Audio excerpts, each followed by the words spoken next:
It's a big day at the Academy of Extraordinary Abilities.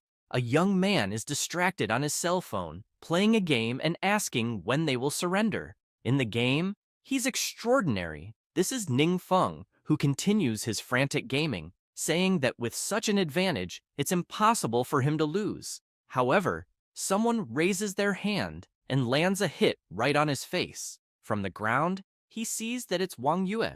Angry, she asks him what he thinks he's doing, since the awakening exam is about to start. And isn't he going to prepare a little instead of playing games? He, smiling, asks if work and play aren't a great combination. Besides, he's already 18. At most, he'll awaken a common 2-star class.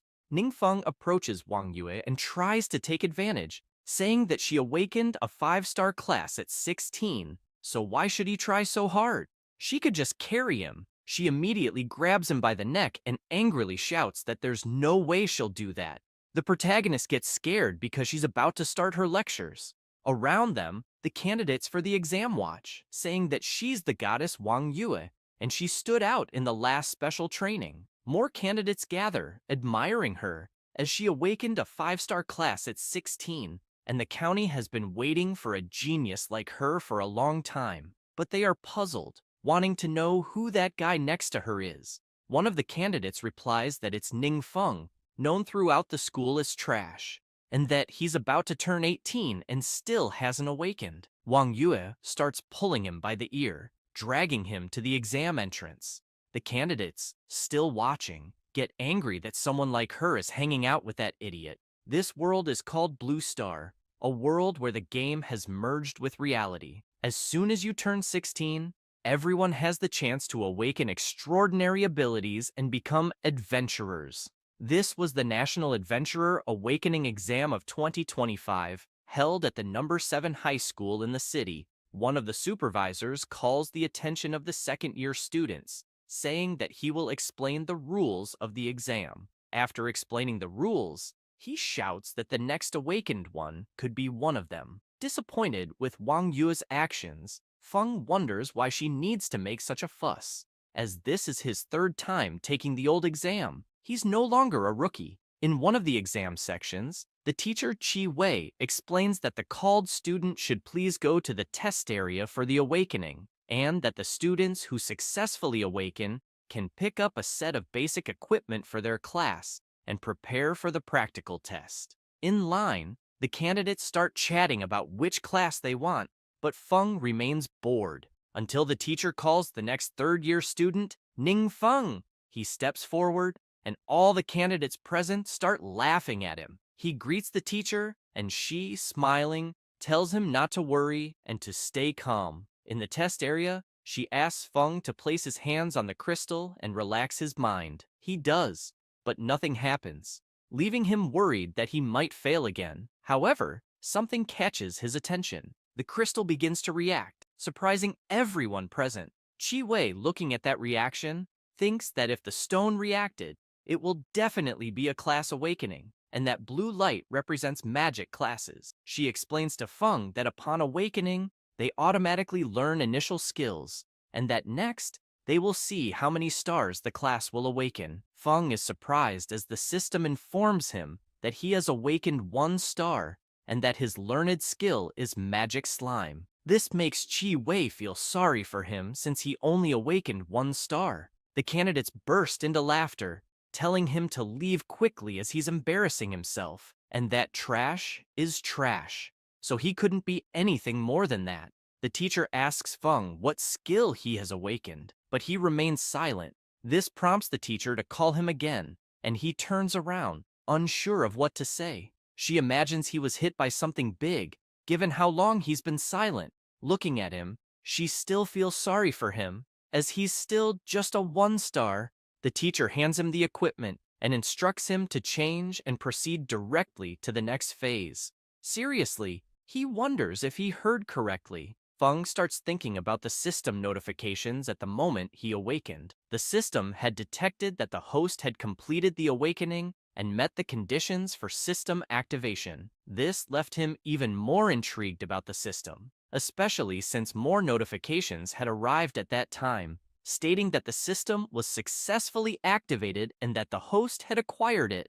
The system further explained that the passive abilities, such as Dark Origin and Mysterious Gift, the passive ability Dark Origin ensures that he does not suffer the backlash of Dark Force when using curses, with exemption from costs when using prohibitions, and with the passive ability Mysterious Gift, he can unleash forbidden spells once a week without any consumption, but these details were only visible to the protagonist. This leaves him intrigued, wondering if the Dark Force is not the most malevolent in that world, and why Mysterious Gift? What could it have to do with him? As he's pondering this, another system notification appears, informing him that the magic slime ability has been detected and that the transformation would begin, making him worried about this transformation thing. Once again, the system notifies him that the transformation has been completed, and the magic slime ability has become Profane Earth Shield,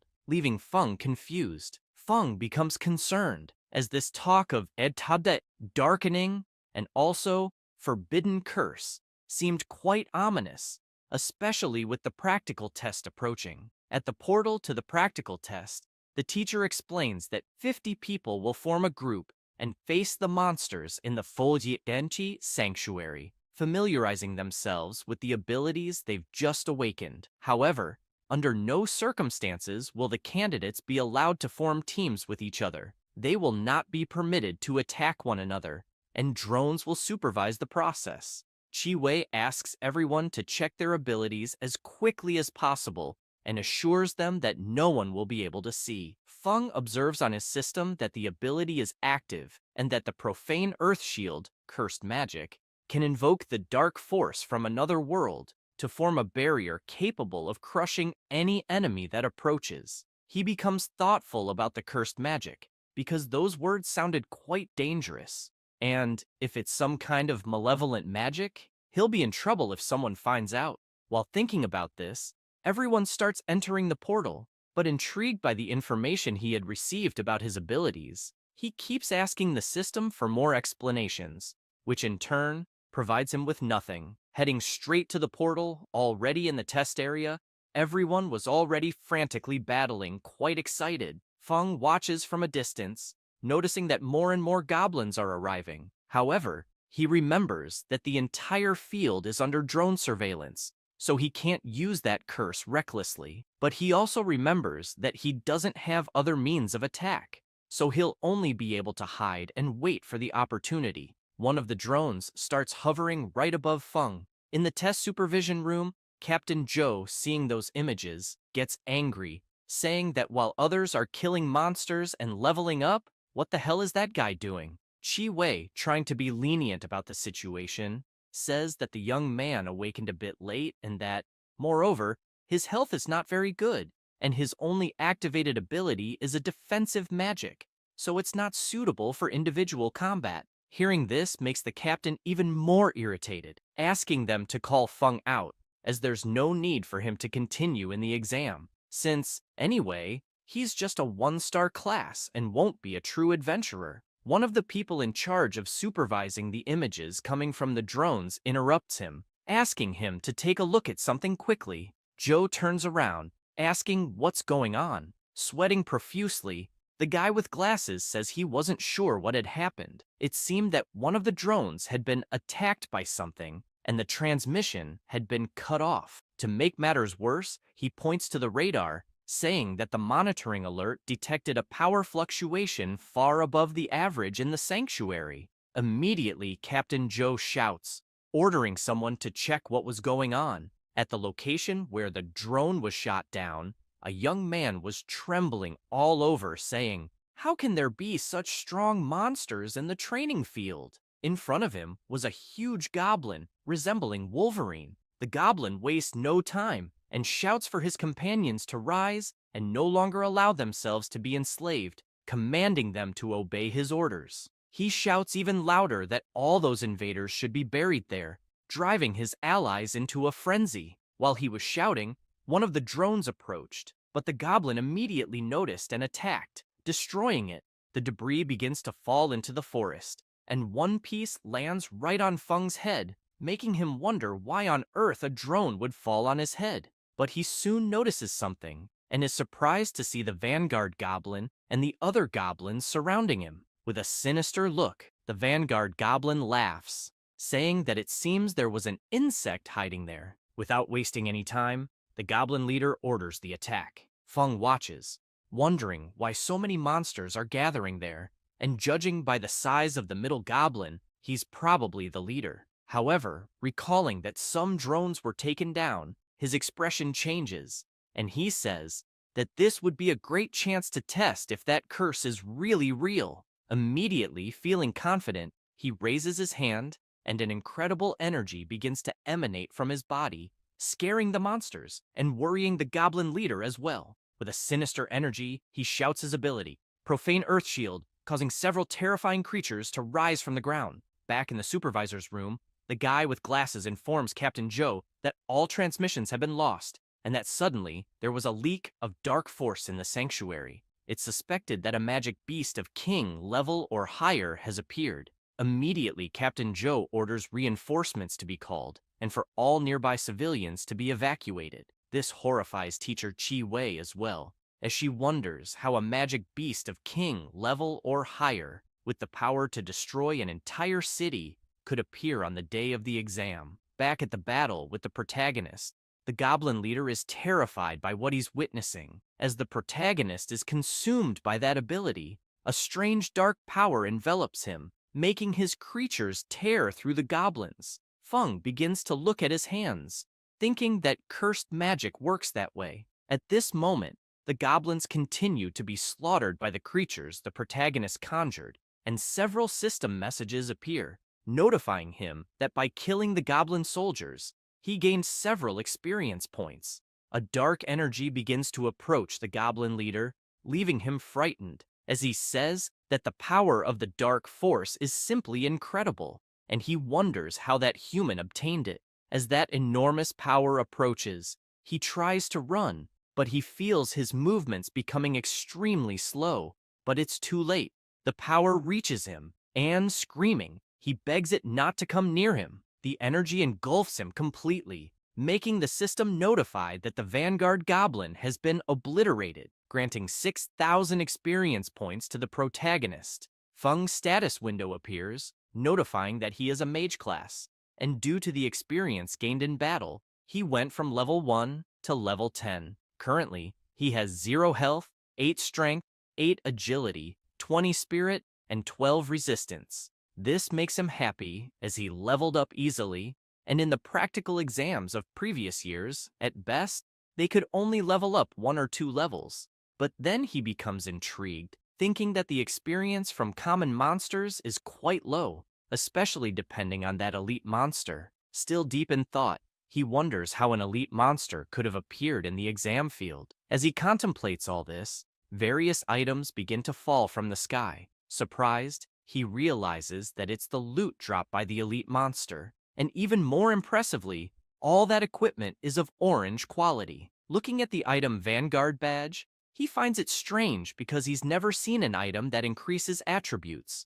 The item in question is consumable, has orange quality, and permanently increases the agility attribute by 10. Another item, the Shadow Claw of the Slayer, is also of orange quality, but requires level 20 to use. It grants an additional 13 strength, 16 agility, 10% attack speed, 5% critical rate, and 10% chance to activate combo, and it can be used 3 times. Feng is thrilled with the items, even though he can't use the claw yet, but he thinks he could get good money by selling them. Confident, he believes that now he can easily face higher-level monsters and finally start to prosper. Just as he's thinking this, the supervisors announce that all students must immediately abandon the test and use the teleport scrolls to exit, which makes him worry about what's happening. Looking around more carefully, he notices something. Feng turns in all directions,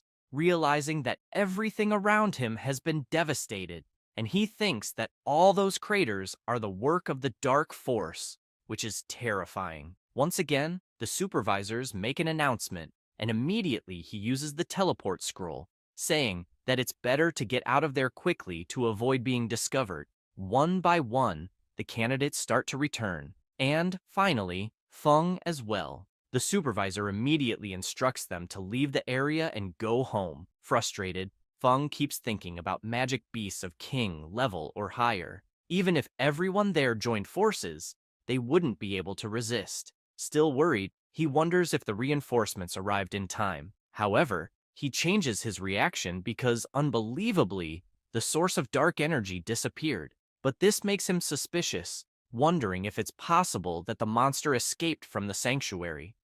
Chiwei continues listening to orders over the communicator, saying that this situation has gone beyond what they can handle and that no one should cause alarm. They must avoid large-scale disturbances and initiate the school's magic seal, leaving only one exit so that unrelated people can leave quickly. Feng approaches, calling for the teacher. She, sweating nervously due to the situation, asks the protagonist if he's okay. Unconcerned with what's happening, he says he's fine, but she shouts for him to return immediately because the school is temporarily closed, and he should not come back unless necessary. Away from the school, Feng and Wang Yue are talking. Wang Yue tells the protagonist that the teacher had a very strange expression, as if they were facing a mortal enemy. She mentions that rumors say a source of unknown energy was detected inside the school, and that the entire school has been isolated. This makes Feng wonder if it's possible that the unknown energy source has something to do with that elite monster. Disappointed, he thinks that just as he awakened, the school got shut down. Wang Yue becomes worried about him, thinking that the event had a big impact on him. She tries to cheer him up, saying that defensive magic can guarantee his survival, but they aren't suitable for individual training. Starting tomorrow, she says, he'll join them as part of a team. Trying to appear strong, he declines and thanks her, saying she shouldn't worry as he can train on his own. With a foolish expression, he imagines himself resolute with his power, but at the same time, he knows he can't expose himself because if they discover the forbidden dark magic, it'll be a problem. Wang Yue, serious, points her finger at him and says she won't accept his refusal and that tomorrow morning at 8 o'clock, they'll be waiting for him at the west gate. With that, she leaves, leaving the protagonist talking to himself. In shock, Feng thinks that woman acts like she's his wife, behaving that way. Sweating nervously, he wonders what he'll do now, and if it would be a good idea to come up with some excuse. But he decides it's better not to, as dealing with her personality is relatively difficult. As he thinks about this, an idea comes to mind, but he's not sure if it will work. Feng decides to head to the Yuancheng trading house. Looking at the huge building, he thinks that some weapons come with built-in abilities. He could buy equipment with the dark slime ability and pass himself off as a mage. Feng enters the store, hoping the system won't turn the built-in abilities of the equipment into curses. Besides, he can sell the drops from the monsters he killed. The sales clerk approaches him, asking how she can help. He replies that he would like to buy equipment with the dark slime ability, whether it's a weapon, clothing, or item. She asks the protagonist if he is a newly awakened student and explains that actually, low-level spells like dark slime aren't worth buying specifically. However, they do have high-level equipment there, more suitable for training, and she could show him some options. He simply says it's unnecessary, as he needs something temporary, so the equipment's grade doesn't need to be very high. She thinks it's all a waste of time and asks the new trainee to come help him. She leaves, stressed, saying that after all this fuss, it seems he's just a poor guy, so she won't even bother. Let the newbie handle it. The protagonist is left confused. The new trainee arrives with a smile and asks if he needs anything. The protagonist explains what he needs. She leads him to the items and starts testing them, starting with an iron arm, which gets him excited, then a heavy hammer, which he can't even lift off the ground. Feng tries on a ring and decides to go with it. The trainee asks if he's satisfied with the ring. He laughs and says it's great, thanking her for accompanying him all the way. Feng also takes the opportunity to ask if it's possible to sell items he got as monster drops. She replies that yes, it is, and she'll take him to the responsible department. She leads him to the identification room. Master Wang asks them to come in. The trainee informs him that the young man wants to sell battle items. The protagonist takes out the claws and asks for help in appraising the item and its value. Wang takes the claws and is astonished, as it's an orange-quality weapon focused on agility and doesn't require a high level, making it suitable for novice players. Additionally, it comes with 3 gem slots, allowing for attribute adjustments as needed, creating a more personalized effect. Wang, intrigued, says it's a good item and believes that several clients in his guild would be interested in it. He asks if Feng has any specific price expectations. The protagonist, pleased, simply says that the higher, the better. The analyst asks Feng to sit down, saying he'll make some calls to potential buyers, and asks Miss Yang to take care of him. She responds that he can rest assured. Wang, speaking with someone named Mr. Jiang, asks if he was looking for a good item for Jin Lang, as he has one available there. Feng sits down, and Miss Yang serves him tea. The analyst returns, informing the protagonist that the equipment has been sold and that the buyer is willing to pay 50,000 crystals. After deducting the 8% transaction fee, he would get 46,000 crystals. This leaves Feng and Yang speechless, as it's a large amount. They stand up, still in shock at the information. Wang says they can finalize the procedures right there, and that once everything is set, the crystal transfer will be quick. The protagonist asks for it to be done quickly and requests to see some more equipment. While the final preparations are being made, in another section, the attendants are talking. A black-haired one asks the girl who dismissed the protagonist if she doesn't like handsome men and why she left him aside. She, being snobbish, says that she likes handsome men with money and power, and that guy didn't even deserve to be in the same place as her. Some time passes, and from afar, the attendants notice the protagonist returning, asking if he was the client she didn't want to attend to. The one with her hair tied up says she heard that the young man sold a piece of equipment for 50,000 crystals. The black-haired one is shocked, saying that amount is equivalent to 3 months of her salary. Hearing all this leaves her stunned. She starts to regret it, wondering why she wasn't the one to help him. Outside, Miss Yang tells Feng that when he returns, he should just ask for her next time. With a smile on her face, she introduces herself, saying her name is Yang Xin. The next day, Feng, cheerful and whistling, walks to the meeting place set by Wang Yue, thinking that the night before, he tried out the spells embedded in the equipment, and apparently, they aren't affected by the system. This reassures him, as no one will notice. The protagonist arrives at the location and spots Wang Yue, immediately greeting her. However, other people greet her as well. They are the members of her guild: the mage, the shield warrior, the berserker warrior, and the cleric. She introduces them to Feng, but the mage and shield warrior give him dirty looks. Intrigued by those looks, he wonders if he might owe them money. Zhao Cheng approaches Yue, asking if she's about to undergo a second transformation. Hearing this surprises Feng, as he realizes that every 30 levels, you can undergo a transcendence. He wonders if Wang Yue is about to reach level 60, as she really is a genius. Zhao Cheng takes out a potion, saying it's a gift. This item is an advanced agility potion, which permanently increases agility by 3, surprising his friends since the item is valuable. Zhao Cheng says the price isn't an issue, just a few tens of thousands of crystals, and that he and Yue don't mind, as the crucial point is that this type of advanced potion is hard to obtain, and his father asked several friends and spent a good amount of money to get one. Wang Yue immediately thanks him for the gesture and asks him to take the gift back. He finds this strange and asks if she isn't determined to enter the best university. She turns away, saying she doesn't need it, as they have other matters to attend to, leaving him talking to himself. However, he points a finger at the protagonist, asking if she really wants to waste time with that kind of trash. Immediately, she turns with a sinister look, telling him to be careful with his words. He smiles and asks what will happen if a 1-star isn't trash after all. Bored, Feng wonders why this guy keeps attacking him. Does he have some kind of problem?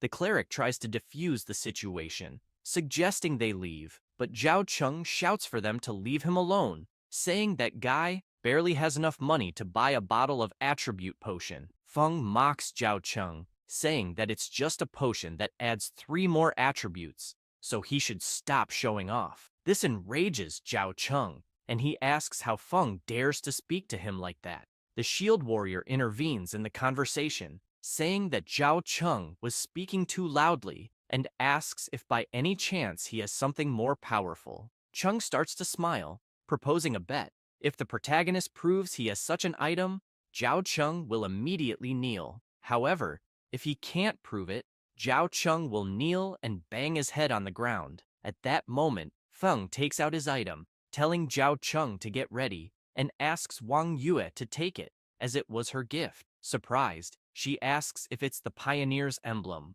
an item with an appearance that permanently increases attributes. She's never seen anything like it, leaving everyone there astonished, wondering how there could be an item that permanently increases attributes by more than 10.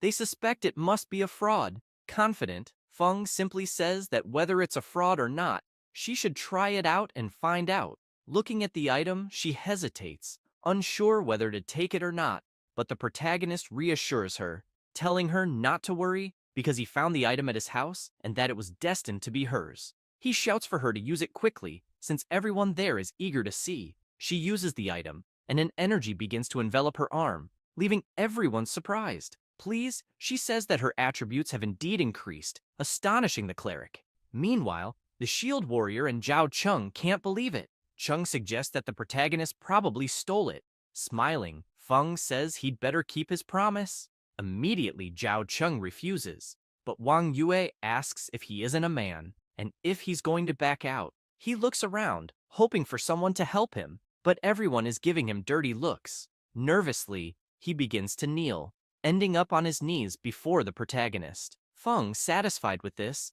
tells Wang it's time to leave and says goodbye to everyone, saying they'll see each other around. She tries to apologize, but Feng interrupts her, asking her to stop because their relationship doesn't allow for that kind of thing. Smiling, he says that she really doesn't need to accompany him. He would prefer that she achieve the second transformation first and get into the best university, because with her by his side, he can't train efficiently. Concerned about Feng, she asks him not to get discouraged and hands him a book, saying it's for him. Not quite understanding what it is, he asks if it's a skill book. She replies that it is, and when he reaches the appropriate level, he should learn those skills. Feng asks if all of them are purple quality, and judging by the look of them, if they're all expensive. She responds that they don't come close to the value of the item he gave her. He smiles and closes the book, saying he'll accept it.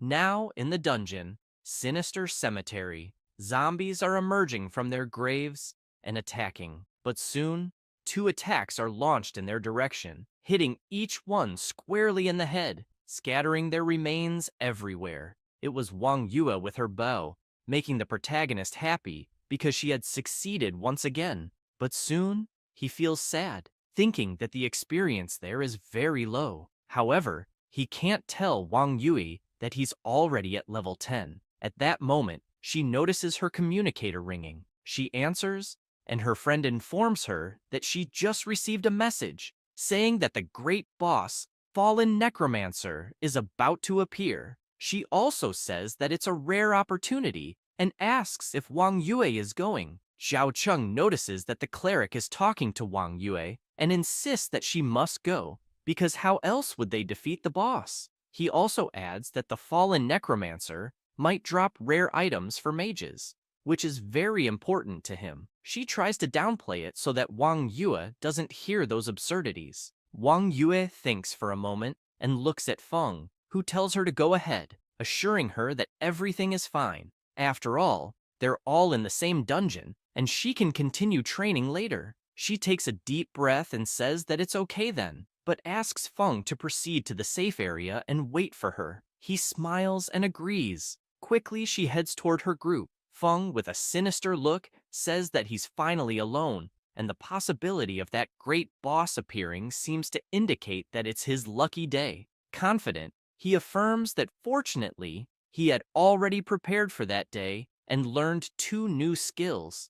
In any case, They can all be used once for free, so it's better to have as many curses as possible. The system notifies him that his passive ability, Mysterious Gift, will allow him to release forbidden spells once a week without any consumption. Feng begins to stretch, saying that with his current level, he only has 3 skill slots, and the skill books Yue gave him can only be used after level 15. In another part of the sinister cemetery, there are several monsters everywhere, and a guild observes from a distance.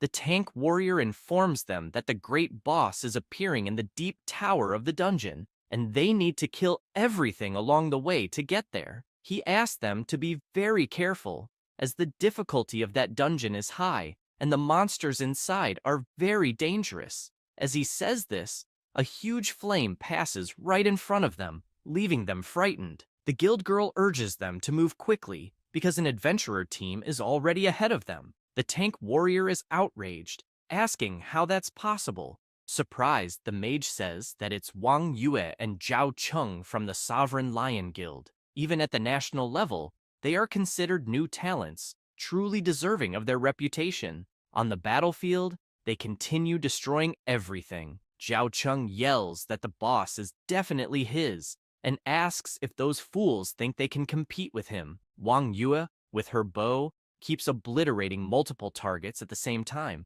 leaving her guildmates amazed. The cleric asks the berserker if he noticed that Yue had gotten stronger, and he replies that he definitely did, especially since her agility had increased by 10 points.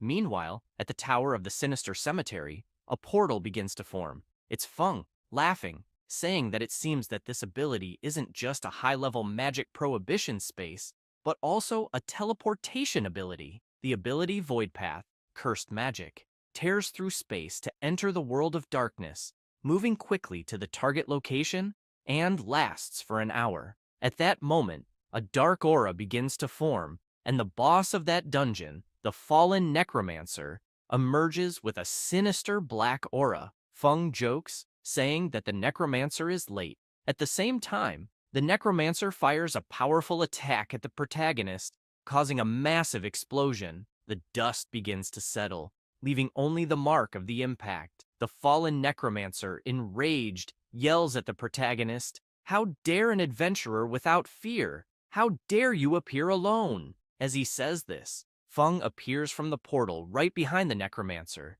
using the Void Path ability. With a piercing gaze, he says that he doesn't want to share the loot with others. Immediately, he uses his other ability, Celestial Firestorm, Cursed Magic, which summons a violent rain of fire from the sky, dealing damage over a wide area. Immediately, a rain of black meteors begins to fall on the fallen necromancer, causing a massive explosion. The dust begins to settle, and Feng emerges from it, satisfied, because the system notified him that he had killed several monsters at once, including the fallen necromancer. The victory earned him 50,000 experience points, taking him straight to level 30, which makes him happy, because now he can undergo his first transformation. He starts walking to pick up the dropped items, imagining that the loot is truly generous, and that he can use the gem and the jewels. Although the skill books Yue gave him aren't exclusive to mages, they are still worth good money. The dropped items are Darkstone, a material type, which grants 20% more magic damage and 20% more life drain. Necromancer's Pendant, which grants 15 more strength, 20 more spirit, 100 more mental resistance, 100 more curse resistance, and immunity to toxins, and can be used 3 times. And finally, and most importantly, the Necromancer's Insignia, a consumable item that reduces 3 permanent life points, but gives 15 more spirit permanently. Feng immediately chooses to use the Necromancer's Insignia, thinking it's acceptable even if it reduces his life. The system notifies him that a special item, the Necromancer's Micro Recorder, has been detected. During the transition, it could unlock the hidden profession Necromancer Sorcerer, or activate the prerequisite mission for the hidden profession God of Universal Magic.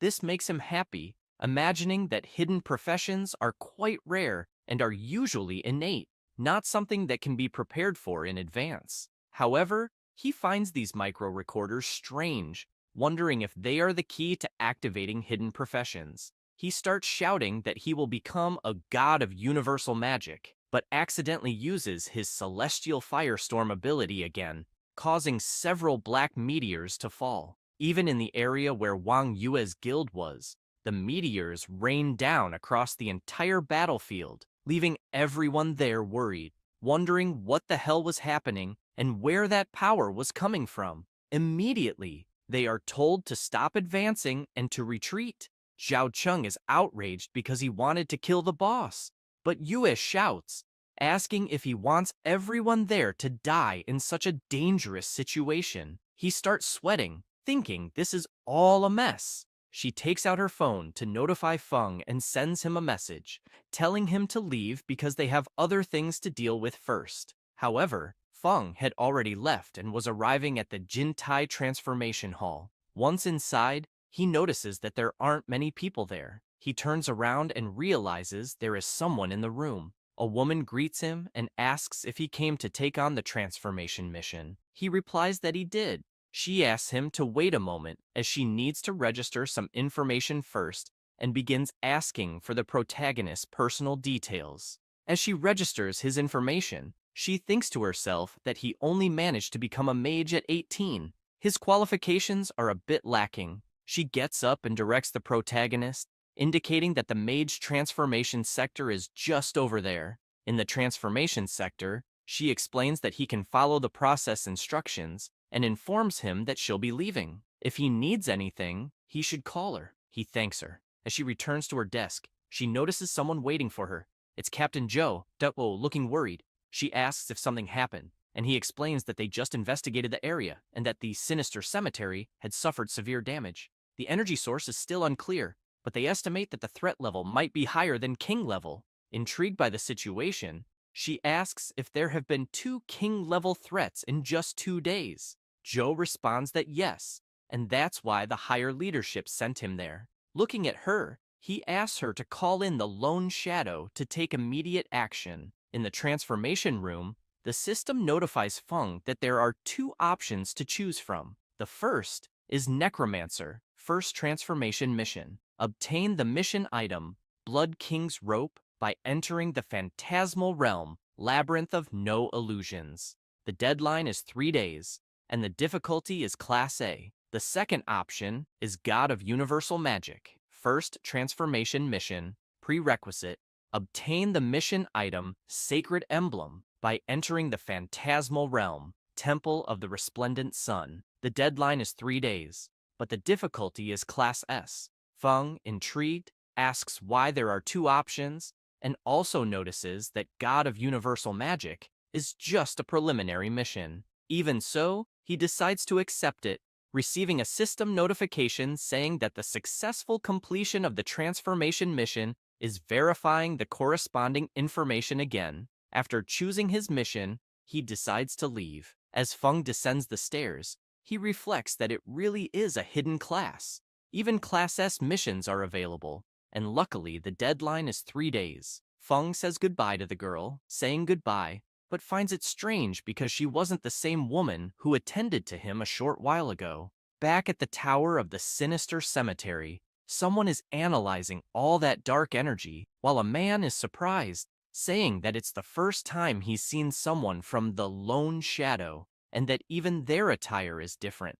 Captain Joe asks him to keep quiet because the existence of that organization is secret. He begins to explain that the members of the Lone Shadow have a military hidden class that allows them to use dark power to fight, especially designated for special missions. This person is Jing, the same one who led the protagonist to choose the transformation mission. But she starts to feel something strange, saying that the dark power is powerful. Even though it has dissipated significantly, it still affects her. Jing explains to the two that they didn't find any clues. In fact, it seems the person responsible disappears after causing damage, making it impossible to deduce their objectives. Concerned about the situation, Captain Joe says that there have been frequent reports of anomalies in some secret areas recently, which could be a sign of some crisis. He asks if there could be any connection with this issue. She responds that it's hard to say, but she would consult the superiors and request reinforcements. Joe asks if the county is concerned, considering they were going to send the famous lone hurricane from the lone shadow. The guy with glasses approaches and asks if she can confirm whether the cause of the damage is a monster, and if there's a possibility it could be a... Jing interrupts him, wanting to know if he was suggesting that the cause of the damage could be someone like her, a mutant. Quickly, he apologizes, saying that wasn't what he meant. She explains that the hostility levels there have already surpassed the king level. Trying to control such a massive dark power is something the human body simply couldn't withstand. Worried, he lowers his head and asks if there's an abnormally powerful monster hiding in Chenglai, capable of causing a catastrophe at any moment. Jing responds affirmatively, saying it seems to be hiding in the shadows, and they need to find it as soon as possible. Meanwhile, at Feng's house, he's in his room, saying that the darkness is strangely comforting. He sits down, imagining that he's reached level 30 and gained 4 more skill slots, and that he will start by learning the 2 books Wang Yue gave him. A system message arrives, notifying him that the possible fusion detection of the skill's arcane shield with the curse impure shell was automatically executed, and that the passive skill Guardian of Impurity has been learned. He places his hand on the system panel to view the learned skill information, and the system informs him that the passive skill Guardian of Impurity automatically activates when attacked, absorbing 100% of the damage emitted by the impure shell, with a limit equivalent to the damage caused by the impure shell. The impure shell will gradually regenerate after the attack ends. Feng is pleased to know that curses can fuse with low-level spells to create new effects, giving him another form of defense. Normal damage is ineffective against him. He begins to wonder what the other book does. The system informs him that there's a detection of the skill Falling Meteor, with a possible fusion with the curse Impure Shell and Celestial Fire Rain, automatically executed. The passive skill Master of the Elements, Earth, has been learned, increasing the effects of all Earth spells by 20%. Looking at his skills in the system, he imagines that he still has 4 skill slots, so he decides to buy more books at the Yuan Chung trade market. Day breaks, and the protagonist decides to head to the trade market. He enters and passes by a receptionist who notices him, thinking he's the same guy from before. She stops and greets him, but he says he's looking for Miss Yang Xin. She starts to flirt, saying that Xin is busy with another client and that today she would be the one to assist him. Feng says it's not necessary, as he'll look around by himself. This makes her furious, asking if the protagonist isn't a man and how he dares to refuse her offer. She runs after him, saying not to worry, that it's part of her job. At that moment, someone comes running, calling out the protagonist's name.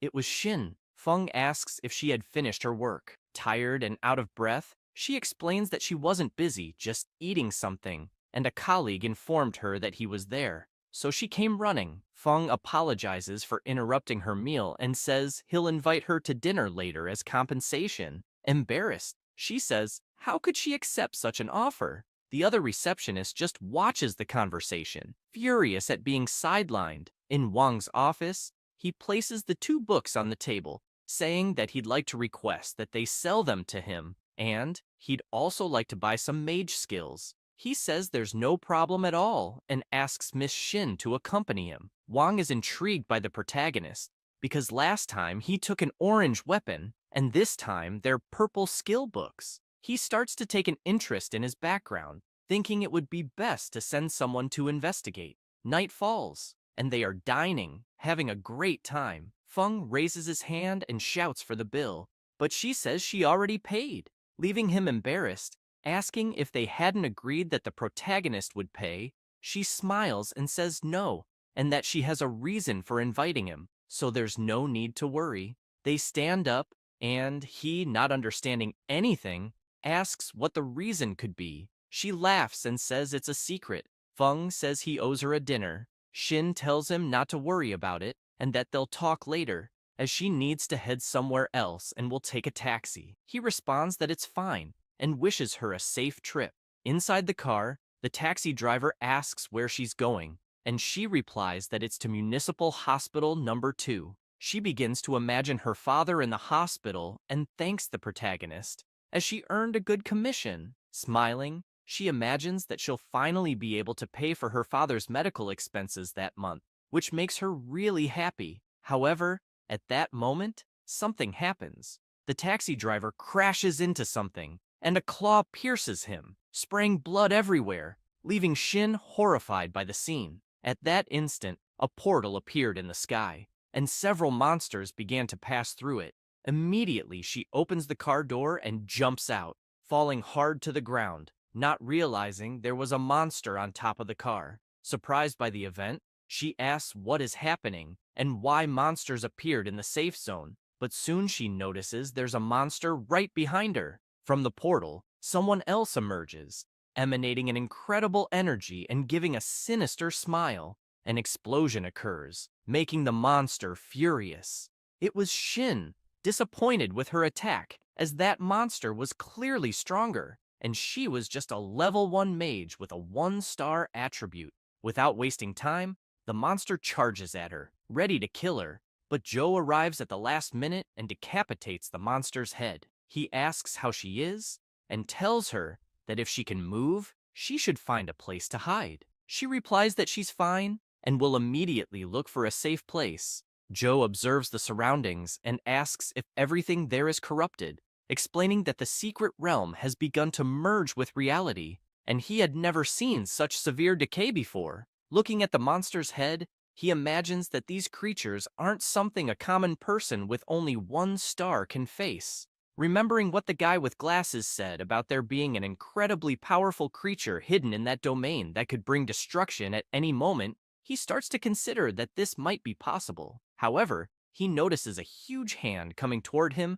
and dodges at the last minute. Joe finds the attack strange, wondering if it was a mutant. Then a sinister figure introduces himself, saying that he's not that kind of trash, but rather a guardian of darkness called the Spring Observer. Hearing this intrigues him, as he's never heard of the Spring Observer, but he figures it's best to leave that aside for now, since there are more pressing matters. Immediately, he charges at the Observer, striking with his sword, but the Observer counters with a powerful punch, sending Captain Joe flying. He starts to think this is really bad, as he realizes that the Observer has at least the power of the 3rd level. The Observer places his finger on the ground, and dark energy begins to overflow, declaring that this is his territory. With a sinister expression, he says that someone as weak as Joe would never be worthy of being his opponent, and he approaches Joe, landing a full-force blow, causing blood to splatter everywhere. With the impact, Joe is thrown far away. The Observer, laughing, shouts that he has indeed become stronger, and that stepping on this land feels like a continuous flow of power emerging. However,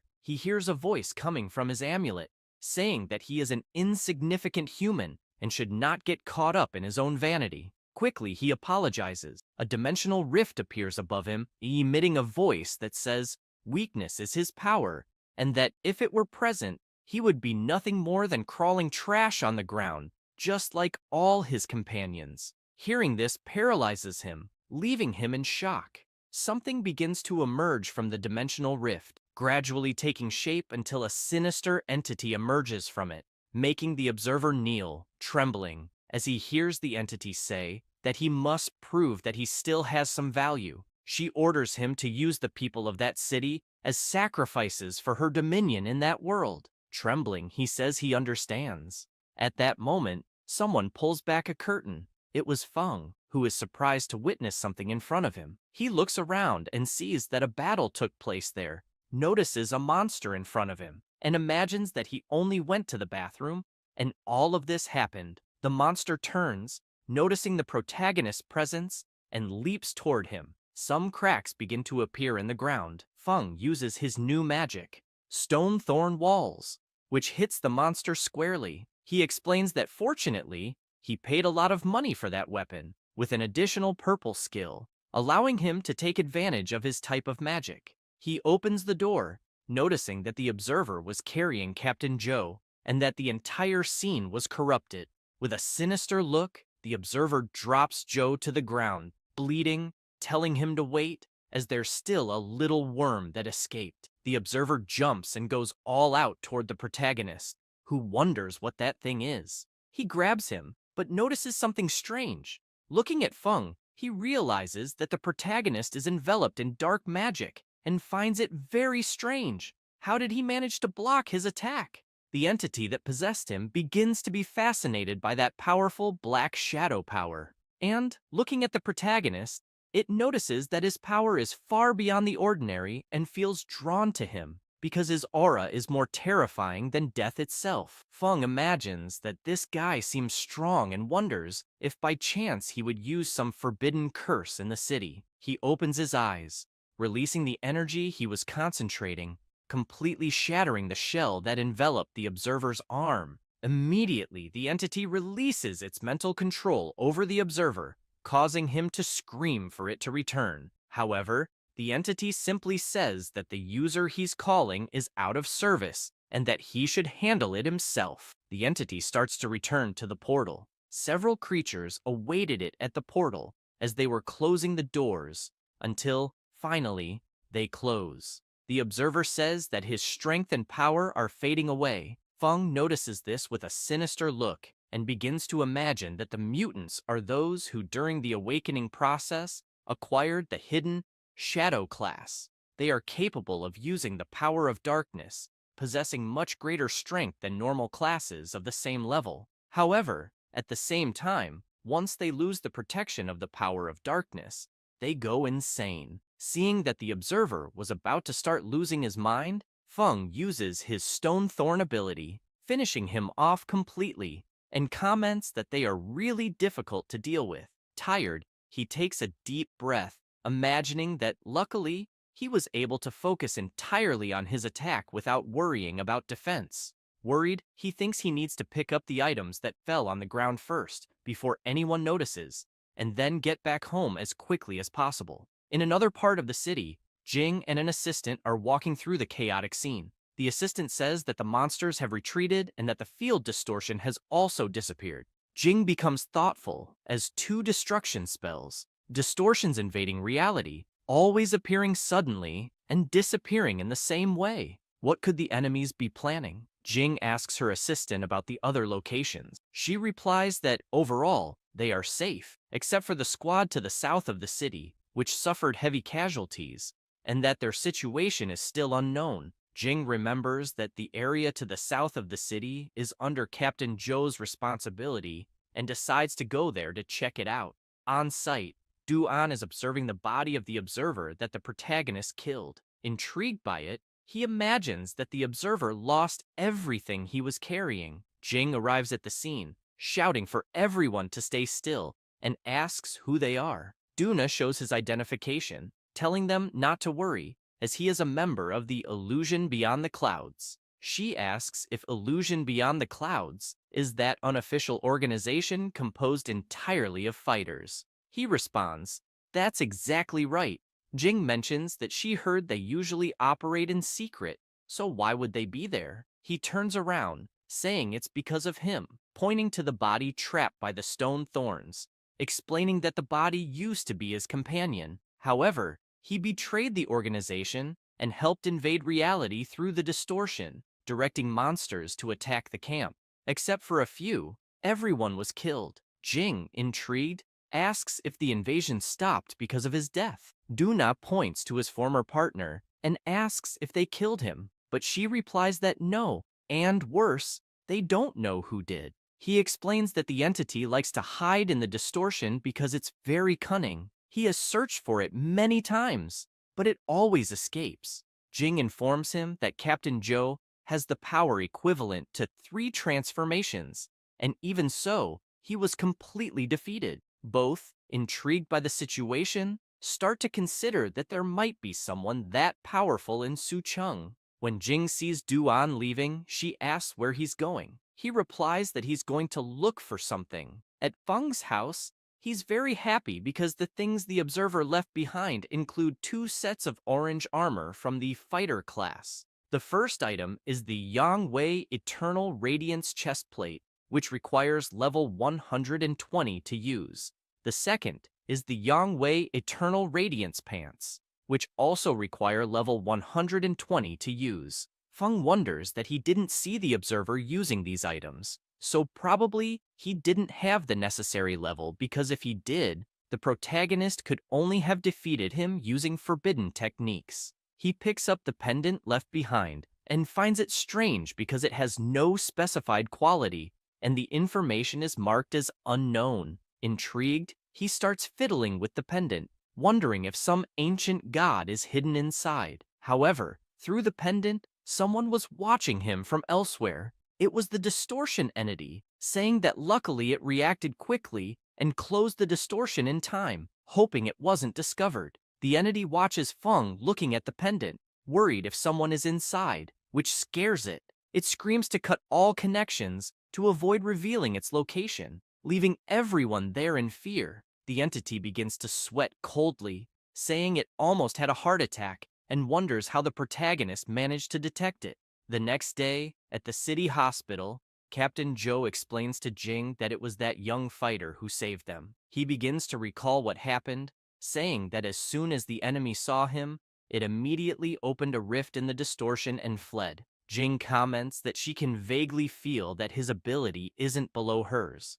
The guy with glasses finds it strange because, even with that guy being so strong, he couldn't capture him. She says apparently that's true. Intrigued, she thinks that maybe he's just passing through, maybe hiding. In any case, the great mystery is certainly recorded, beyond the conventional magic marks from last night, and that they didn't find anything special on the battlefield. Joe says that if the great mystery was living there, he would feel much safer just imagining it.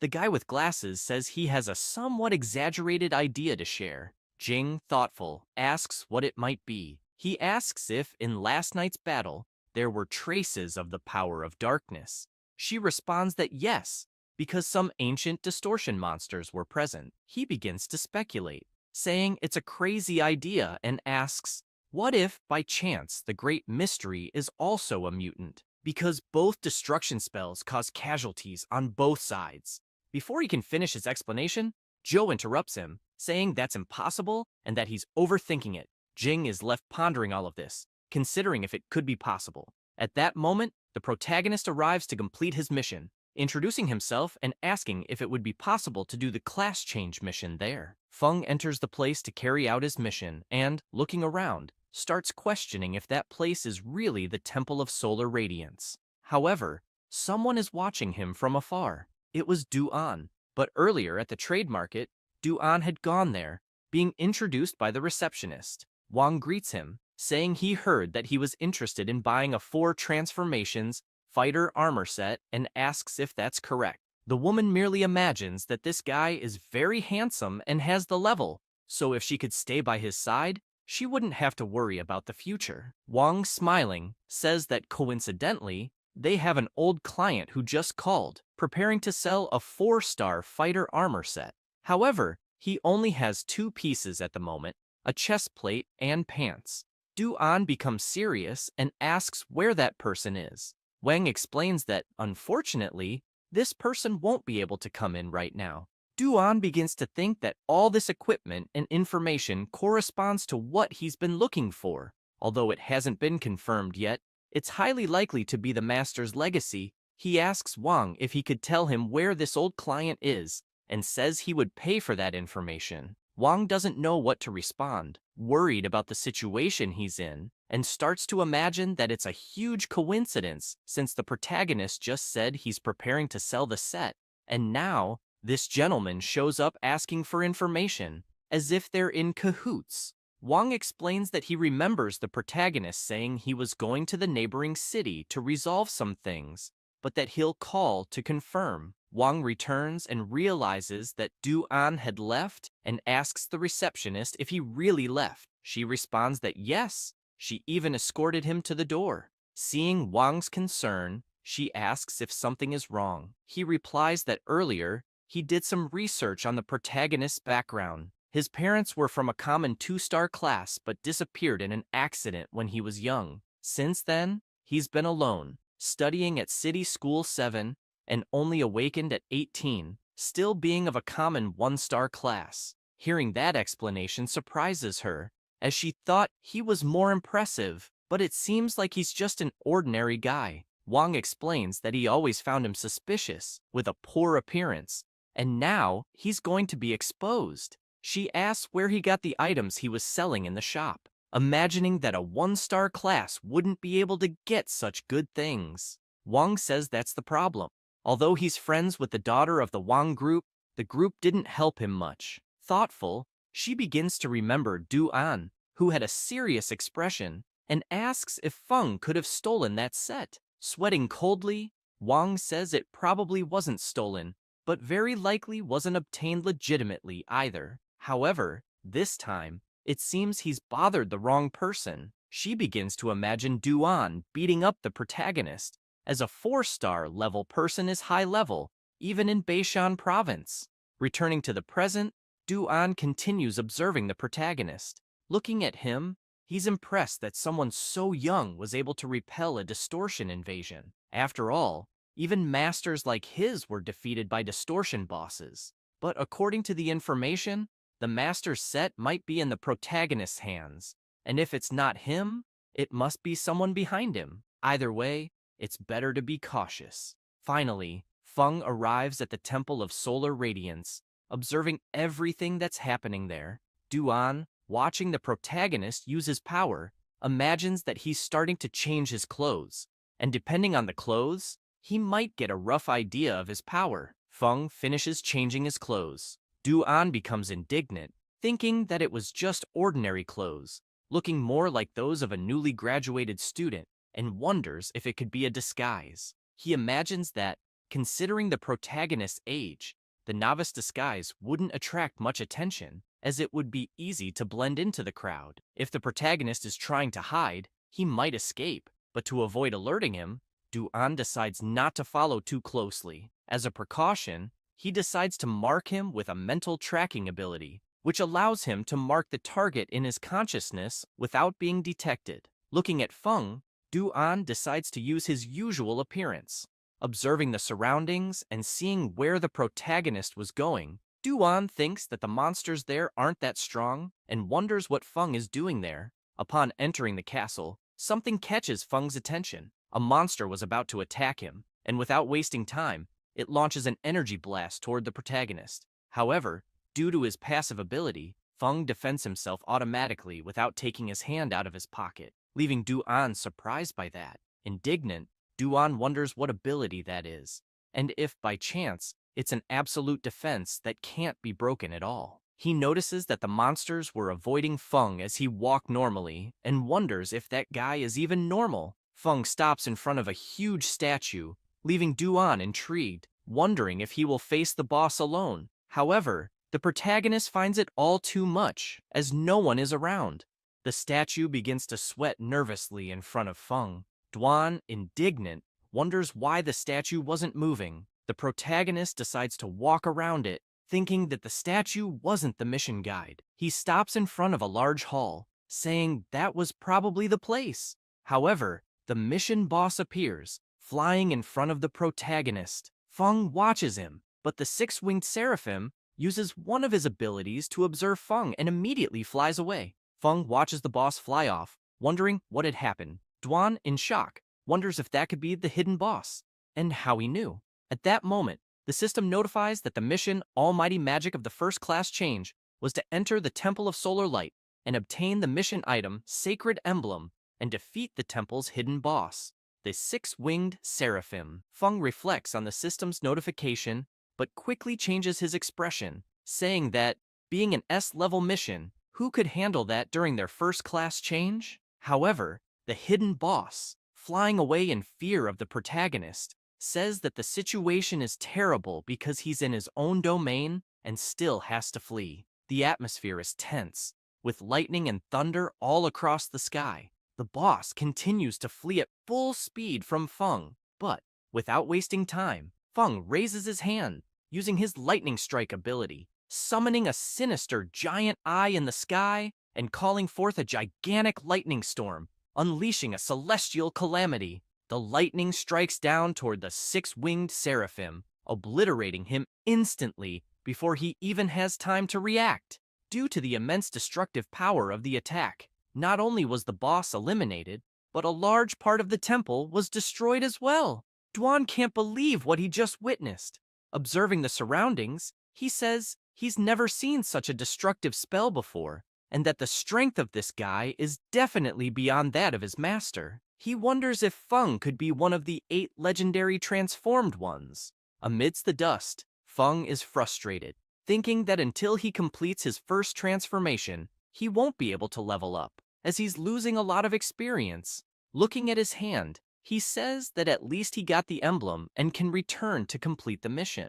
The item in his hand is the Sacred Emblem, a consumable of legendary quality, granting a permanent increase of 8 spirit attribute points and a permanent 100% bonus to recovery effects. Feng grabs his scroll to teleport back, but Dwan comes running toward him, asking him to wait a moment. Feng turns around, feeling concerned, wondering if the guy had seen something. Dwan immediately stops, frightened, wondering why the protagonist looks so serious. Fearing what Feng might do, he asks him not to get angry, as he will explain everything. However, at that exact moment, they hear an alarm, both becoming concerned about what it could be. Feng raises his arm, asking them to leave first, saying they can talk more outside. Dwan agrees with him. Once outside, the protagonist asks if Dwan had been following him the whole time. Dwan apologizes, saying he had no other intentions and only wanted to confirm something,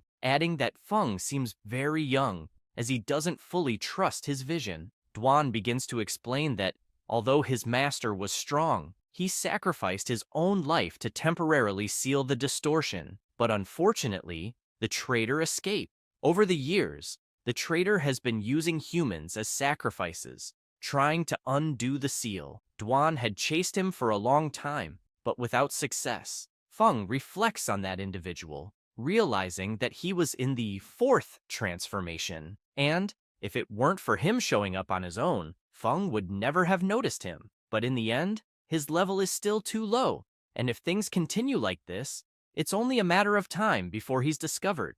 Looking at the protagonist's sinister expression, Dwan begins to sweat nervously, wondering if Feng had suddenly gone silent to kill him later. Dwan thanks Feng for avenging his master and makes it clear that he is grateful for it, and that if Feng ever needs anything in the future, he should just call him. However, the protagonist remains intrigued, thinking that this guy is not weak and, on top of that, is a loner, and if he can build a good relationship with him, it might be useful in the future. Feng asks him not to tell anyone what happened during the mission, as he prefers to keep it a secret. Dwan assures him not to worry, as he will keep that secret. However, he wonders about the mysterious figure's incredible darkness magic, which didn't harm innocents. In addition, he repelled the invasion of the restricted territory and saved the entire city. And a person so strong and discreet, whatever the reason, deserved his respect. Watching the protagonist,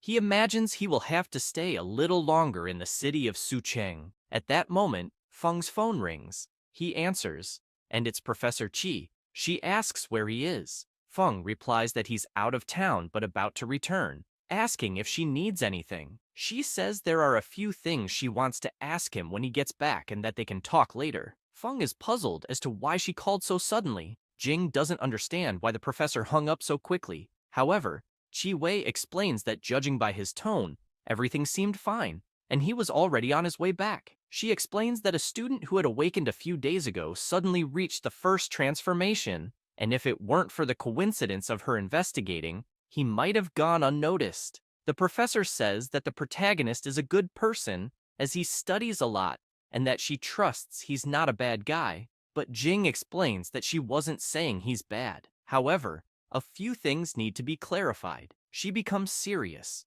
remembering the meeting she had, where the superiors were gathered, and one of them said that, based on preliminary information, they would continue investigating and hope to attract the attention of higher-ups. The old man, with a serious expression, asks if there's anything else to report. Ning remains silent for a few moments, but decides to ask if they think the two destruction spells in the city of Sucheng were caused by mutants. This leaves everyone deep in thought, and the old man replies that she herself is a mutant, so why is she asking that? He explains that mutants use the power of darkness, but must bear a corresponding price.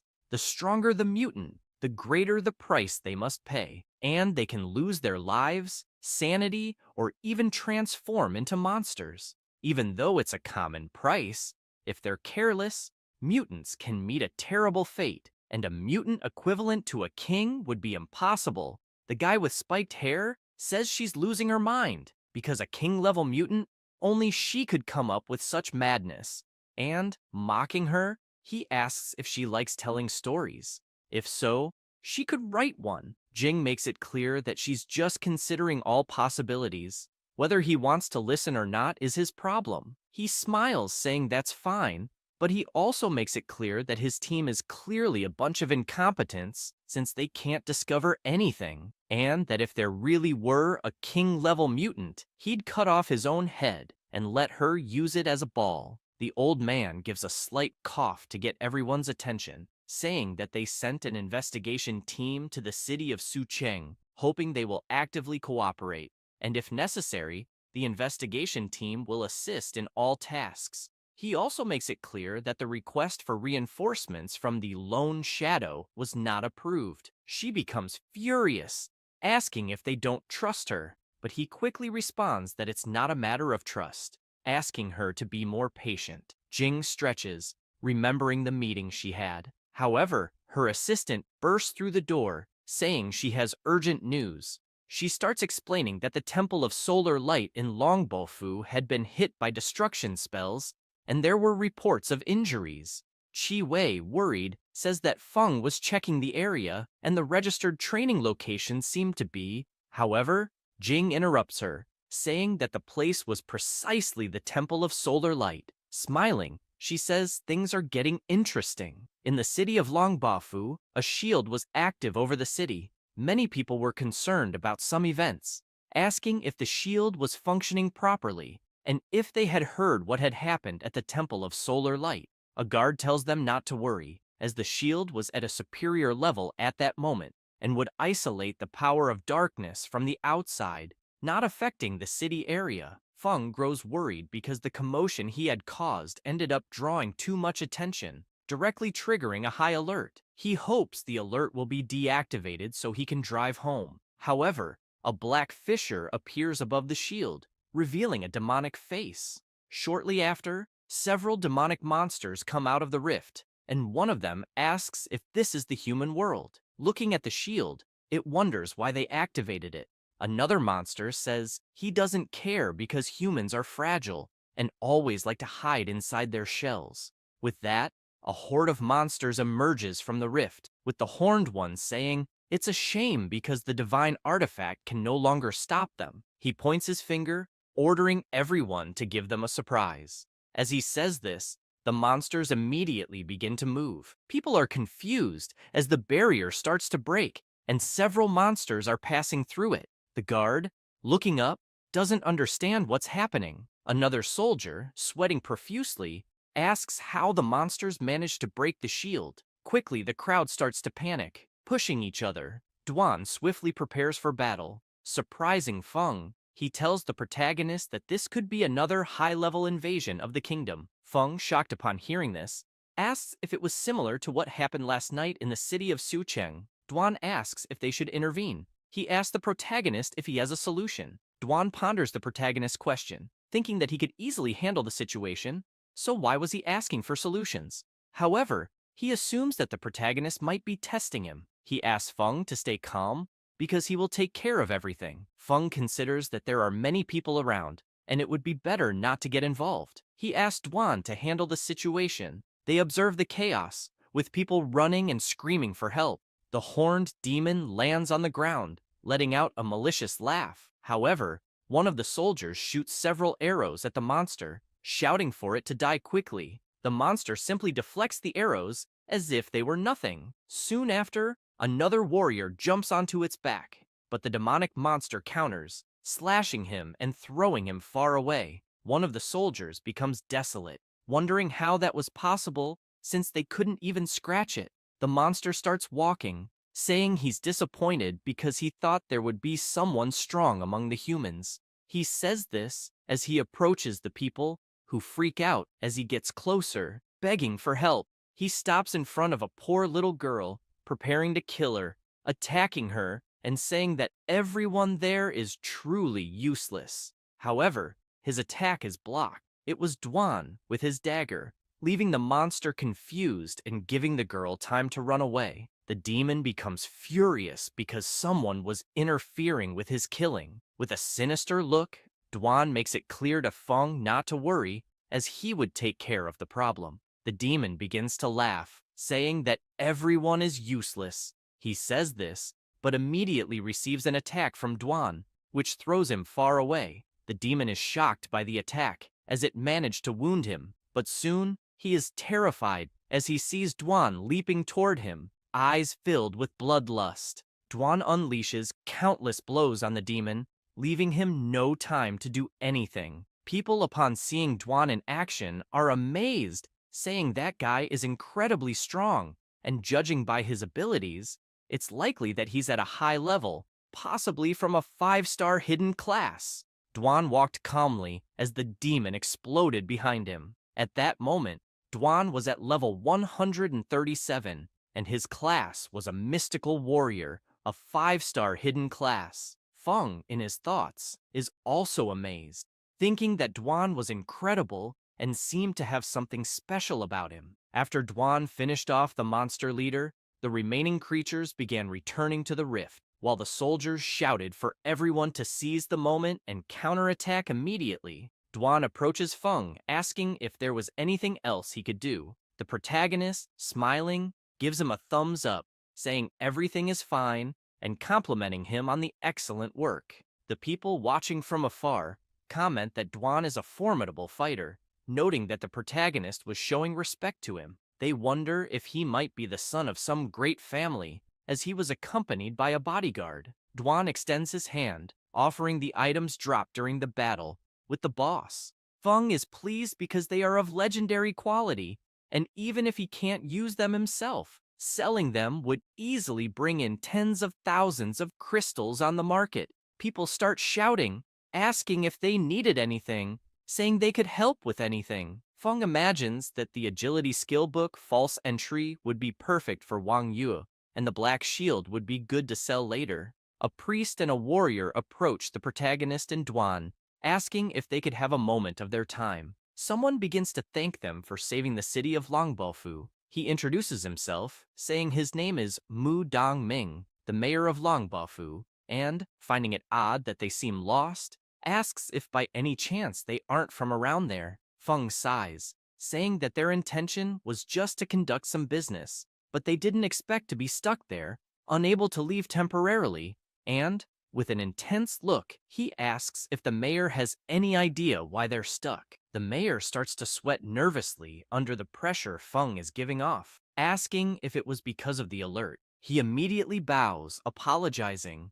blaming the department for the mistake and for causing them trouble. Feng tries to explain, asking the mayor not to worry, as it had nothing to do with them, and in fact, it was his own fault. Dongming turns and asks for someone to bring the flight scroll he had just bought, saying he would give it to them as compensation for the inconvenience. Feng is surprised by this, as the flight scroll is a great item, being hard to come by, especially in a small city like Longbaofu, and, even though it can only be used once, it provides quick and convenient long-distance travel. The mayor takes the opportunity to say he has a rather embarrassing request. Things haven't been very peaceful there in the last few days, and he asks if they could stay in Longbaofu a little longer, since, as they've noticed, the city's defense is weak. The mayor places a hand on his head, saying he regrets it, but he is out of time and won't be able to grant the request. However, he imagines that the class change mission has a 3-day limit. If they delay there, they won't be able to complete the first change ever again. But, looking at the protagonist, he imagines the crushing look in his eyes and says, it's fine, that they'll leave it for another time. One of the mayor's bodyguards returns, saying that the scroll is ready. Dongming informs Feng that this is the supreme black card of the Yuan Cheng Trading Guild, just a small token of gratitude and respect. Feng, looking at the card, is amazed, thinking that he had heard the supreme black card from the Yuan Cheng Trading Guild is issued only to a very limited number of influential individuals who have many privileges. It's no wonder the mayor could buy the flight scroll, as his position must be quite significant.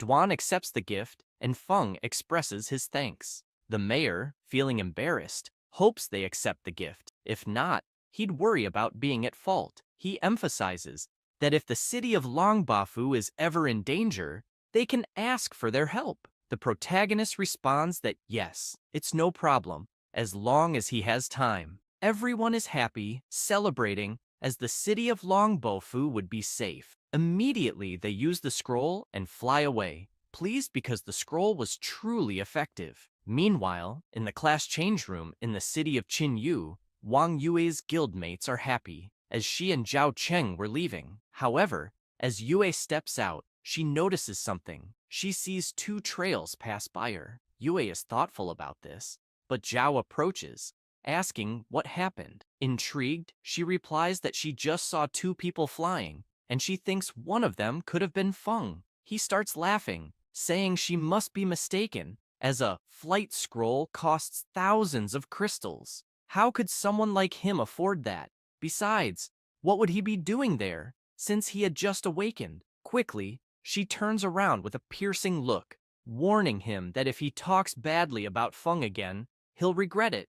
Zhao is shocked, wondering what's wrong with him compared to the protagonist. The rest of the group gathers, with the cleric asking them not to worry about those things. She also asks how the second change mission was going. Zhao responds that unfortunately, his was level A, as he couldn't get a level S mission. The berserker says that a level A mission is already very good, as only the lucky ones get a level S. The warrior, flattering Zhao, says that completing the second transformation at 18 already makes him a supernova, coveted by the top universities, and a level A mission is a rare opportunity. The cleric, happy, asks Wang Yue how her mission is going. However, she keeps her head down, not saying a word, leaving everyone worried about her. The berserker comments that Yue looks a bit off, asking if she had gotten a level C mission or lower. Zhao imagines that even the prodigy girl, so highly praised, has her bad days,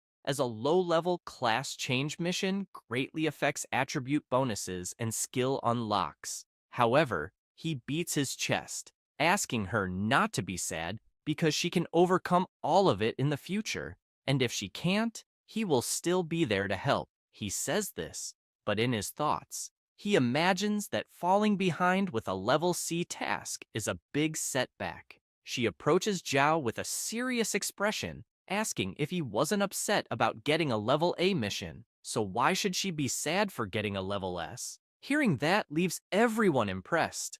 The cleric asks why she didn't mention it before. Yue responds that her situation is different from the others because her mission unlocks a hidden class she had never seen before. Zhao is shocked, wondering how that could be possible, as classes are usually determined upon awakening. He's never even heard of unlocking a hidden class during a class change, thinking Yue must be mistaken. She starts remembering when she was at the class change field. The system notified her that class progression had detected that the player possessed the key item Vanguard emblem, which could advance the initial class Agile Shooter to Shadow of the Vanguard, and the class change mission would also change. In other words, the current class Agile Shooter advanced to the higher class Shadow of the Vanguard, asking if she wanted to advance or cancel. Intrigued, she wonders why that screen appeared and what it all meant. She's surprised to recall that the Vanguard emblem was a gift from Feng, as the item's effect was astonishing. Thinking back, she remembers how confident he was at that time, wondering if perhaps he knew about the power of that item. She immediately accepted the mission and thanked him for the gift. After explaining to her group what had happened during her mission selection, the cleric is outraged that she was so hasty. Zhao starts shouting, asking what Shadow of the Vanguard is, as he's never heard of it, and suggesting that perhaps the class change system was malfunctioning, and if she made the wrong choice, it could ruin her entire life. You had just asked them not to worry about her. The berserker says he's jealous, wondering how someone can have a 5-star hidden profession and still advance. The cleric mentions that she wishes she had a childhood friend like Feng. Zhao, hearing all of this, becomes furious, thinking that he also needs to send someone to find the emblem, and that, no matter the cost or danger, he must obtain it. At that moment, Feng grabs his sacred emblem,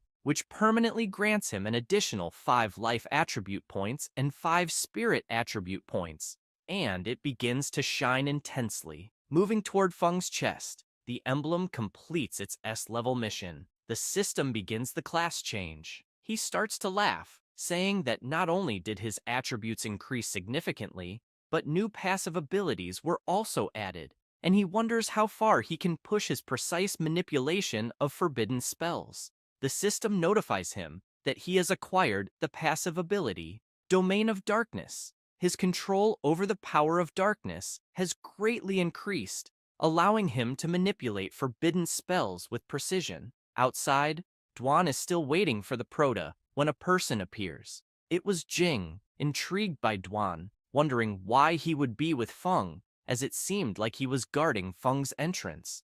Looking at him, she thinks that, according to the investigation reports, he was young, but already possessed the power of the 4th change, and even on a national scale, he would be considered one of the strongest. However, according to the team, when they entered, the fighter was always behind Feng, maintaining a respectful posture. Jing tells Qi Wei that her student wasn't easy to deal with, leaving her surprised. As she sees them coming toward her, she says to the teacher that she'll leave the situation in her hands. Qi Wei reassures her, saying she will confirm with Feng, as she believes he won't be an enemy. Feng and Duan continue walking, chatting casually, until they hear the teacher call him, making him turn immediately. Noticing teacher Qi Wei, he asks if, by any chance, she had said she wanted to discuss something. She responds affirmatively, saying there are some things she'd like to discuss with him. Duan says he'll wait, addressing him as Sir, which embarrasses the Prota, as the teacher didn't understand this Sir. Feng tries to play it off, asking her not to mind that, saying Duan was just joking. With a serious expression, she asks Feng if, by any chance, he has already completed the 1st change. He is shocked by the question, remaining silent, unsure of how to respond. He thinks that, although he didn't expect to hide his power for long, it was discovered very quickly, since the teacher has always been very attentive to him, one of the few people he can trust. He thinks she won't harm him. Smiling, he replies that yes, and that explaining it would be complicated, so he preferred only a few people to know. She says there is still one rather strange issue she needs to confirm, asking if he has been affected by the power of darkness. Surprised by the question, he wants to know why she would ask that, thinking it couldn't be about the exposure of his status in the system.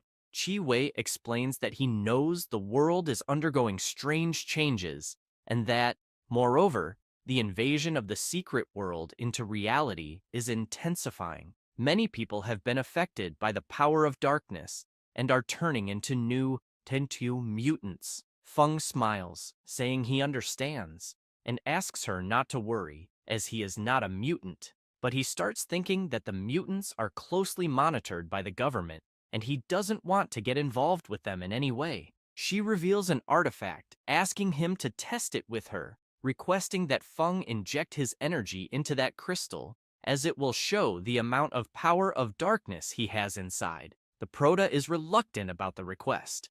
The teacher, looking at him, begins to imagine that Feng is hesitant about the request, making her suspicious. However, he laughs, saying it's the first time he's been in a situation like that, so he's a bit nervous. He says this and touches the crystal, injecting a bit of his energy, causing the crystal to explode into several pieces. Panicking over what had just happened, Qi Wei is outraged, questioning how the crystal could have broken. Feng asks the teacher what was happening. She starts trembling as she recalls the conversation she had with Jing, where Jing explained that it was a black crystal, highly sensitive to the power of darkness, as it is frequently used by the government to detect mutants.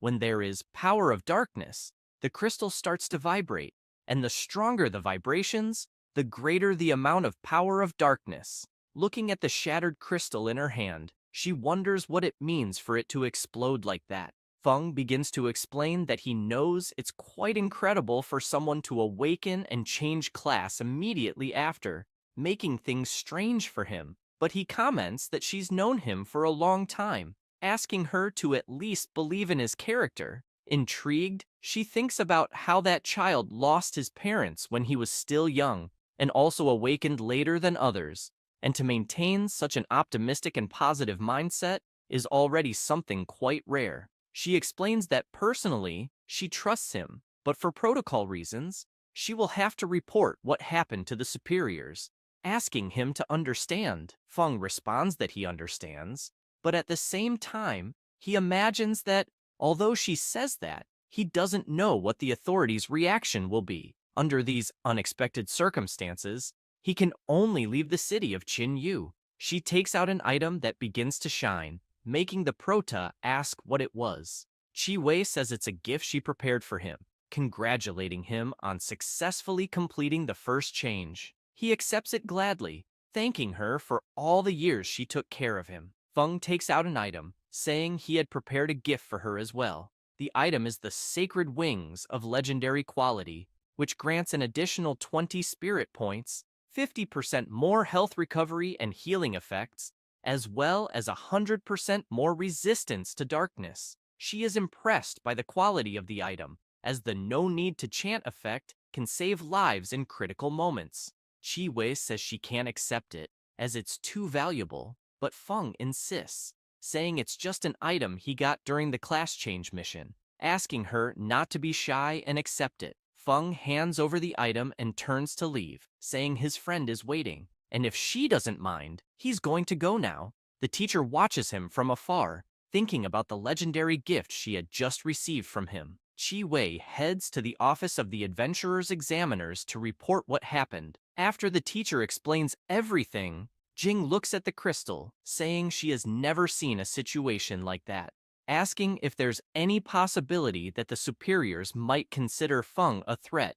Jing, tired, asks to let it go and end it there. The teacher is intrigued, asking Jing what she meant by end it there. Jing makes it clear that her student might be beyond what they understand at this point, and if he truly is a strong adventurer, they should try to recruit him as much as possible instead of investigating him and needlessly irritating him. Her advisor asks if they should report it. Jing replies no and requests to stop the investigation into Feng immediately. All related information should be kept highly confidential. Wei immediately agrees, thinking that Feng is young and without much background. Protecting him this way is more than appropriate. Jing, still intrigued, responds that since Feng doesn't want to expose his secrets, they should shift their attention to Duan. Currently, they need all the talents they can recruit, and one more strong ally wouldn't hurt. Back at Feng's house, Duan, calling the prota Sir, notices that he seems a bit upset. Feng, slumped on the couch, replies that the teacher just sent him a message saying that they canceled the investigation on him. Duan asks if that isn't good news. Looking like a living zombie, the prota responds that he's worried about how he'll train in the future, as every time he destroys a domain, it always attracts a lot of attention. He's even drawn the attention of the authorities, and if he continues, eventually, he'll face a lot of trouble. Duan becomes irritated, thinking that it's not easy being a great leader, as even his problems seem different from those of ordinary people. He had never imagined that destroying a domain would be like that, and if he hadn't seen it with his own eyes, he wouldn't know how to react. He gets an idea and asks Feng if it wouldn't be possible to train in unregistered domains, which gets Feng a little more excited. Duan explains that recently, with the world's changes, many new domains have appeared. Some of them aren't managed by the authorities due to a lack of resources, while others are occupied by evil forces. Immediately, the prota perks up, saying that could be a great solution, and quickly asks if Duan has information on these domains. Duan replies that he currently has information on 2 of them, and can look for more if needed. Relieved, Feng thanks him, thinking that acting like an ordinary person will surely be more effective than acting like a student. And, looking at his supreme black card, He thinks about selling his loot at the trade market and resting a bit. After all, improving his use of curses shouldn't put him behind others. A while passes, and night falls. Dwan quickly returns to the hotel, thinking that he had spent too much time at the Prota's house and didn't have time to look for another place to sleep, so he decides to stay another night there. Upon entering, he is greeted by a man in a suit. Dwan asks who he is. They sit down, and the man in the suit introduces himself as Zhang Ji, the mayor of Chinyu City, thanking him right away for helping during the domain invasion last time. He then asks if Dwan is interested in living in Chinyu City permanently. Dwan responds affirmatively, saying he had been thinking about it lately. Ji is pleased to hear this, saying it's great because it would be an immense pleasure to have a strong warrior like him in the city. Handing over a special adventurer certificate issued by the city with high privileges, he makes it clear that if Dwan ever needs anything in the future, he just has to let them know, and they will do their best to help. Dwan takes the certificate and looks at it. The mayor begins to sweat nervously, worried because he had heard that other cities had tried to recruit Dwan before, but were all rejected. Chinyu City is small, so he hopes Dwan won't disdain it. Dwan puts the certificate away, thanking him right after, saying he will indeed accept it. Quickly, Ji grabs his hand, saying that there is no need to thank him. It is he who should be doing that.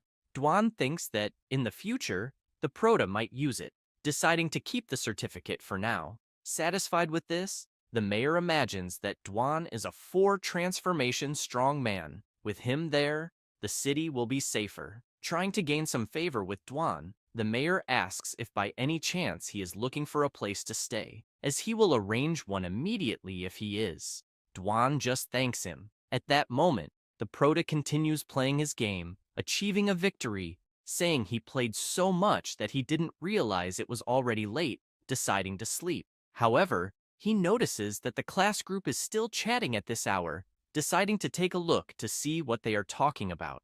Reading the conversations, he imagines that his classmates awakened when they were 16 and wanted to take the university entrance exam, but they first need to reach the 1 advancement level or higher. He never imagined that he would surpass all of them in such a short time. Right after, he notices that they are mentioning his name, saying he is just playing. He is astonished at this, as the guy is another fan of Miss Wang, wondering if he is stalking his feed on his account, because what does he have to do with this? He also notices that the teacher scolded the guy right after, telling them to mind their own lives and not worry about others. Feng bursts out laughing, saying that Teacher Chi is really cool. However, something catches his attention in the group's conversation, noticing several comments about the secret realm invasions. People were worried about it, wondering if they should be concerned. Feng becomes worried upon reading those messages,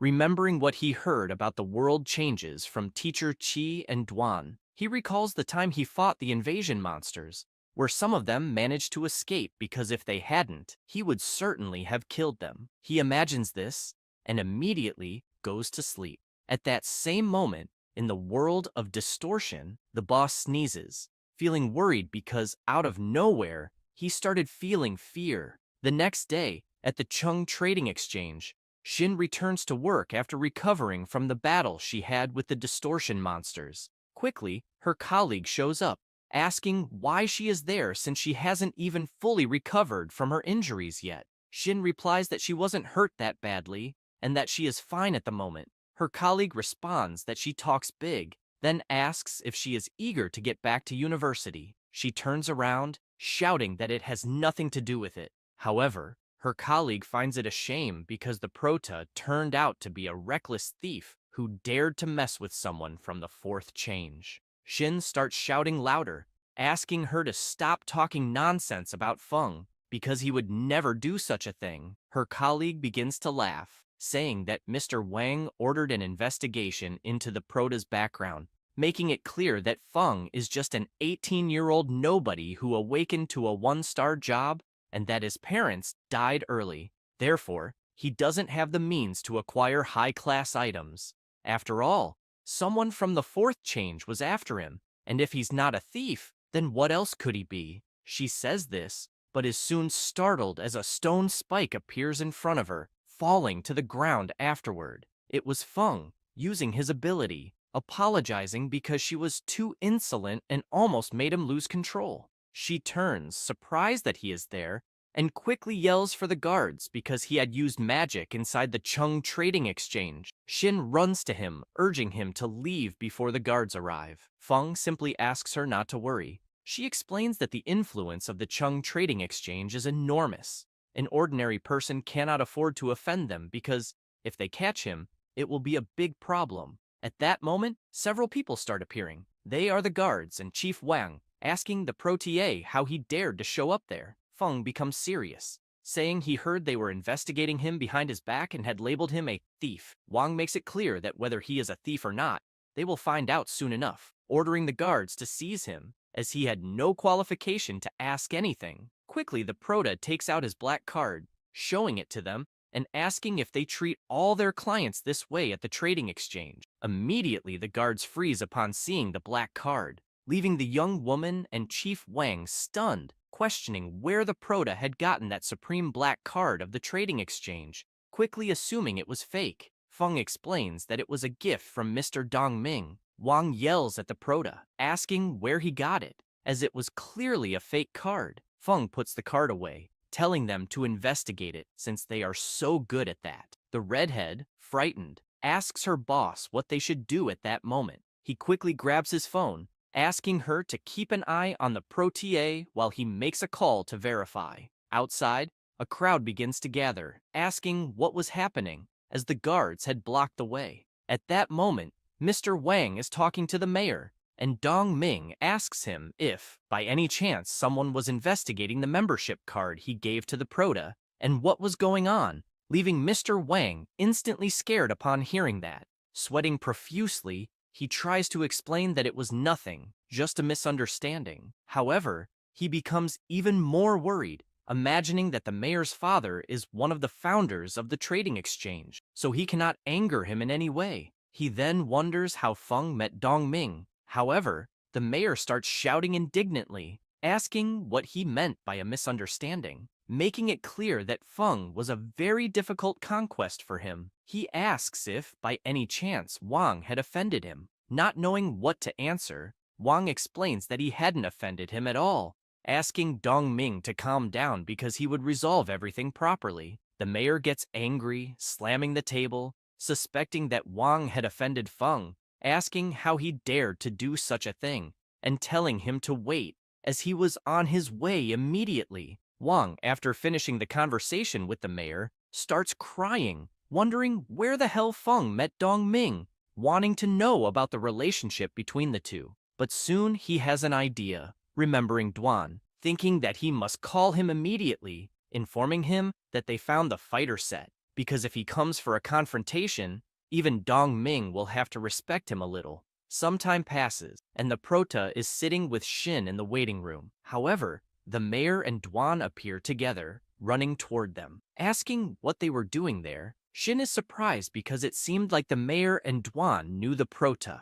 Both, furious, turn to the woman, leaving her extremely scared, asking why they were looking at her like that. But soon she notices Mr. Wang, all dejected as if he had been defeated, then asks what happened. However, he can only reply that it was all over. Dong Ming turns to the prota, asking if, by chance, he didn't want them to apologize. Feng thinks it's unnecessary, as neither of them would care to apologize since they couldn't redeem themselves. Immediately, the mayor points his finger at the two, telling them to leave at once.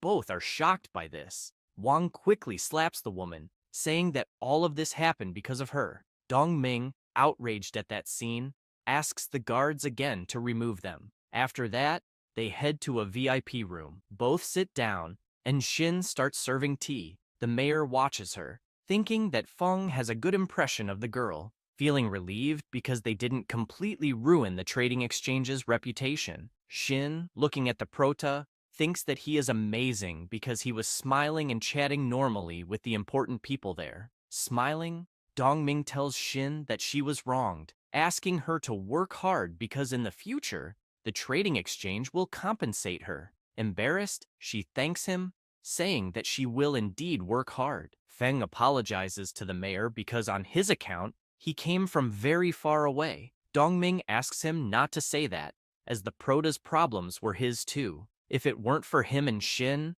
the city of Longbofu could have been left without the Prota to defend it. Remembering that he had noticed Feng looking at the rare items catalog, he then asks if he needed something. He starts laughing, saying that he was indeed looking for something, asking if he had ever heard of the final relic. Surprised by what the Prota just said, he asks him what he means by final relic. This also leaves Duan intrigued about this final relic. Feng is surprised they don't know, saying it was nothing, as he saw someone mentioning it on the internet the day before and thought it might be something interesting. Remembering that the day before, he had taken the skill book he had received from the teacher. This skill book is called Spiritual Energy Powder. It is used by mages to temporarily replenish skills during combat.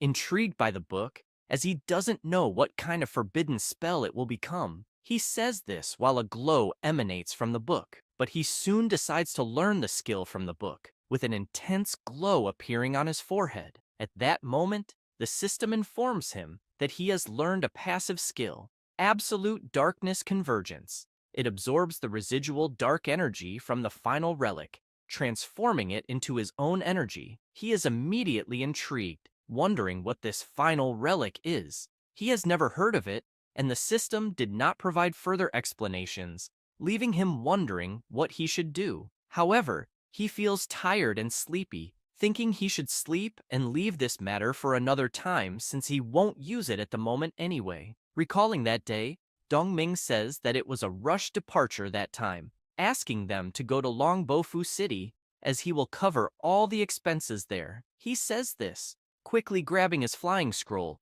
using it to return to the city, while the two watch him fly away. Feng invites Duan to eat something, but he asks the Prota to eat at his place. At Duan's house, the Prota is surprised by the size of the house, asking if the mayor was really paying for it. Duan explains that they said that anyone above the 4th change level who wants to stay in Chinyu City would receive special treatment. He then asks the Protier if he would like to move there, as Duan can find another place. Feng sits on the sofa, saying it's unnecessary because he will make some money and even buy a house there, making it clear they will soon be neighbors. Duan tells Feng that if he needs money, he can lend it to him, but the Prota quickly interrupts, saying he doesn't need his money. He imagines that he recently sold equipment and accumulated plenty of crystals, which he can exchange for money to buy a mansion, so it wouldn't be a problem. But he soon thinks that he would have fewer crystals available, and if he needs them later, it will be complicated if he has already bought the house. He decides then that he will wait a bit. After chatting for a while, the tea arrives, and the Prota immediately starts drinking it, feeling relaxed as it was excellent. Duan explains that they have a dedicated chef there and had even called him, letting him know they would be arriving soon. The Prota is pleased with that since it was quite convenient. At that moment, Duan's phone starts ringing. He answers, greeting the mayor of Chinyu City, but Zhang quickly says that there is something that might be a bit of a nuisance for him, informing him that the investigation team sent from above is looking into the recent disasters that occurred in Chinyu City and, as such, would like to get some information from him. Duan is surprised by this and, looking at the Prota, imagines that the investigations might affect Feng, so it's better to ask what he thinks first. He then tells the mayor that he is busy that day. Zhang replies that it's all right, asking Duan to let him know whenever he is free in the coming days. After explaining to the Protier the matter the mayor mentioned, Feng asks what this investigation group is, as he has never heard of these people. Elsewhere, a sinister warrior appears, saying that the city is strange because they are talking about a mysterious great boss. In the meeting room, several important people are gathered, asking if anyone there knows this mysterious great boss. Jing responds that she doesn't. Bang Wei, intrigued, asks if they haven't heard anything, so why would there be rumors that the mysterious great boss had saved the city? She explains that it was mainly because the secret area invasion was suddenly halted at that time, and the mutants that were invading were also eliminated. Stressed, he asks if she is joking, because the danger level of the secret area invasion varies, and they can't use that as a basis before properly investigating. He makes it clear that, on the other hand, there was another accident in the secret area, with 2 attacks of king level or higher, asking what exactly the mysterious great boss had done. Jing lowers her head, thoughtful about what he just said. Chi Wei becomes worried because to protect Feng, Jing used her power and modified all the information that could be related to Feng, and with that, all the pressure of the incident fell on her. At that moment, Mayor Zhang burst through the door, informing them that he had just called Duan, but he said he couldn't attend the meeting because he was busy. Bang Wei becomes furious, saying that he hates those adventurers who are out of control, as a watchdog without a guild acts like the world belongs to them. He slams his hand on the table right afterward, asking to be put in charge of the investigation. After the meeting, he goes to the secret area. As he approaches the portal, he is stopped by 2 guards who were there. Smiling, he greets them, introducing himself and saying he is part of the investigation team and was there to enter and carry out some investigations.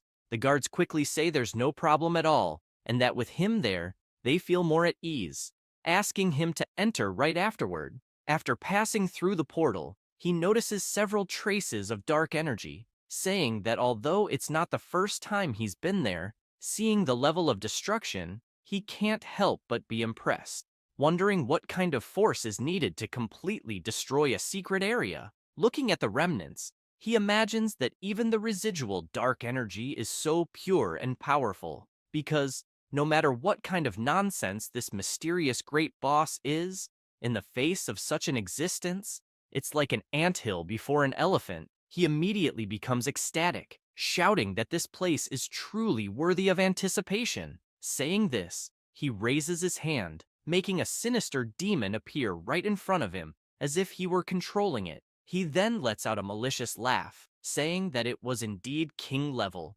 filled with powerful energy all around, craving it all for himself. At that very moment, in Duan's house, the Prote continues playing his game, complaining to the system. However, an alert pops up from the system, informing him that the final relic has been found, leaving the Prote surprised. He imagines that something seems to be happening, as a connection is forming with him through the aura. If he focuses carefully, the connection becomes clearer, allowing him to locate its position. Feng grabs his shirt, stands up and puts it on. Duan appears, asking where he is going. The Prote responds that he is going out for a while. He then rushes out, asking Duan to finish the game for him. Feng hails a taxi and, looking at the GPS, guesses that the energy is coming from near the sinister cemetery. He realizes, through their connection, that this thing is moving. At the entrance of the sinister cemetery, the guards spot the demon emerging from the portal,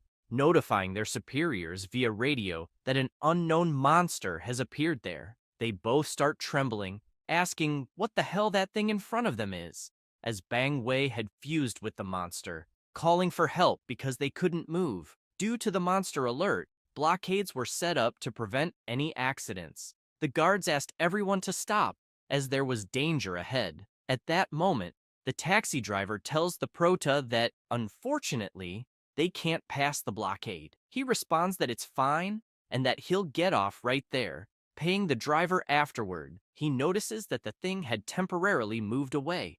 At the entrance of the sinister cemetery, the demon continued its rampage, destroying everything, while Bang Wei called for help. However, Jing suddenly appears, along with Professor Chi Wei and another person, charging toward the monster. But they quickly stop, horrified by what was right in front of them, asking what the hell was happening. Some time passes in the sinister cemetery after the battle. Jing is in Chi Wei's arms, who is trying to heal her. She tries to say something but can't due to her injuries. The professor imagines that, thanks to the equipment Feng had given her, she managed to reduce the cooldown time and use the support spell faster. However, the situation is still critical because not even Jing, who is strong, could stop the creature. Jing starts to stand up, trembling all over, asking where the creature was. Chi Wei explains that it had headed toward the city center, but Mayor Zhang had already called for help from Kang Na, though he didn't know how long it would take him to arrive, and it might be too late. Jing takes a deep breath, imagining that Kang Na is as strong as she is. So, alone, he won't be a match for the creature. The only hope left is for the person who is pursuing it. This will be the last chance. Elsewhere, the creature is destroying everything in sight, furious. At that moment, Feng arrives, looking at the creature and realizing that the final relic had grown much larger. The demonic creature notices the Prota standing there, as if he were a beast. He wonders if he will have to use other forbidden spells to take it down first. However, while he is thinking, the creature wastes no time, jumping at him with all its might, striking toward his head. The Prota remains motionless, waiting until the last second to act. He uses his dark shield immediately afterward, blocking the creature's attack. It starts to break out in a cold sweat, wondering if this is even possible. How could he possess such incredible power? At this moment, a system message appears, informing him that the final relic has been detected and asking if the Prota wants to absorb it. Feng wastes no time, accepting immediately, as he needed close physical contact to absorb it. He releases a terrible power toward the creature, absorbing it immediately while it screams in pain. With the absorption, various memory fragments and places were assimilated, gaining an additional 100 total attributes. Feng is pleased because, even for a 3-star class, leveling up from level 0 to the Buiwi third transformation doesn't grant so many skill points to distribute so generously. However, he grows concerned, as it seemed that, in addition to the absorption, he had taken in something else, since he was seeing some strange images in his head. At that moment, Duan appears, asking the Prota what had happened there. Feng simply gestures toward the fallen creature, saying that it appeared out of nowhere and he killed it immediately. Duan, looking at Bang Wei, knocked out on the ground, says that it seemed like the Prota was also responsible for defeating him. He is intrigued by the chaotic scene around them, thinking that the mayor just mentioned that there was a monster invasion. He wonders if they were members of some evil sect, and although he understands that the Prota managed to eliminate the monster, he can't explain what happened to the energy around them, as it doesn't seem to be the result of a powerful spell. So, how did the Prota do it? Feng, smiling, pats Duan on the shoulder, asking him to handle the aftermath there, as he arrived just in time. Duan simply responds that he understands, telling him to leave it to him. After that, Feng takes off flying at full speed, leaving Duan astonished at the Prota's speed, wondering if he wasn't a mage, because that speed surpasses many combat classes. Shouting to Feng right afterward, he says that he truly is incredible. Some time passes after the confrontation with the creature, and in Yanbian prison, Bang Wei is incarcerated, having confessed that he tried to control the creature. Jing explains that he discovered the creature in a secret dimension by chance, and managed to control the power of darkness for himself. Taking advantage of the investigation, he injected the power of darkness into the secret dimension, but the creature went out of control. The mayor is pleased, saying that it's great because apparently they have the mysterious great boss maintaining the city's security. Jing smiles, as does Professor Chi Wei, because her student is doing an excellent job. The mayor turns to Duan and asks if, by any chance, he had met the great boss. He replies that he did, as he was lucky enough to encounter him once, leaving the women surprised by what he just said. Zhang asks Duan if he could do him a favor. If the mysterious great boss is willing to settle permanently in Qinyu City, they will do their best to meet all his needs. Duan explains that the great boss is discreet and rarely shows up, so it might be better to forget that idea. He recalls that, thanks to him and the Prota, they managed to shift the situation to this mysterious great boss who doesn't exist. In other words, without evidence, they cannot investigate. The mayor laments, as it really is a pity. Strong people like the great boss are admired by many. Duan makes it clear that the mysterious great boss has relatives in Qinyu, so he will take special care of this place, asking them not to worry. However, in return, he does not wish to be disturbed. Jing is intrigued by what Duan just explained, but she understands everything in the end. As for Professor Chi Wei, she wonders if, by chance,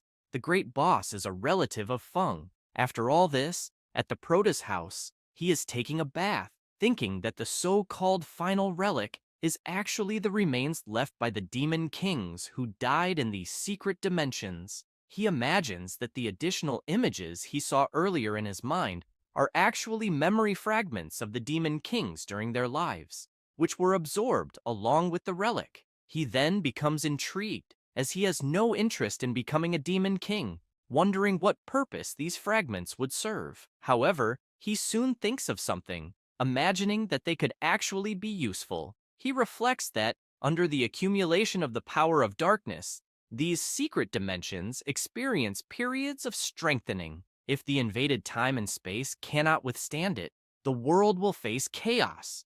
It is clear that in their time and space, the training path of the awakened is not complete, with only a few managing to reach the 4th level. Moreover, the professions of the awakened do not seem to have reached their most ideal form yet. He becomes worried, as the information extracted from the Demon King's memory does not seem very good.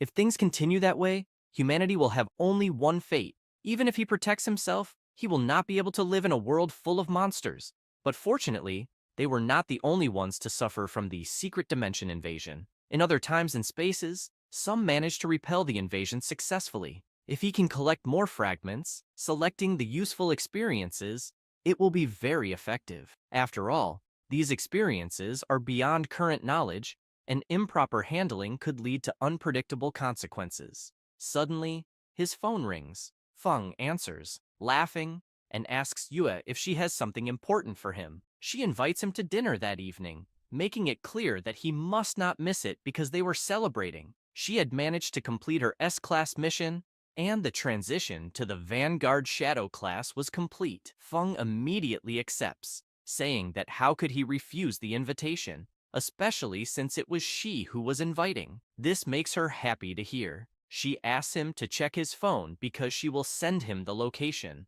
After sending the location to Feng, she and Zhao leave the transformation area, where their guild friends were waiting, bursting confetti right afterward, congratulating them for successfully advancing to the 2nd level. The people around them are amazed because, at such a young age, they have already reached the 2nd level. Zhao invites Yue to dinner, saying he has reserved a private room at the best restaurant in the city. However, she replies that she already has plans for the evening, asking them to have fun without her. She then announces that she will be the host at the event the following day, requesting everyone to be there. He asks her if they shouldn't rest first since they had worked hard during the transformation. Yue explains that it is something quite important and cannot be postponed. She says her goodbyes, while everyone watches her leave. Zhao gets irritated because they had barely reached the 2nd level, and they were already having disagreements. The cleric tries to calm him down, asking him not to speak like that because Yue is that kind of person. She must have something really important to do. Annoyed, he asks everyone there if they aren't tired of running after her, leaving them surprised by his question. Zhao explains that now that she has successfully completed the transition to S-class, she has also awakened a new hidden class, making it clear that the distance between her and everyone there will only grow. The cleric is shocked by what he just said. While everyone watches Yue walk away, Zhao comments that he fears that one day she will completely disconnect from the guild.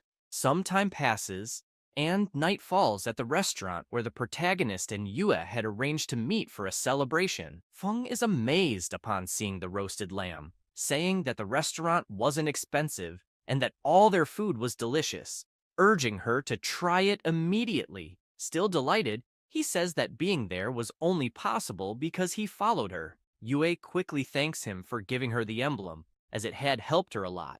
While he devours his lamb, he becomes intrigued by what she said and asks if the emblem had activated a new hidden class. However, he begins to imagine that in the Demon King's memories, they discovered that the awakened and their professions in that time and space hadn't reached their ideal form. He wonders next if emblems are one of the ways to achieve that state. Yue asks the protagonist if, by any chance, he knows where those emblems came from. Feng starts laughing, saying he wasn't very sure about them. She becomes frustrated upon hearing that, saying it would be great if they could buy them, as she would give one to the protagonist and the other members of her team. He feels happy, imagining that his friend is still the same, as whenever something good happens, she also considers his interests. Yue asks him not to worry, saying she will handle the emblem issue, and asks the protagonist not to give up on training, as in such a dangerous time, having extra self-defense skills is always useful.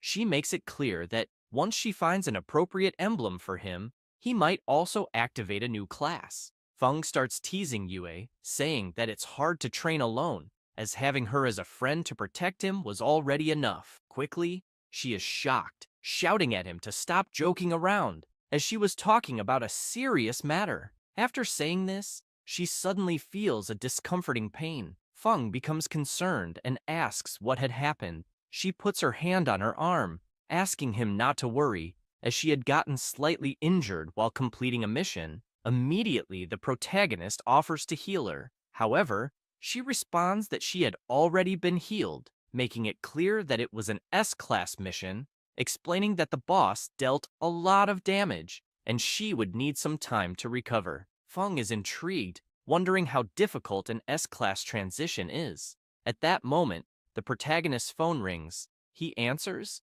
and someone asks if he was Ning Feng by any chance, but he doesn't respond, instead asking the caller what they wanted and who they were. He then imagines that the person had an aggressive tone in the way they spoke. However, the caller says that the protagonist doesn't need to know who he was, just asking him to answer where he had obtained the emblem. Feng quickly becomes fed up with that guy and leaves him talking to himself. Yue notices her friend became stressed and asks what happened. He responds that the caller had asked where the emblem came from. She is startled upon hearing that, explaining that she hadn't told anyone outside about the emblem. The protagonist simply picks up his delicious lamb to eat, asking her to let it go and to eat and drink in peace. However, he notices that the guy still hadn't hung up.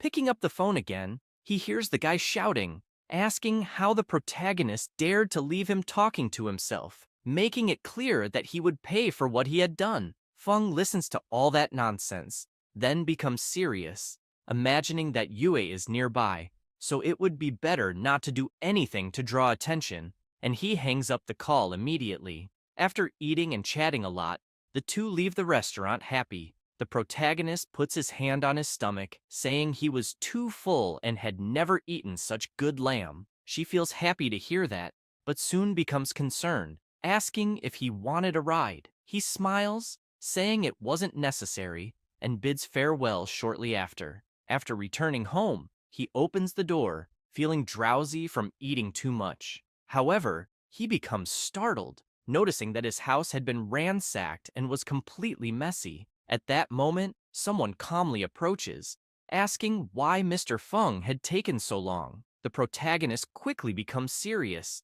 asking if it was him who had called earlier. The blonde guy starts laughing, saying yes, and that he had told the protagonist he would pay, making it clear that if he had answered honestly from the start, none of this would be happening. Feng then asks who had sent him. The blonde guy lets out a wicked laugh, asking the protagonist how a mere lowly awakened dared to speak in such a way, then asking if he hadn't had a teacher to teach him to show proper respect to the stronger ones. However, at that very moment, another guy sneaks up behind the protagonist, ready to attack him, but Feng quickly dodges and counterattacks with an elbow, hitting the guy square in the nose and making him drop his dagger. Feng adjusts himself as the other guy slides down the wall, knocked out.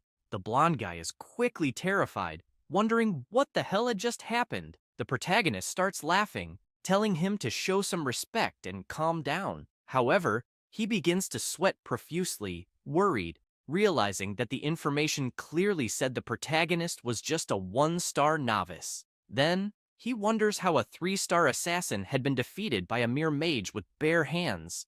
While thinking about this, he grabs a shuriken and, looking closely at Feng, notices that he has more than 100 points in all stats, and both his reaction speed and range had received significant improvements, realizing that he could handle many situations easily without even using magic. He throws his shuriken at Feng right after, but Feng dodges with ease. Immediately after seeing the protagonist's reaction, the blonde guy runs, realizing the situation wasn't good and that it was better to retreat. He heads toward the balcony to escape and quickly jumps off. However, Feng grabs his leg, preventing him from escaping and slamming his face hard into the wall.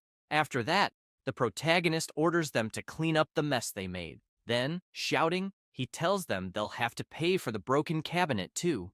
After cleaning everything up, the blonde guy says they've finished, informing that all their belongings, including their clothes, had been placed on the table. Feng crosses his arms, saying everything is fine, but he wants to know who sent them there. With his face all battered, he explains that it was Master Zhao Cheng of the Sovereign Lion Guild. He said that the protagonist had a special emblem that was unique and couldn't be found anywhere else, which is why he had hired them to gather information about it. Feng is immediately intrigued, wondering if that Zhao Cheng was the same mage from Yue's guild. As if that were the case, it wouldn't be surprising that he would do such a thing. He then gets excited, with a sinister expression, imagining that he won't be gentle with him, as he still had a forbidden spell he hadn't used, and he would use it especially on him. Immediately, the protagonist activates this ability, which involves the shadow ritual,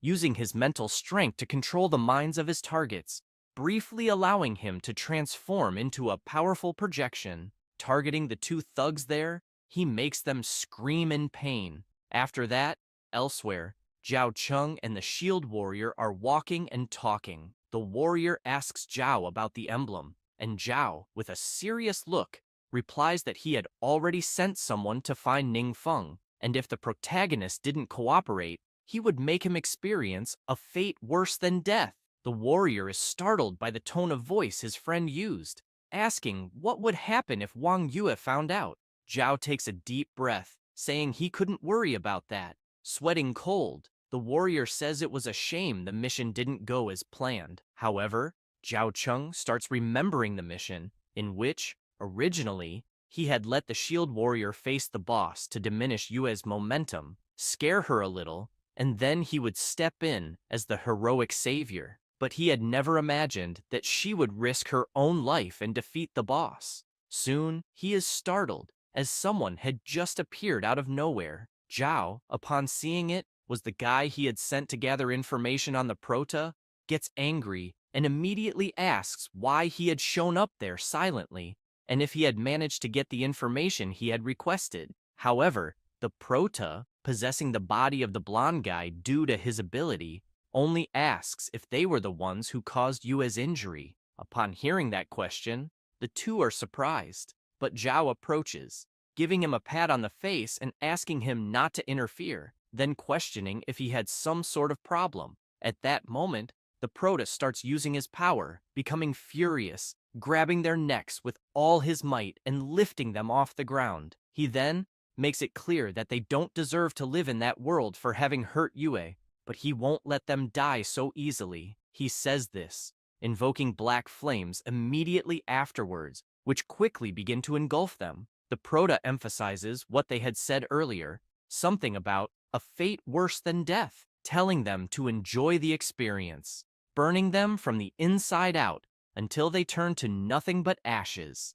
With that, he starts burning the blonde guy's body too, figuring that if they all turn to ashes, there would be no evidence, making it a good way to disappear without leaving any traces. However, he notes that this time things are a bit dangerous, as his home is in a common neighborhood, and he won't be able to prevent the entry and exit of high-level awakened individuals. Although he doesn't need to worry about them with his power, he can't stay at home 24 hours a day. He reflects that he originally planned to access the Demon King's memories and gather some important information, but luckily, he hadn't started yet. As if he were discovered by the awakened, it would certainly cause major problems. After thinking all that through, Feng starts stretching, saying he will stay at Duan's house first, since he is an awakened of the fourth transformation, strong, and the security in the housing area is of a high standard, much better. After saying that, some time passes, and Feng arrives at Duan's house, explaining to him what had happened earlier. Duan becomes furious upon hearing everything, asking the protier to rest as he will investigate to see if there is anyone else conspiring against Feng, as attacking him directly was an unforgivable audacity. Feng takes a deep breath, asking Duan to stay calm, as there was no need to rush into anything, and then asks if he knew any reliable alchemists. Duan is surprised by the prota's question, wanting to know what criteria he had for the alchemist. Feng explains that the alchemist needs to be high-level, trustworthy, preferably independent, and the fewer connections they have, the better. Duan becomes thoughtful, saying he knows a few alchemists of good level, but they have already joined large guilds. The prota replies that it wouldn't be very appropriate, remembering that in the memories he absorbed, the Demon King had already killed a few high-level alchemists, and the potions they had produced were significantly superior to the level of that world. Unfortunately, he didn't understand the specific details, only managing to copy the recipes left behind, needing to discuss them with a professional. He then imagines that alchemists who join large guilds usually have no choice, and the risk of information leaks is high. And, after the lesson he learned, he doesn't want to attract greedy flies anytime soon. After talking, Feng asks Duan if there is any opportunity to help him look, as he will also ask others. Some time passes, and Feng calls Yue, asking if she knew any alchemists. She replies yes, just one, but a reliable one. He is immediately surprised and asks if she was really serious. Yue confirms, explaining that it was their healer's brother, Shu Wei, a good alchemist, and that he was considering joining her guild. But Zhao Cheng and he didn't get along, so they couldn't negotiate. She then asks if the prota is interested because she can introduce them. Feng, after hearing Zhao's name again, imagines that his friend, unfortunately, had the bad luck of having him as a teammate, but at least he solved a big problem for her, and Zhao Cheng won't cause any more trouble. Yue, intrigued, asks the prota why the hell he is looking for an alchemist. He explains that he had found some recipes at home and wanted someone to help him understand them. She becomes suspicious, asking if he had found something at home again. Feng starts laughing, saying he has been doing a good cleaning in his house lately. Yue asks him to wait a moment, that she will arrange everything as quickly as possible. Some time passes, and the prota goes to the place where the alchemist is, introducing himself. The alchemist also introduces himself, saying his name is Shu Wei, asking Feng if he could show his recipes.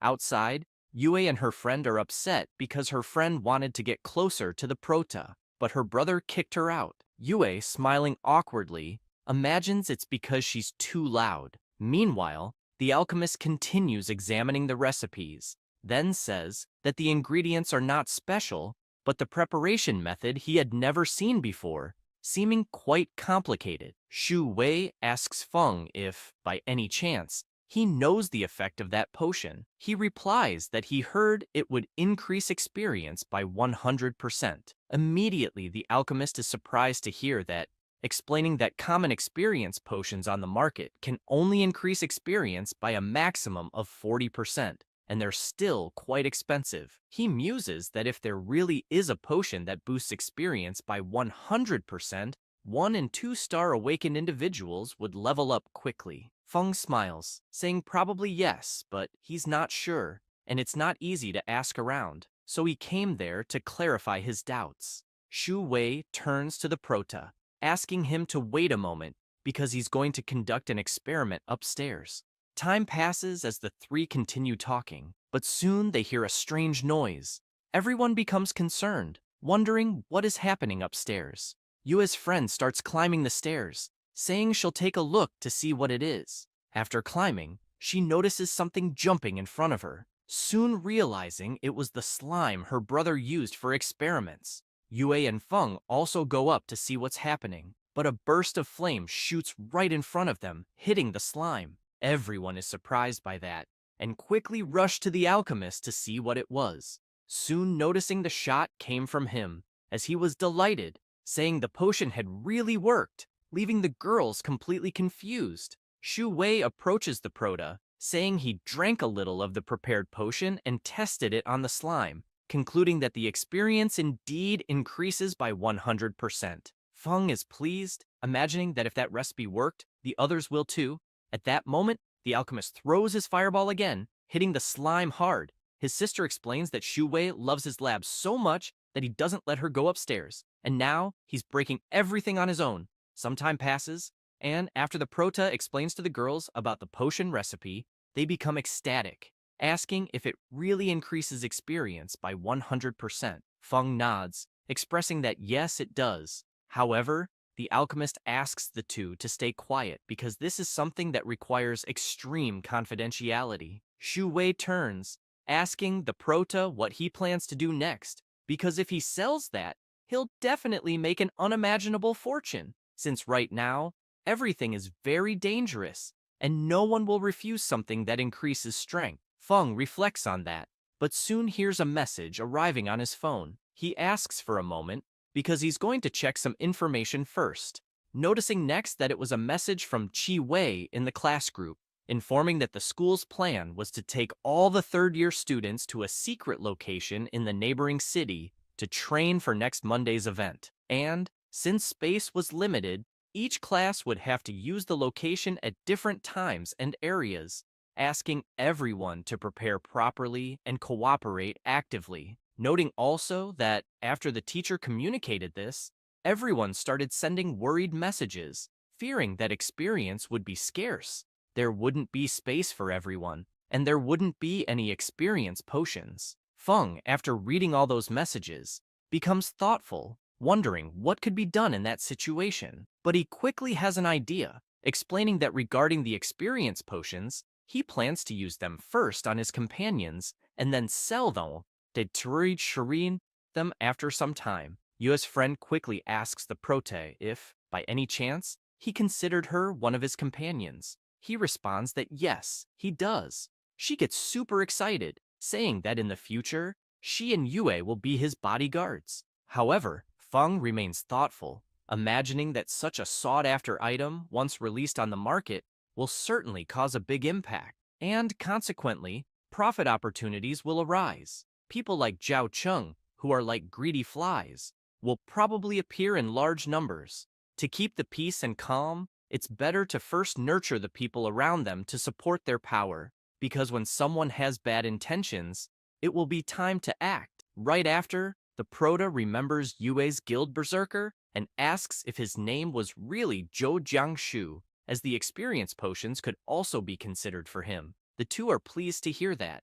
Yue's friend says that, in fact, last night, the berserker was worried, thinking he wouldn't be able to get into the same university, but now he will be reassured. Feng imagines that Zhou Jiangshu is quite talented, and Yue's friend, being a cleric, is also good, so the two will be of great help. Shu Wei approaches the Prota, asking if he can call him brother, and if, by any chance, he has more recipes. The Prota replies that yes, he does, handing another one to the alchemist, who quickly starts reading it. He begins to sweat nervously, feeling disappointed with himself because he has never heard of the ingredients listed. He recognizes only 2 ingredients from the recipe, but fears he won't be able to prepare it with his current level of power. Immediately, Feng becomes intrigued, thinking that, after all, these are recipes from a different world. If they can use some of them, it would already be great. At that moment, Yue suggests that as soon as the first experience potions are ready, they should call the berserker and Shu Wei to train together. She pats the Prota on the shoulder afterward, saying he should go too. This makes him worried, and he starts playing dumb, but Yue interrupts him, asking him to relax, as the city just sent out a notice allowing guild teams to go out for training, so he could go with them peacefully. They quickly start discussing which day to schedule the training. Shu Wei makes it clear that he'll calculate because if they want enough potions for everyone, they'll probably be ready by next Monday. Yue says that's perfect, and will schedule it for next Monday, thanking them right after. The cleric replies that there's no need to thank them since her brother wasn't doing anything anyway. Meanwhile, Feng looks a bit clueless because no one had consulted him. Time passes, and Monday arrives. The Prota is already at the meeting place, telling Yue over the phone that he has already arrived. She just asks him to wait by the roadside because they will be there very soon. Meanwhile, a school bus passes by where the Prota is standing. The people inside are from his class at school, and they ask if the guy standing there could be Ning Feng, their friend, until, looking closer, they realize it really is him, and that, apparently, he won't be training with them that day. Quickly, they start laughing and mocking the Prota, but soon they decide to change the subject because to them, it wasn't worth talking about someone as useless as Feng. It was better to sleep so they could arrive rested for the training. Time passes, and several people are at the entrance to the secret area. Feng's school class also arrives at the location, noticing that there were a lot of people there. A student asks the teacher, Chi Wei, when they would be able to enter. She replies that probably in about 2 hours. The students, upon hearing that, become impatient, asking if they really had to wait all that time. Chi Wei responds that yes, they did, because they were in the second group. However, one of the students notices Feng up ahead and quickly calls his group to see if it was really him. They are immediately impressed, as he was with the goddess Wang Yue and her guild, Sovereign Lion. The student becomes even more indignant upon seeing Feng and his group entering the portal, and immediately asks Professor Chi Wei why they are entering without waiting in line. The professor, also impressed, explains to the student that Ning Feng is the leader of the Sovereign Lion Guild, so they are probably heading straight to the heart of the secret area, as there are fewer people there, which is different from her class. The student who had asked the professor becomes furious, saying that he should be the one standing beside the goddess Wang, while his friend next to him asks how Feng dared to proceed to the heart of the secret area, as any small monster there could easily kill him. At that moment, someone arrives, asking if, by any chance, they were talking about Wang Yue, who is ranked 5th in the national rookie rankings. Surprised and sweating, the student replies that they were indeed. The person who had appeared asking about Yue thanks the student and says, "That's great, because they are heading to the right place." Saying that, they head toward the portal, along with 2 other people. Feng's school students just watch them enter without having to wait in line. Once again, that student becomes furious, asking why those guys were also showing off. His classmate beside him asks if he didn't know who those people were. She explains that those 3, like Wang Yue, are all rising stars in the national rookie rankings. The girl in question is ranked 4th and is named Chang Muqiu. The big guy in 3rd place is Ji Qi, and in 2nd place, Gu Yunzhou. After that, Feng's group reaches the center of the secret area, and Shu Wei wastes no time. He throws an experience potion to Jiang Shu, who is ecstatic to learn that it's an experience potion with a 100% boost. Quickly, the cleric slaps his head, asking him to lower his voice because people around them shouldn't know. He just apologizes, saying he got excited. Jiang Shu turns to the alchemist and asks if, by any chance, that potion is very valuable. Shu Wei explains that it's actually not that hard to make, as the ingredients aren't that rare, and even the manufacturing method isn't that complex. He clarifies that's why the recipe is so valuable. If they can increase experience with relatively low cost, no one will refuse. He even speculates that, with just that, Feng could become an honorary guest at any major guild. At that moment, the cleric becomes very happy, telling Feng that everyone there was benefiting from his presence. Jiang Shu pounds his chest and makes it clear to the Pro TA that whenever he needs anything in the future, he just has to ask. Feng laughs awkwardly, saying that they're all part of the same team and don't need to be so formal. Yue, watching from a distance, just observes them laughing, thinking that Feng's personality wasn't good for socializing, and that's why he always had few friends, especially after the failure of his awakening at 16. Yue, feeling upset, imagines that people at school mocked the Prota, which made him even more withdrawn. Looking at the Prota, she feels happy, because it's rare to see him so happy, talking, hoping he can recover from now on. Yue gives a slight cough to get everyone's attention and says she has something to say, asking everyone to listen. She explains that at the moment, they don't have a tank or a magic DPS, so during the battle, they need to ensure maximum safety, making it clear to the Prota that he doesn't need to take action so as not to draw attention from the monsters. Yue then shouts that she will attract the monsters and asks Jiang Shu to deal with them. She then asks Shu Ting to focus on buffs and protection, and Shu Wei will act with the potions according to the situation. Quickly, everyone shouts that it's okay. However, the Prota feels frustrated, thinking that this will slow his progress significantly, but out of respect for everyone, he will cooperate. After all, leveling up with forbidden curses is much faster, but since he's not in a hurry and is just understanding everyone's abilities, he decides to go along with it.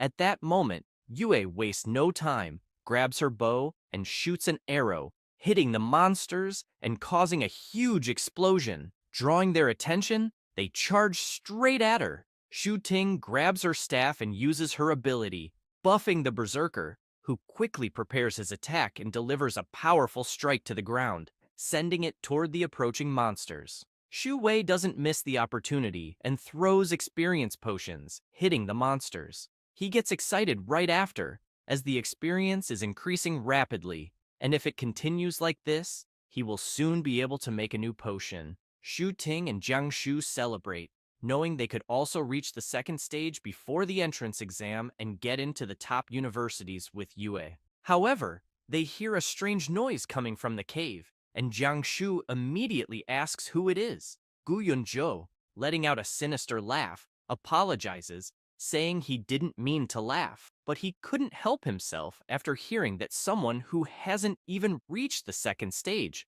was already talking about getting into a prestigious university before the exam. He says this while accompanied by his friends. Shu Ting and the Berserker are surprised, asking if they were really the top ranked in the national rookie rankings. Yunzhou, laughing, is pleased to know that their reputation isn't bad, as they were recognized quickly. This leaves the Berserker and the Cleric puzzled, wondering why on earth they would be there since they are from the area near Qinyu. At that moment, Wang Yue arrives, asking the people from the national ranking if they wanted something, as they were busy training. Yunzhou approaches with his friends, saying he wanted to speak specifically with Yue, then asks if she's interested in joining their team. Upon hearing this, Shu Ting and the Berserker are shocked by the question. However, Yue immediately declines, saying she already has her own team. Yunzhou, indignant at the refusal, responds that he knew, but points out that her team includes a mage named Zhao Cheng, who is ranked 14th in the national rookie rankings. And, if he were interested, he could also join their team, even though Zhao Cheng is a bit lower in the rankings, but he would consider it a favor for her. Annoyed, Yue asks if she hadn't been clear enough, as she already said she didn't want to join any more guilds. He becomes frustrated, asking her not to reject the offer so quickly, because in places like Qinyu, the news can be a bit delayed. Yunzhou explains that due to frequent changes in the secret area, the monsters are becoming more difficult to deal with, and top universities are raising their admission standards. This year, they are admitting only elite teams or individuals with favorable conditions, and there are very few spots available. Smiling, he makes it clear to Yue that she would be missing out on a rare opportunity because new talents in the rankings are reshuffling their teams, and they are no exception. He explains that the reason they chose to invite her is precisely because of her team. After saying this, Yunzhou changes his expression completely, asking Yue not to forget that she was destined to become someone very powerful. And, looking to the side, Yunzhou hints that her friends aren't, leaving them outraged by the insinuation. Yunzhou, with a sinister laugh, says that weakness is the greatest sin. Immediately, Yue begins summoning her bow, as she didn't like his words at all. However, he asks her not to get worked up, making it clear that she is a ranged DPS, and it wouldn't be good for her to start a fight at close range. Shu Ting, scared, goes up to Yue and puts her hand on her shoulder, asking her to let it go and suggesting they find another place to train. She says this, and all of Yua's guild silently turn and decide to head elsewhere. However, the prota stands still, thinking that Yunjo is really irritating, and, since Yua recently awakened a new class, wonders if she can defeat him. While he's thinking, GK stomps the ground hard, catching Feng's attention. Looking at the prota, GK asks if by any chance he is Zhao Cheng. Feng replies that he is not. With that, GK lets out a sinister laugh and tells the prota to get out of there immediately, as he's nothing but useless. Hearing this makes Feng furious. However, the berserker steps in, asking GK not to be so disrespectful. This angers GK, who asks if by chance the berserker wants to die here, throwing a punch immediately at him, which the berserker blocks. However, he's shocked by the strength of GK's strike. Soon, Jiangshu cannot withstand GK's punch and takes the full blow. Concerned, Yue runs towards the berserker, asking if he's okay, but Yunjo steps in front of her, preventing her from passing. She immediately asks him to move, startling him with her expression, but they soon hear the berserker telling them to stay out of it. Kneeling on the ground and in great pain, Jiangshu realizes he's in trouble, as it seems the punch broke a few of his ribs. He thinks that GK must be a cruel guy. He quickly gets up and tells Feng to back off, thinking that he can't let the protagonist get dragged into the fight that's coming. GK, standing near the berserker, simply says that it's all useless, which enrages Jiangshu. He starts focusing his power into his fists, but is surprised by GK's speed, realizing he's about to take another hit and has no chance to block or dodge. At the same time, Yue and Shu Ting prepare themselves, but it's already too late. The blow is about to land on the berserker's face, when suddenly, a hand appears, blocking GK's punch. It's the protagonist, easily stopping the attack, leaving everyone shocked. GK becomes frustrated, even more so when he realizes he can't move, wondering why someone dressed like a useless mage has such a powerful aura. Feng wastes no time, grabs GK's fist, and pulls him with great force, causing GK to scream in pain. Feng throws him far away as if he were nothing, smashing him into several rocks, which all collapse on top of GK, burying him. At the same time, Feng turns around, gives a sinister smile, and calls him useless. Immediately, Yunjo runs to help his friend, but doesn't notice Yue preparing her bow, and he gets shot right in the middle of his butt. He starts hopping around in pain, unable to believe he just got shot in the butt. Shu Ting bursts out laughing, finding the attack truly hilarious. Muqiu is terrified by the sight of Yunjo, then becomes frightened as she realizes that a mage defeated an unarmed berserker and that an archer hit the tank at close range. She wonders if perhaps this is a dream, since Gu Yunjo and GK are part of the elite new talent rankings. At that moment, the prota is breathing deeply as he wanted to be discreet, and he gets frustrated because he didn't want any complications. He turns to Shu Ting, asking her to stop being shocked and go ahead and heal the berserker. She says yes, and immediately starts healing Jiangshu. While she's healing him, the prota asks the berserker how he plans to deal with GK.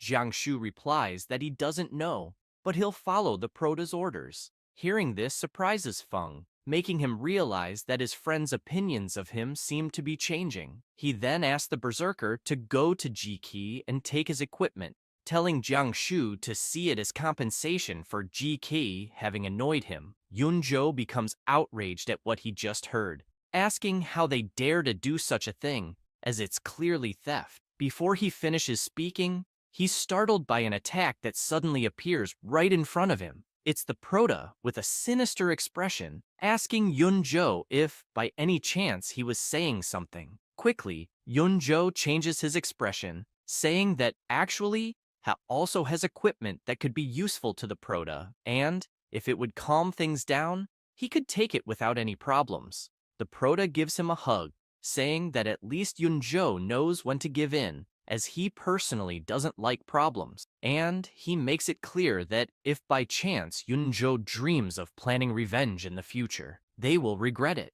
Terrified, Yunjo promises that they won't do anything, as they aren't reckless. At that moment, Muchiu approaches, asking for her equipment to be accepted as well, and hands it over to the cleric. The prota, seeing this, says that she seems to be a smart girl. Then, he asks them to continue training in another area, leaving Muchiu embarrassed since she was without her equipment.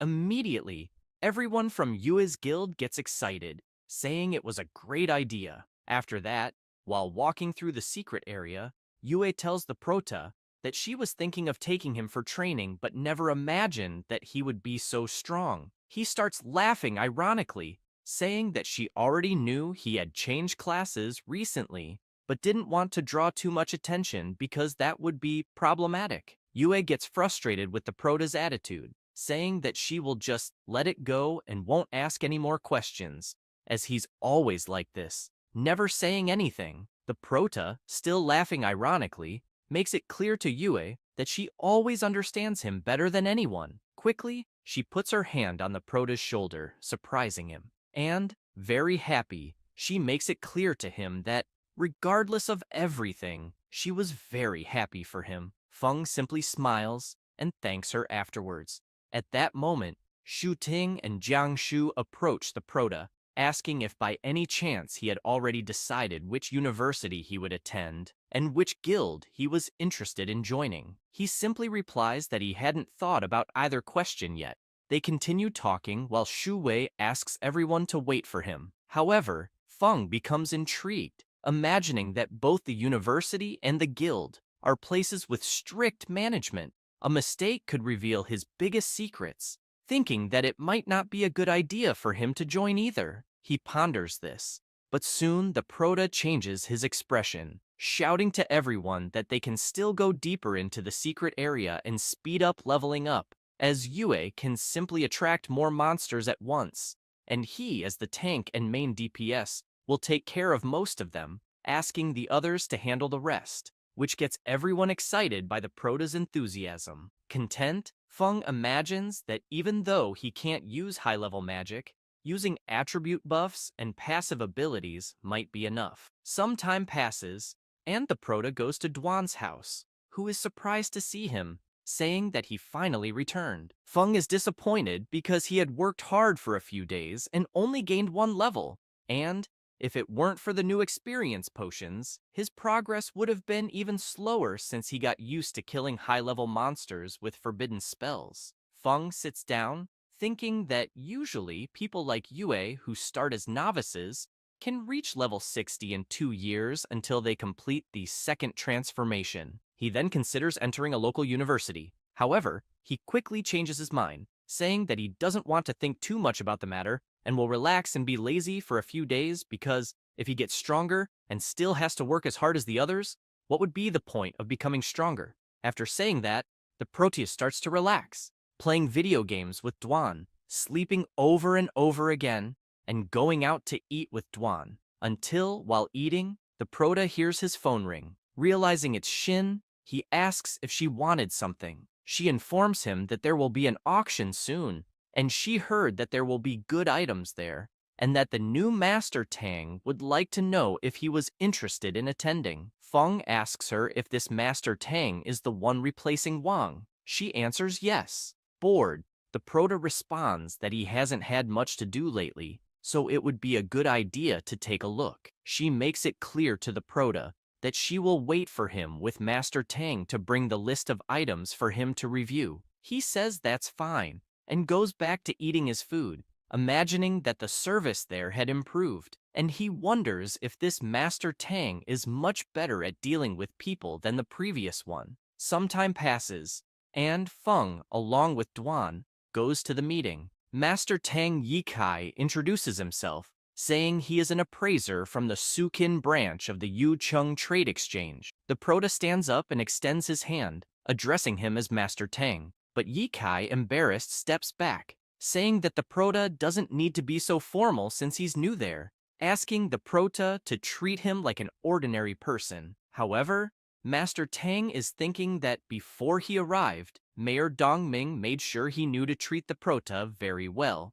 and in Mayor Ming's opinion, even if the entire market focused on him, there would be no problem. He turns and asks Miss Shin to bring the auction item list to show Feng. Quickly, she hands the list to the Prota, and he starts looking through it, becoming thoughtful, realizing that there were only a few pieces of equipment and potions suitable for mages, none of which would be useful to him. As the Prota rapidly examines the items, Mr. Yikie becomes concerned because it seemed like Feng was reviewing the items too quickly and didn't seem to find anything to his liking. He starts wondering if he might have underestimated the Prota's abilities. Then, something catches Feng's attention, leaving him seriously concerned. Noticing that something had caught the Prota's eye, Yikai approaches, saying that Feng has a good eye because the item he was looking at was definitely something great. Yikai, pointing to the image of the item, says it's an experience potion that can increase experience gains by 100%,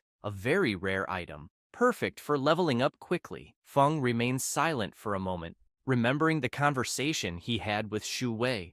Duan is also shocked to see what the item was, catching even Master Tang's attention, who is confused by the whole situation. Suddenly, Feng becomes serious, asking Yikai where they obtained that item. Feeling awkward with the question, Yikai responds that the item itself comes from the Blue Sharp Guild, then asks if something had happened to make the Prota so serious. Feng becomes intrigued, thinking that the Blue Sharp Guild is one of the 7 major guilds in the country with significant power. He then speculates that Shu Wei either secretly sold the potion formula to them, or they did something against Shu Wei. Feng turns and asks Yikai if the guild had mentioned where the potion came from. Yikai says he had only heard that they discovered a new instance called Trial of the Gods, which can only be faced individually, and that the instance seemed to be divided into several layers, with a corresponding reward given for every 10 layers completed. With that, the formula was one of the rewards obtained upon completing the instance. Intrigued, Duan says it's the first time he's heard of this instance, then asks if it was also one of the instance mutations, because according to official requirements, before exploring an instance, it was necessary to register with the specialized county, and basic information could be found on the dedicated website. Feng, thoughtful, starts wondering if, by chance, Shu Wei had encountered any problems, then considers that this Trial of the Gods seemed like an incredible place. However, at that moment, a system message arrives, notifying him that he has acquired the mission, Trial of the Gods, asking him to use the power of the Trial of the Gods for personal benefit, with a time limit of 60 days to complete it, and the punishment for not completing it would be the elimination of the host. He becomes excited, as this is the first mission the system has given him, imagining that it will probably be something very interesting. Feng thanks Yikai but regrets, saying that this time he won't be participating in the auction. Yikai simply says there's no need to thank him, but makes it clear to Feng that if he needs anything in the future, he can seek him out anytime. However, he is worried, thinking that the experience potions were already the most highlighted items in the auction, and many guilds were eyeing them. He never imagined that Feng wouldn't be interested in them. At that moment, Duan asks Feng to stay there, as he would quickly check the information on this instance. But the Prota says he will go with him too, as he's interested in finding out. Some time passes, and Duan is researching like crazy about this instance, until he finds something and says that he needs the corresponding login authorization. But then he remembers the special badge that Mayor Zhang had given him. After using the badge, Duan informs the Pro-TA that he got it. Feng, looking at it, says that it looked like a tower. Duan explains that the Blue Sharp Guild has exclusive authorization, meaning they have official permission to manage it on their own, and without the guild's permission, outsiders cannot enter in any way. Feng imagines that these specialized instances of the major guilds are basically like that, but since the mission had already been issued and if he doesn't complete it, he will die, he starts thinking about other possible ways. After talking with Duan, the protagonist decides to head to the location of the god's trial. Using his teleportation ability, he observes the area, wondering why there were still sentinels there so late. He imagines that the Blue Sharp Guild has shared a lot of information about the test instance on their own forum to attract stronger players to join, which helped him understand a bit more. He thinks that if he uses stealth abilities to enter, they will never notice. With this thought, he smiles and then jumps, teleporting behind the sentinels without them noticing, heading straight for the rift. However, an explosion occurs, leaving the protagonist shocked as the blast throws both him and the sentinels far away. Meanwhile, at another location, one of the people in charge of monitoring the instance area asks if they saw the large explosion that just occurred there. Another person yells that they will immediately inform the president. Elsewhere, at the protagonist's house to be exact, his ability begins to manifest until he suddenly appears and crashes into his bed. Covered in blood and screaming in pain, he wonders what the hell had happened there, thinking that he had only touched the entrance to the instance when suddenly, a powerful energy gushed out, completely breaking the purification barrier he was using. Worried, the protagonist desperately wants to know what had happened until a system notification appears, giving him an important warning that the system resisted an investigation, suffering 3% damage,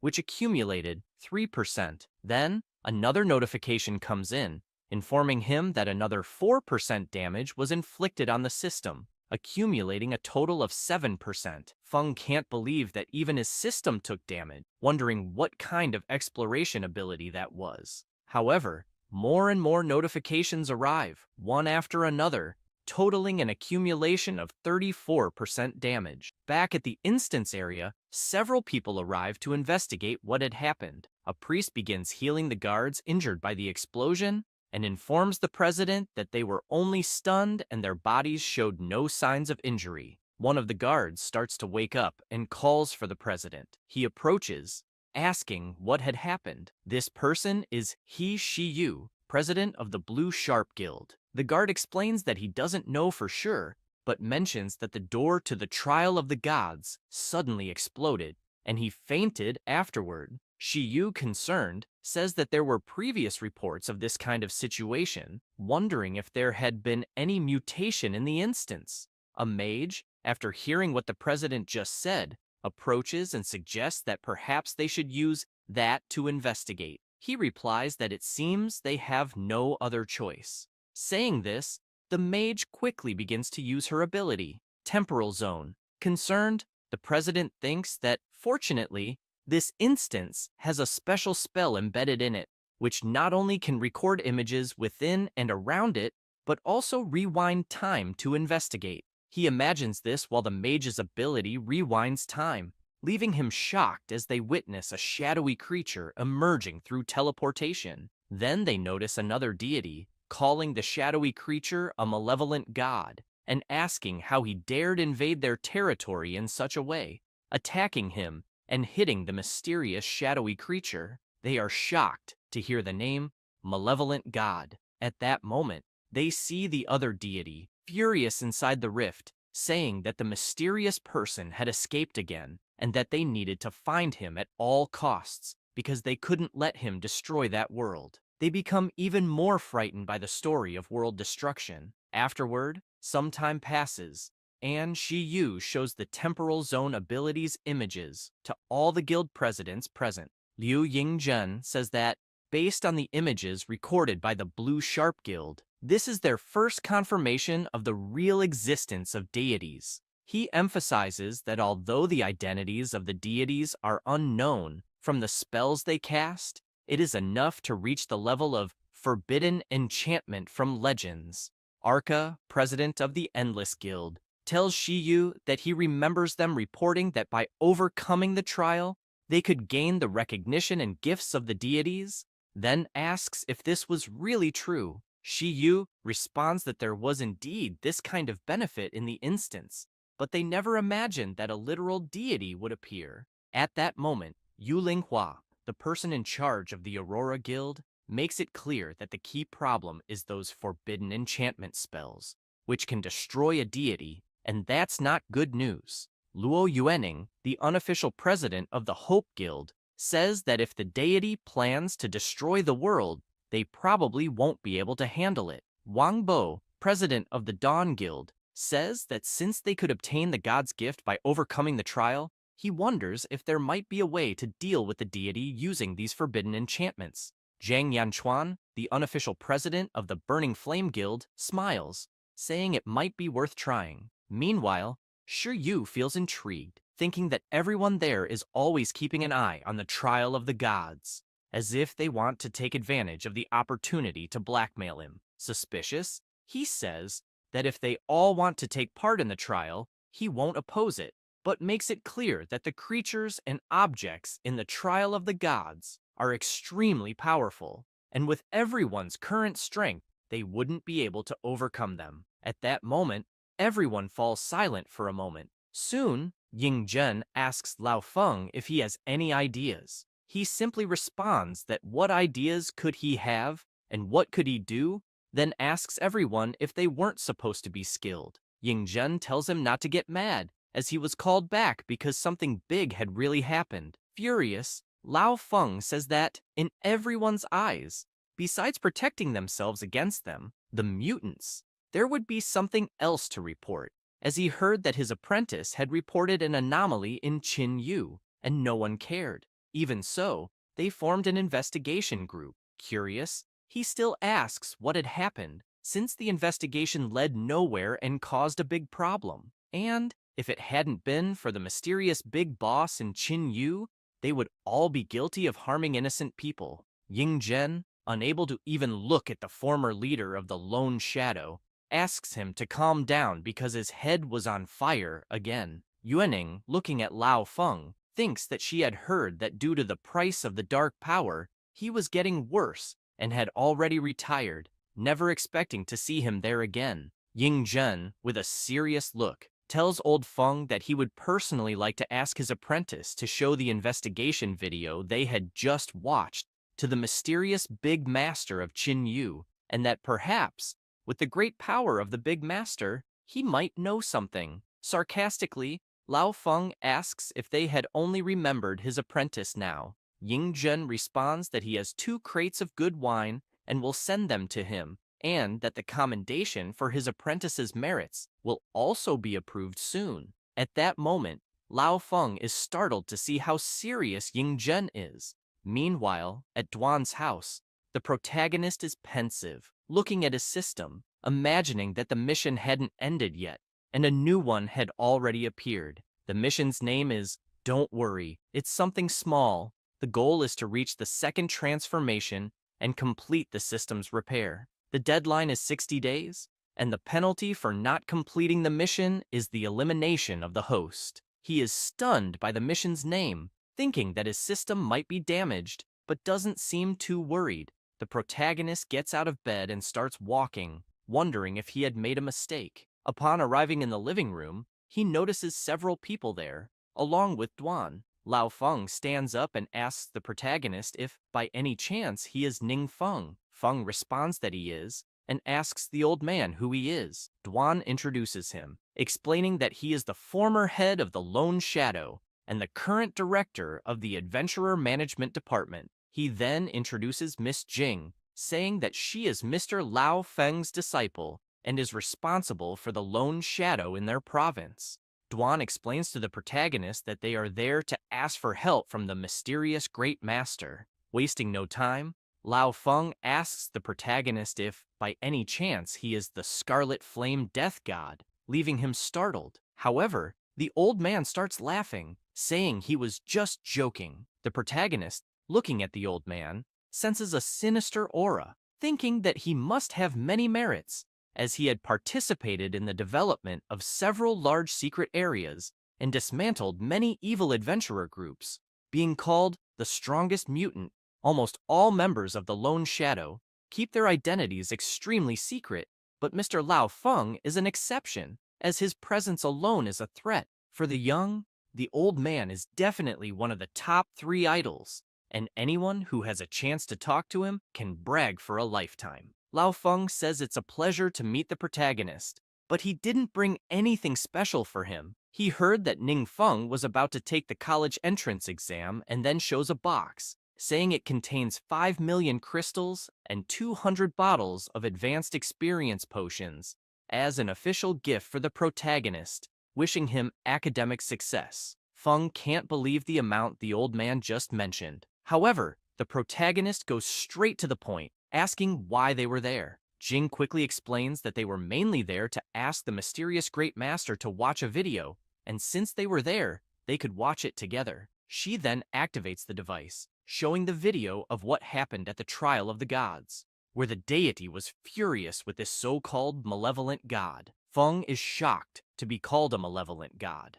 Surprised, he wonders how a common student like him could be a malevolent god, until the protagonist remembers his mission, telling him not to worry, as it was something small. He gets furious with his system, thinking that none of this was small at all, and considers that his system might be intentionally trying to deceive him. However, he tries to calm down, realizing he couldn't panic at all, as no one knew it was him who went to that place, so they would never be able to identify him. Feng, looking at both of them, says he understood and would send the video to the mysterious Great Master, and any news that came up, he would inform them immediately. Lao Feng thanks the protagonist and says they will head back and wait for updates, and that if they need anything, they shouldn't hesitate to contact Miss Jing. She hands her card to the protagonist, and as he takes it, he immediately realizes she was the woman from earlier in the transformation room,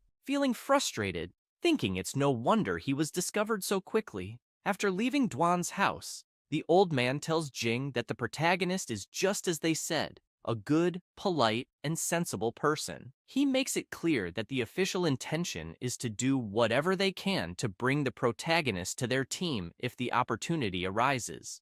Jing, suspicious, asks her master if by chance he thinks Ning Feng and the mysterious Great Master could be the same person. He simply asks her if it would matter, then clarifies that Ning Feng wants them to believe he is a student, thus, he is a student, and that's better for everyone. And giving 5 million crystals to a student, regardless of who they are, is an unquestionable gesture. After all, if the student becomes the mysterious Great Master, no one knows how they'll treat him in the future. Lao Feng also explains that the enemies are getting stronger, but since Shi Yu had mentioned in the meeting that everyone wanted the gift of the gods, but they weren't qualified to acquire it, the best thing everyone can do is wait for the mysterious Great Master to become their greatest support. Back at Duan's house, the protagonist is deep in thought, drinking his coffee, thinking that earlier, his system had detected damage in the tracking ability,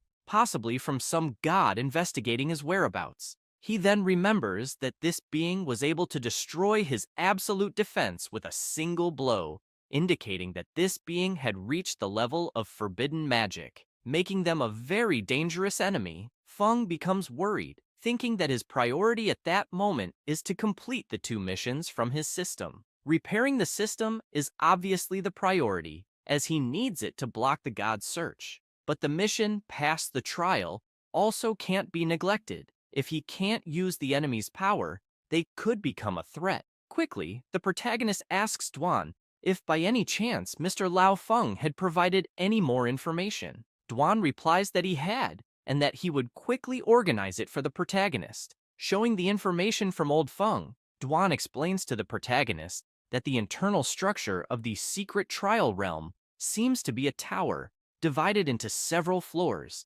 Since it hasn't been fully explored, the exact number of floors is unknown. He then highlights that the monsters inside are very powerful, much stronger than those in other secret realms. Currently, the maximum record is 42 floors, set by the president of the Blue Sharp Guild, He Shi Yu. The protagonist becomes concerned, as he still doesn't understand how the mechanisms of the Paris secret trial realm work. If he triggers another forbidden magic of the gods, his identity as the malevolent god would be revealed. And since his mission doesn't specify that he has to proceed himself, he wonders if he could send someone else in his place. Feng asks Duan if he has seen the video of Shi Yu going through the floors. Duan responds that yes, he had seen it. The protagonist, with a serious look, asks Duan how many floors he could reach. Duan, intrigued, says he might be able to get through 35 floors. Feng isn't surprised, as he expected it. Shi Yu is close to the 5th transformation, and his power is greater than Duan's. However, since Duan is someone he trusts, he'll be happy to send him to participate in the trial, and he considers preparing special training for Dwan. Some time passes, and old Feng is shocked, not believing what he's hearing. He asks Jing if the mysterious Great Master really intends to send someone to the Blue Sharp Guild for the trial. She explains that was Dwan's answer, and he also requested to use the Lone Shadow's training room for a special training period. The old man is intrigued, asking Jing because as far as he remembers, Dwan hasn't reached the 5th transformation yet. She confirms this. He begins to laugh, saying this will be very interesting, leaving her confused. But he quickly explains that the day before, the presidents of the 7 great guilds challenged the secret realm of trials, then asks her to guess what happened. She doesn't know what to answer, but he quickly replies that they all failed, making it clear that even old Liu Yingzhen couldn't get through. Jing is stunned, not believing it, saying that President Liu Yingzhen is one of the strongest in the country, and if even he couldn't pass, who could? At that moment, the old man gets so excited that his head bursts into flames, just like Ghost Rider, saying he's eager to see the result of Dwan's trial, as he is trained by the mysterious Great Master, wanting to know how far Dwan can go. However, the old man realizes his head is on fire again, scaring his apprentice, and looking at her master, she thinks those flames are the price he pays, constantly burning away his life. Worried about him, she wonders if there's really no way to help him. Some time passes, and the protagonist and Dwan are gathered in the training room with Jing and old Lao Feng. At that moment, Captain Zhou is amazed at the scene he's witnessing, as he's never seen people from the 4th and 5th transformation. Meanwhile, Jing's assistant says she heard that President Liu from the Guild of Power also wanted to go, but was stopped by Mr. Lao Feng. Zhou starts to recall when he was angry seeing the protagonist for the first time, and begins to cry, relieved that he hadn't offended him back then, knowing he would have been doomed. Jing makes it clear to Dwan that as long as enough information is provided, the training room can simulate various combat environments, but only warriors of the 4th transformation or higher can use it. Dwan hands a device to Jing, explaining that all the information is on it. The protagonist, meanwhile, is happy, explaining to Mr. Lao that it's his first time there. Lao Feng says they have even better facilities. After this, Jing goes to the planning room and immediately connects Dwan's information device. She's impressed because Dwan detailed even the weaknesses of the monsters, thinking the most amazing thing was that the layers President Liu had just cleared were also included. Feng gives an ironic smile, thinking it's obvious since that secret realm was invaded by the Demon King, so all he had to do was extract the information from his memory. And who better than the Demon King to know the monster's weaknesses? The old man approaches Dwan and asks if he would mind if they also watched. Dwan replies that he doesn't, then asks them to feel free to offer advice. Lao Feng simply says they won't give advice because they're also there to learn, then curiously asks if the mysterious Great Master really said that the malevolent god would destroy the world. He asks with a sinister expression, leaving Jing terrified by the question. Dwan remains silent for a few moments, and soon remembers when he was at home, scared, asking the protagonist if the malevolent god really intended to destroy the world. Feng feels awkward with that question, realizing Dwan doesn't know he is this so-called malevolent god. However, the protagonist wonders if he should tell Dwan the truth. Even though Dwan is trustworthy, he couldn't risk being revealed. Wondering what to do, Dwan responds to old Lao Feng that he had asked the chief that same question, and he had answered with only 8 words. Both of them are curious to know what it was, asking what the chief had said. At that moment, Dwan repeats the chief's words, saying, "As long as I'm here, that won't happen." Lao Feng starts laughing, saying that was simple and full of confidence, very much in the chief's style. Jing, sweating nervously, asks what kind of awakened being the chief is to not even worry about the gods. Meanwhile, the protagonist is quite pleased, thinking he had used the right words without leaving any hint of suspicion. The old man shakes Dwan's hand, thanking him, and telling him that from that moment on, the secret realm of trials depended on him. After that, Feng and the old man go to a room to watch Duan's training. Some time passes in the training area, and at this moment, Duan is forcefully thrown against the wall, surrounded by several monsters. He lifts his head and prepares again as the monsters advance toward him. Duan shouts, gathering energy, and then finishes off the monsters. Though he is left quite exhausted, the protagonist, noticing this, asks Duan if he'd like to rest for a bit. Duan sits on the ground to catch his breath and tells Feng not to worry, as he'll just take a quick break and try a few more times. He imagines that he's been given a unique opportunity by the protagonist, so he can't disappoint him. Jing, impressed by Duan's performance, comments that those monsters had already surpassed the fourth transformation limit, and says that if it were her, she definitely wouldn't have been able to pass the trial. Meanwhile, old man Lao Feng grows serious, remembering that he heard Jing mention that the protagonist awakened at 18, but took only a few months to complete the first transformation. Seeing how the protagonist achieved this feat, he considers that perhaps there's a miracle awaiting Duan as well, as the chief might be able to break the current combat system and allow Duan to reach a power comparable to a gift of the gods. Feng feels concerned, as he oversimplified things by thinking that knowing the monster's weak points would be enough to pass the trial, overlooking that humans have limits, just like equipment and skills. Even knowing the monster's weak points, if he can't reach them, it's all for naught. Looking at the exhausted Duan, the protagonist considers that if Duan fails the trial, he'll have to complete it himself. With little combat experience, the only thing he can rely on is forbidden magic, but that might pose a great risk of exposure. Then, he informs Mr. Lau and Jing that he'll be leaving, explaining that classes at his school will resume next week, and he needs to prepare. They respond that it's fine, and ask him to let them know if he needs anything. After leaving, Feng becomes thoughtful, imagining that before classes start, it's better to try to increase his level. It would be great to get some powerful skills or equipment to replace Duan's. He goes to an alley and takes a scroll in his hand, thinking that to leave there without being tracked, his best option is still the flight scroll.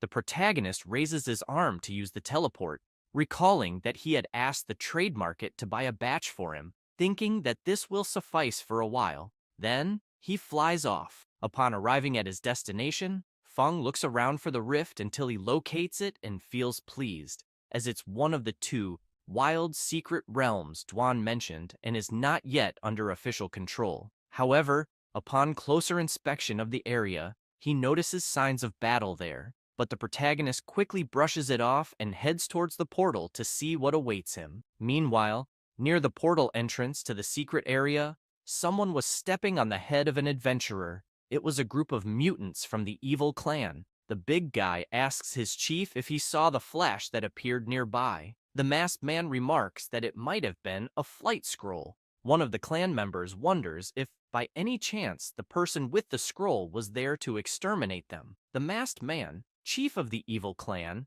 laughs and comments that this person is simply coming to their death, because in truth, the more of them that come, the more sacrifices there will be for the great Demon King. He then clarifies that, thanks to them, the Demon King had already gathered enough power, and because of this, the Demon King will rise again. At that moment, everyone begins to celebrate the return of the king, as that day had finally come. However, one of the adventurer's bodies had a communication device, and an adventurer on the other side heard the entire conversation of the evil clan. She immediately becomes worried, wanting to know more about this resurgence of the Demon King and what this secret realm invasion means.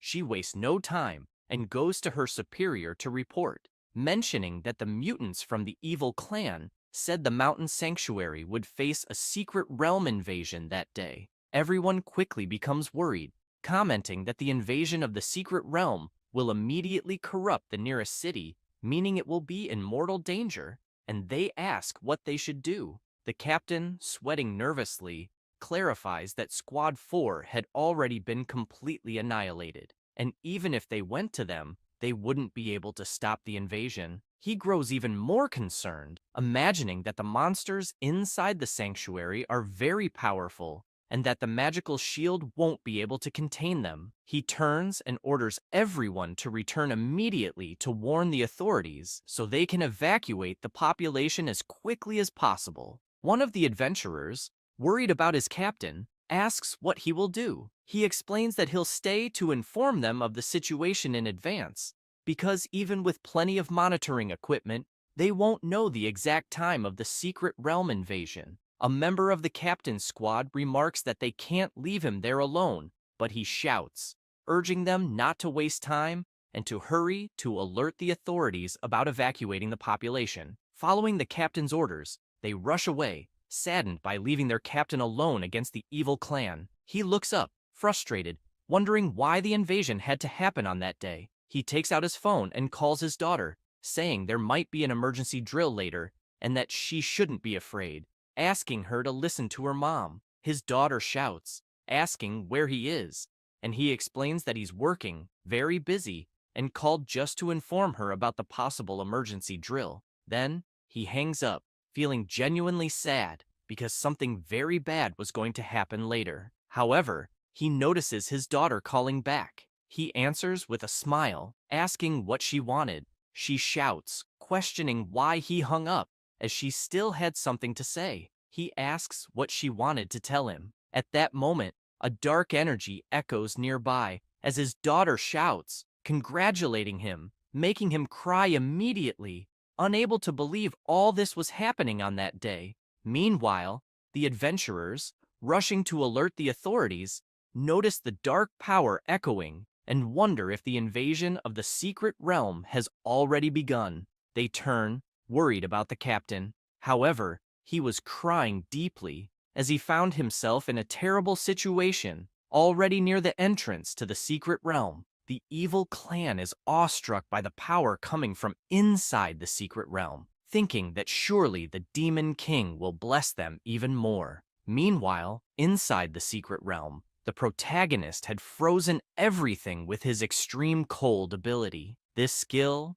extreme cold, is a forbidden magic that summons an infinite ice disaster, creating a wave of cold that sweeps through the world. Feng begins to walk through the area and strikes an ice coffin, laughing and commenting that the monsters here yield a lot of experience, and that, with this, he quickly leveled up to 37 and can now learn a new skill. However, the protagonist hadn't noticed that one of the monsters he had frozen with his ability was precisely the Demon King the evil clan was waiting for. He opens his system and observes the skills he could learn, making his decision shortly after. Some time passes, and something begins to emerge from the portal of the secret area. The entire evil clan kneels and salutes the great Demon King. A person begins walking out of the portal. It was the protagonist, with his carefree manner. However, both the protagonist and the evil clan stare at each other, and Feng quickly becomes startled, wanting to know what the hell was happening there. Meanwhile, the evil clan leader is even more frightened, asking where the Demon King was. Little did he know that the Demon King was already dead, completely frozen. The clan leader observes Feng and, seeing that the protagonist doesn't recognize them, dismisses the idea that Feng could be an incarnation of the Demon King, let alone a blessed one. He's intrigued, noticing that all of Feng's equipment is that of a beginner. So, how could he dare to appear there alone? Then he recalls the flight scroll from earlier, wondering if Feng is an opportunist trying to ally with the Demon King, but got terrified by the powerful dark energy and got lost. Thinking this, he shouts, asking the protagonist if he was there to join the Demon King. Feng, not understanding a thing, simply replies no and says it's none of their business. The evil clan leader becomes furious, asking if the protagonist knows who he is, and introduces himself as Gu Zhao, an A-level wanted criminal with over 100 lives in his hands. At that moment, Feng couldn't care less about the leader and, with a menacing aura, makes it clear to everyone there that if they want to fight, then fight. Otherwise, they should leave immediately. Hearing this makes the leader even more furious, along with the other clan members, who start shouting that the protagonist will pay with his life for his arrogance. However, they all stop shouting, terrified, as they try to understand why the area is suddenly darkening. They soon notice a terrifying, malevolent face looming above them, leaving them horrified, wondering what the hell it was. Feng, immersed in his ability, has a sinister expression, eager to test his new forbidden spell, and tells everyone to enjoy the show. This ability, Abominable Vision, is forbidden magic that plunges enemies into a realm of illusion, capable of revealing all the enemy's weak points and using them to inflict brutal torture.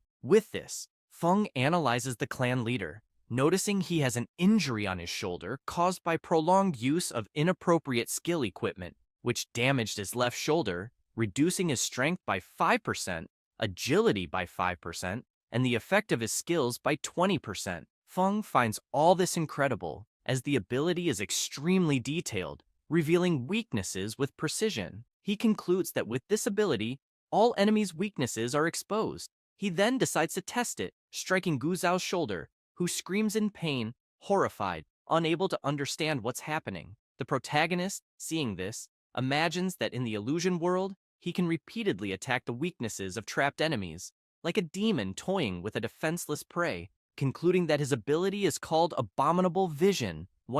For this reason, he thinks that, even if the ability is very sadistic, he'll be able to exploit the enemy's weaknesses effectively. After the battle, some time passes. The captain is talking on his cell phone, mentioning that some time had passed and there were still no signs of the secret realm invasion on the mountain, adding that he'll go there to check. He clarifies that it's no problem because, if something goes wrong, he can try to escape, and whether he dies at the foot of the mountain or at the top makes no difference. Saying this, he runs toward the mountain base.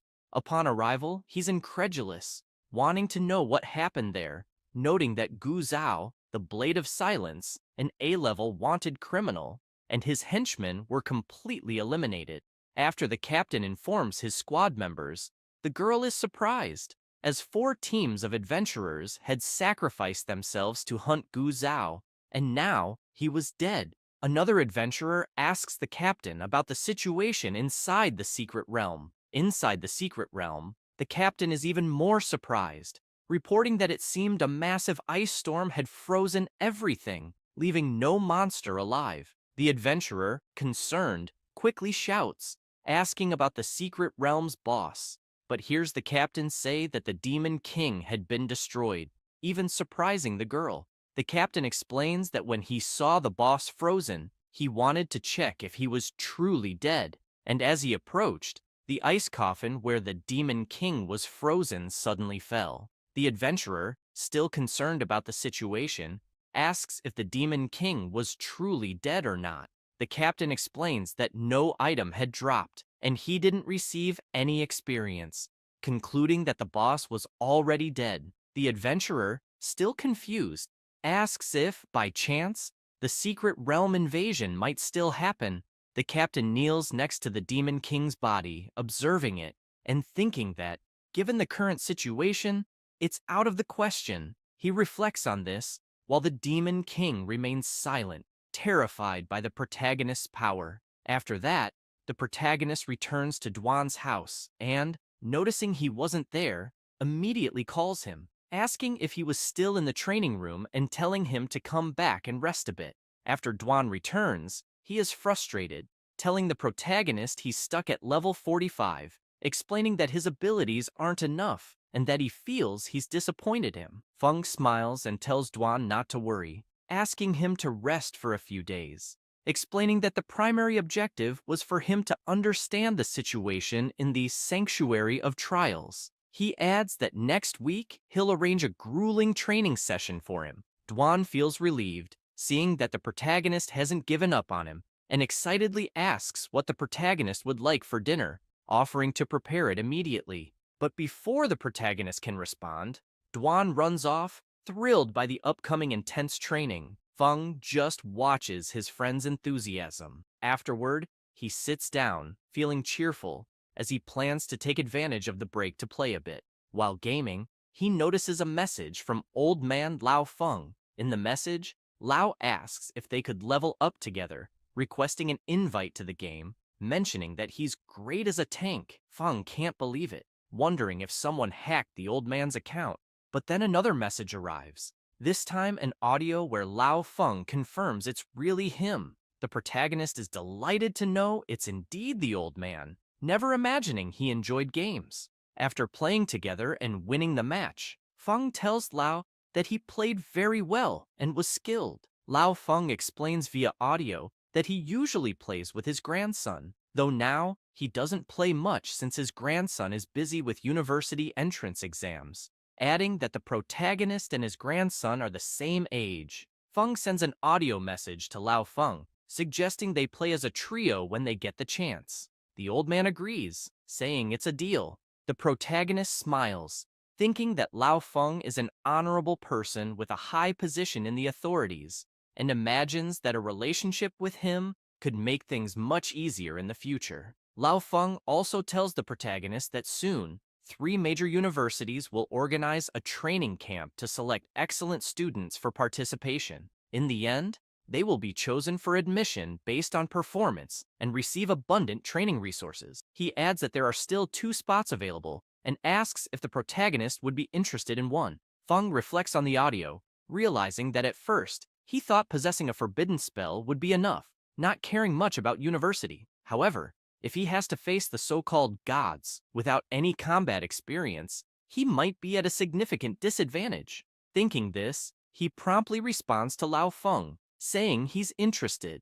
Lao Feng says he'll reserve both spots for the protagonist, and mentions that if he has a teammate, he can register them as well. The protagonist thanks Lao Feng for his kindness. Lao Feng looks at his grandson's portrait, thinking that they are very similar and might even become good friends. Time passes, and classes resume at Chinyu City's No. 7 high school. In the 3rd year, Class 2, the students mention that this year, neither the common universities nor the top ones raised their standards for the combat course. They also heard that many university students failed the assessments, leading to delayed graduations or transfers to non-combat courses. One of the protagonist's classmates gets angry and asks if, by any chance, 3-star awakened individuals are the same as 1 or 2-star ones. He says this while pointing at the protagonist, who was drooling in his sleep at his desk. Just then, teacher Chi Wei enters the classroom,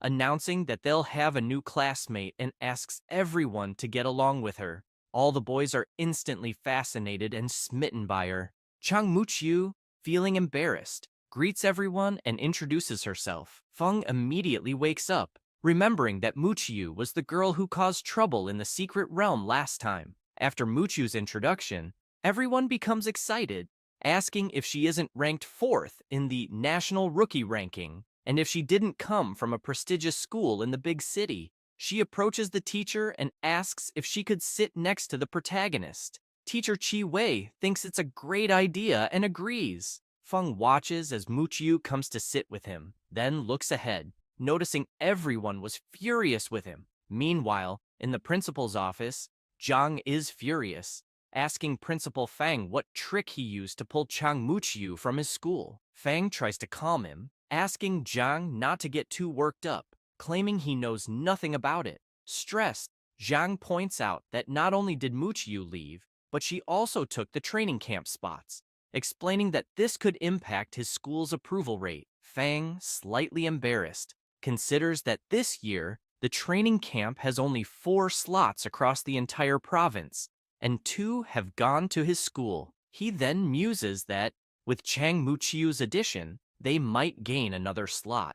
Quickly shifting his expression, he realizes it's no wonder Principal Zhang rushed over to complain he's in serious trouble. However, they hear someone knocking at the door. Director Fang calls for his assistant, who opens the door, announcing that someone wanted to see him, as they couldn't reach him by phone. The principal asks who it is, but clarifies that he's in the middle of an important discussion with Principal Zhang, which is why the person couldn't reach him, as his phone was on silent. Jin Jing informs them that the visitor is from the Adventurer Management Department, Mr. Lao Feng. Both principals are stunned to hear who it is. The old man enters the room, greets Principal Fang, and introduces himself. Both principals are still in disbelief at the visitor's presence, thinking that Lao Feng is a significant figure they'd only seen on TV. Lao Feng turns and introduces his grandson, saying his name is Feng Rui, who steps forward and greets everyone. Fang, sweating profusely,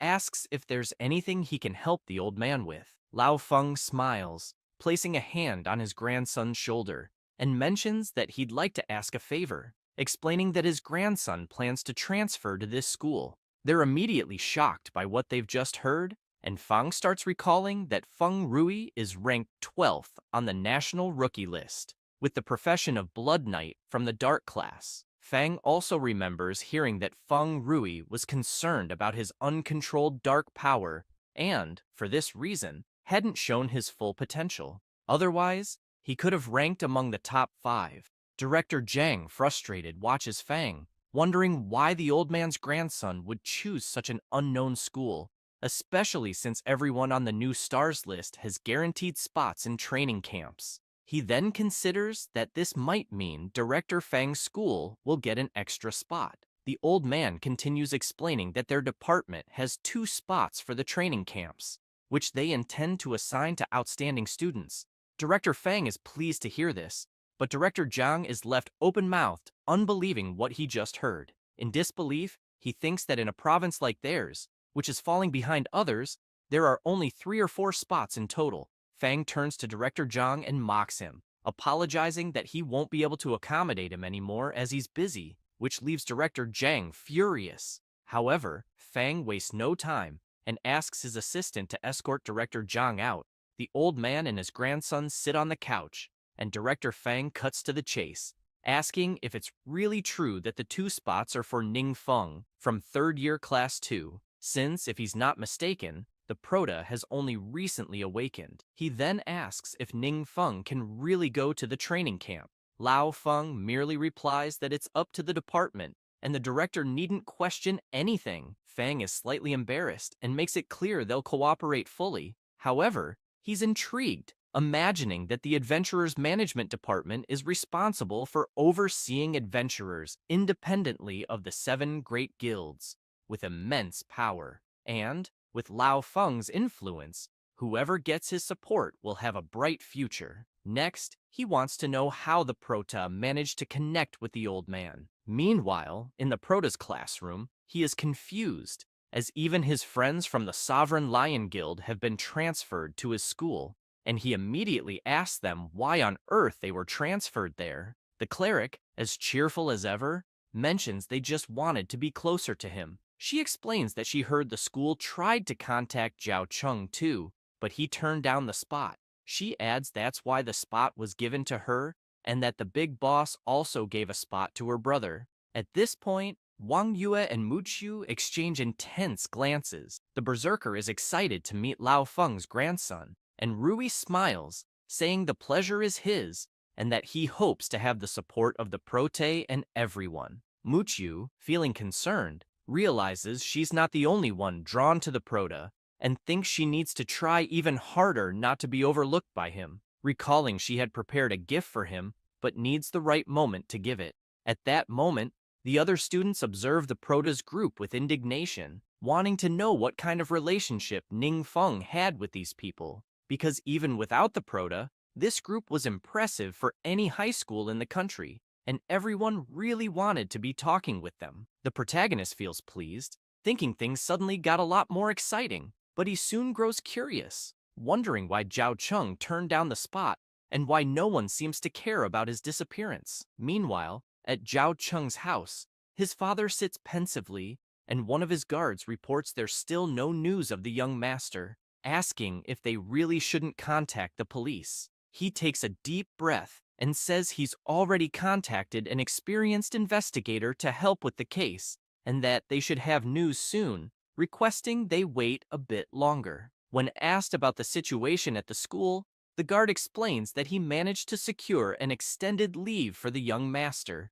stating he would be attending a special training. The director thought it would be a waste to give up the spot at the training camp, but didn't ask many questions. The young master's father thanks him for the information and says he'll take a look at Xiao Cheng's room, requesting not to be disturbed unless necessary. He then heads to the room, climbing the stairs, and upon arriving, goes to a wall adorned with various images and taps on one of them, which opens a hidden door. With a suspicious expression, he enters the secret room and approaches a dark altar. Meanwhile, at school, Rui Feng takes out an orb and explains to the protagonist that it's a skill book, a drop he obtained some time ago that might be useful for him. Feng is surprised because it's a book for summoning the water element, thinking that summoner is quite a rare profession, so this type of skill book is also hard to find and very valuable. Muqiu approaches and mentions that she also has something for the protagonist. Feng is even more surprised as it turns out to be a blade enchantment book,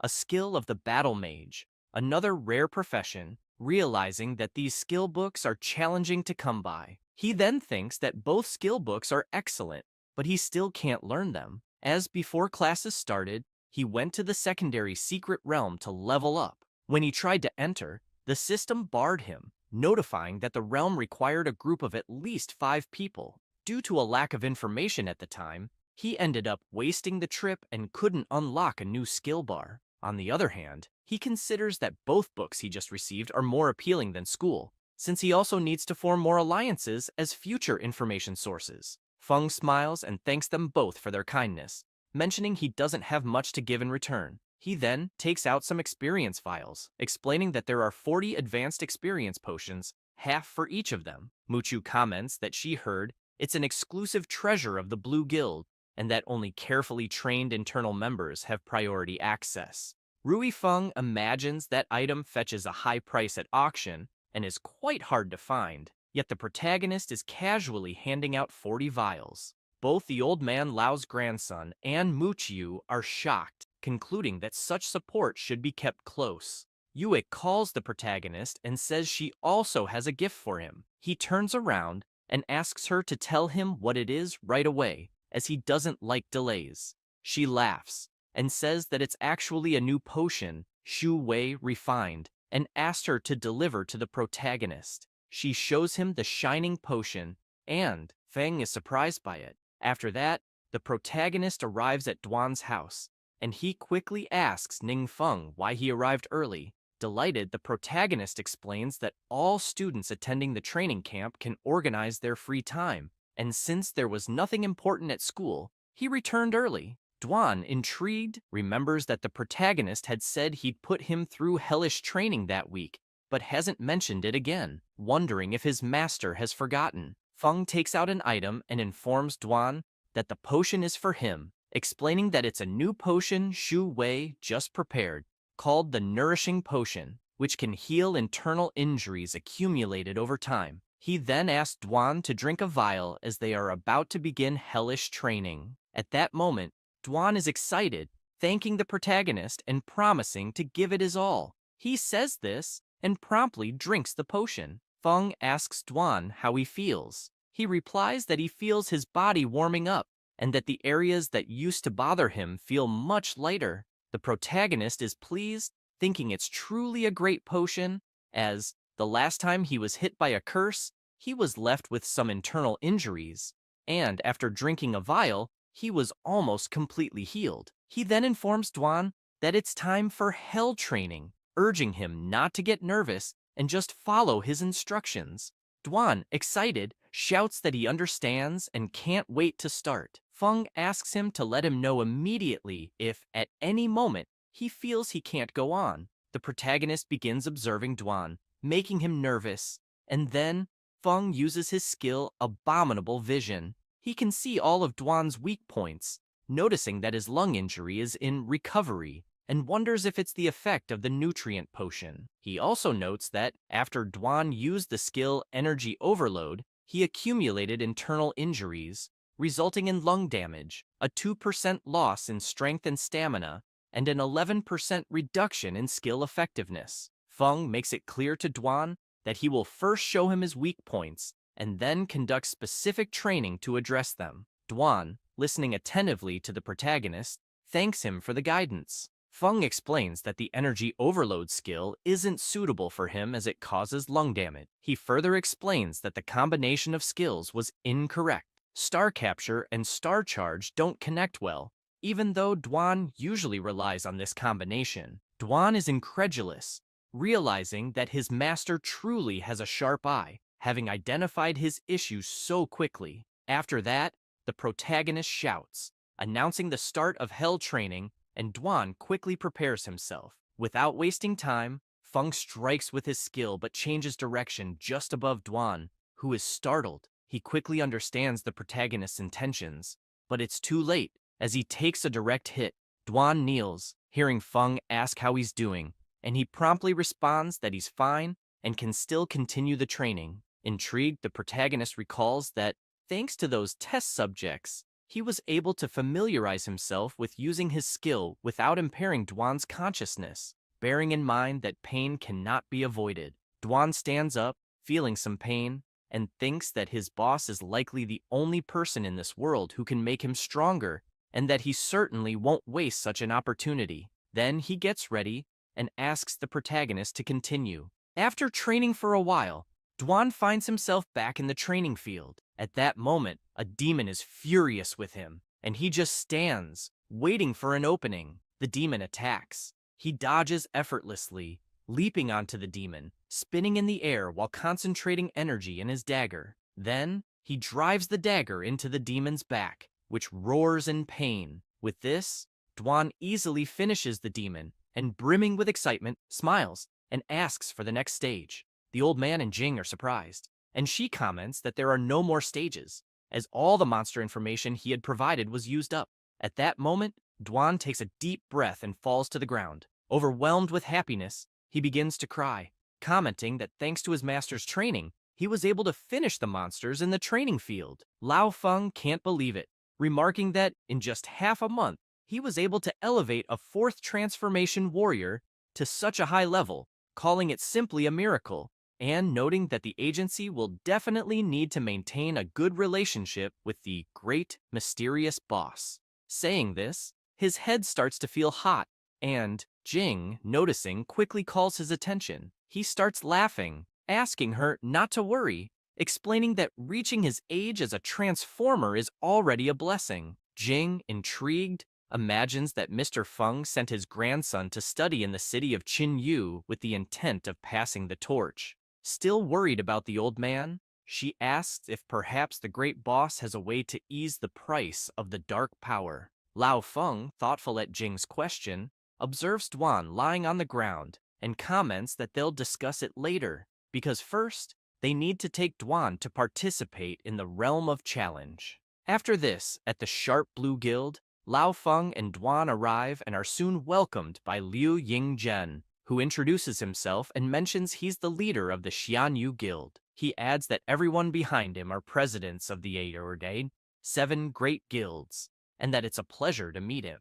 Dwan imagines that all the presidents present are either 5th transformation warriors or close to it, and that not even his master could gather them all for a reception. He also considers that the divine apparition incident really left everyone disoriented, and that the only person capable of staying calm before the divinity is his master, which is why he's worthy of his title. Shiyu imagines that Ying Zhen has just surpassed the 5th transformation, and wonders why he's making such a fuss to welcome a 4th transformation warrior. Observing the others present, he feels stressed, thinking that all those old foxes are just using this opportunity in the secret realm to benefit themselves and make connections. After that, everyone heads straight to the portal. Upon entering, Shiyu comments to Dwan that everyone admires the presence of a strong person there and hopes he can use the opportunity to show his strength in the secret realm. Dwan, not paying much attention to Shiyu,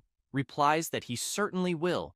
At this moment, Dwan sets up his phone on a tripod towards the battlefield so the protagonist can watch everything. Everyone stands in front of the phone, wanting to know if it's true that the great mysterious boss would be watching them. Meanwhile, at Dwan's house, Feng is quite relaxed until he notices that the battle has begun there and comments on Dwan's impressive speed. Saying this, Dwan continues delivering several fast attacks.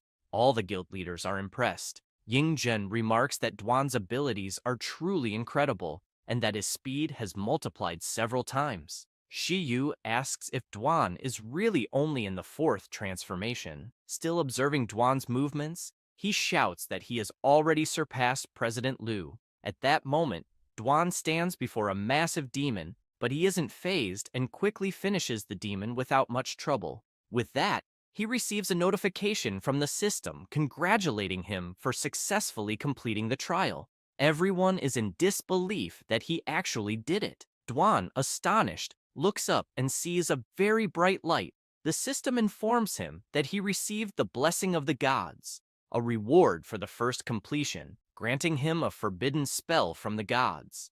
Immediately, all the leaders are shocked to learn that the blessing of the gods is actually a forbidden spell. Shiyu, frustrated, realizes that the blessing of the gods is a reward for the first completion and wonders if, after someone completes the trial, there's no more chance to obtain it, since as it's his secret realm, the reward should belong to him. Meanwhile, the system scans Duan's body and informs him that his profession level isn't advanced enough to learn the forbidden spell. Duan, upon learning this, is surprised, as is the old man, who wonders what it means. Feng, watching this through his phone, thinks back to the memories of the Demon King, which showed that professions in that world haven't yet reached their ideal form, considering that this might be why he couldn't receive the reward. At that moment, the system informs that the reward has been adjusted to Emblem of Divine Grace. Duan is confused by this notice, wanting to know the reason for the sudden change. After this, the system informs Duan that he has 3 different paths for his profession's progression, and that his profession belongs to the Strength category, blessed by the primordial Holy Spirit of the 12 gods. He wastes no time and selects the Sword Path symbol, and with that, the system presents 3 options. The first is the professional path, Spiritual Sword Master, where the master controls the sword with life energy, being decisive and deadly, capable of unleashing uncommon force against powerful enemies. Next, there is also the professional path, Supreme Combat Saint, a profession that never uses external items, always pushing the limits of one's own strength, with each punch and kick possessing considerable power. And finally, the professional path, Celestial Warrior, specializing in using various types of weapons to defeat opponents and capable of observing and understanding enemies' skills during battle. Duan, after analyzing all options, considers that, since his weapon is a short sword, a type of dagger, it would be better to choose the Spiritual Swordmaster path. After selecting it, an emblem begins to appear, and the system quickly informs him that he has obtained the Emblem of Divine Grace, a high-quality consumable item, granting him an additional 4 points of permanent strength and 4 points of permanent endurance, as well as permanently increasing his vital energy recovery speed by 80%. The system further explains that the Emblem of Divine Grace is formed by divine power, containing the fundamental rules of the universe, and asks him not to fear and simply focus on absorbing it. Duan immediately concentrates and begins to absorb the emblem. Meanwhile, Yan Chuan, alarmed, asks everyone to look up, as something was appearing in the sky. At that moment, a system message appears in the sky, stating that the God's Trial, Ruins of Laurel City, has been completed with a world-class difficulty level and a Divine Grace emblem drop rate between 0 and 1%. To make matters worse, the message wasn't only shown at the trial site, but to the entire world. People are shocked and quickly grab their phones to record it, eager to understand the meaning of those words that suddenly appeared. Feng goes to the window and notices that the system is notifying him about the God's Trial, asking him to complete the secret realm and use its power to his advantage. Meanwhile, at the trial site, the leaders are in a panic upon learning of the trial's world level, and Leader Arca mentions that people from other places have also seen the message, speculating it might have been a global announcement. Soon after, Duan exits the portal and everyone rushes toward him. Ying Zhen thinks Duan's strength can no longer be measured as a 4th transformation, believing that the entire global evaluation system will be revolutionized because of him.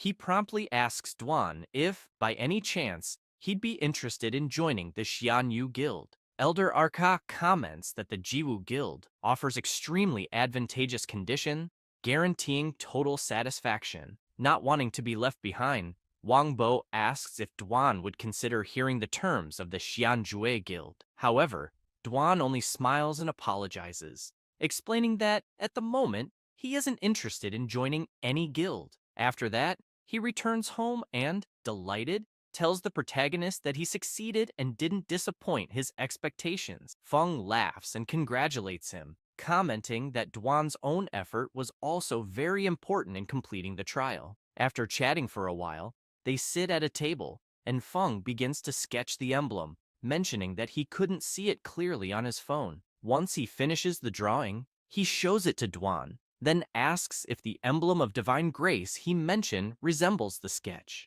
Duan replies that it does, except for the design itself, but the shape is the same. Surprised, he immediately asks Feng if he also knows something about the emblems. Feng smiles and replies yes, explaining that he once obtained one after completing a mission and later gave it to his friend Wang Yue. Hearing this, Duan can hardly believe it, imagining that the protagonist can give away divine items as if they were nothing, realizing that his own efforts still seem far from enough. Feng, on the other hand, is intrigued, reflecting on what Duan mentioned about the emblem of divine grace being formed by the power of the gods. He wonders if, since he also possesses divine power, he'll be able to obtain an emblem in a common domain. However, he remembers another pressing concern, the matter of the 12 gods. Wondering if he will have to face them all, Duan further explains to the protagonist that, in order to obtain the divine emblem, the Guild of the Dead had already begun taking action,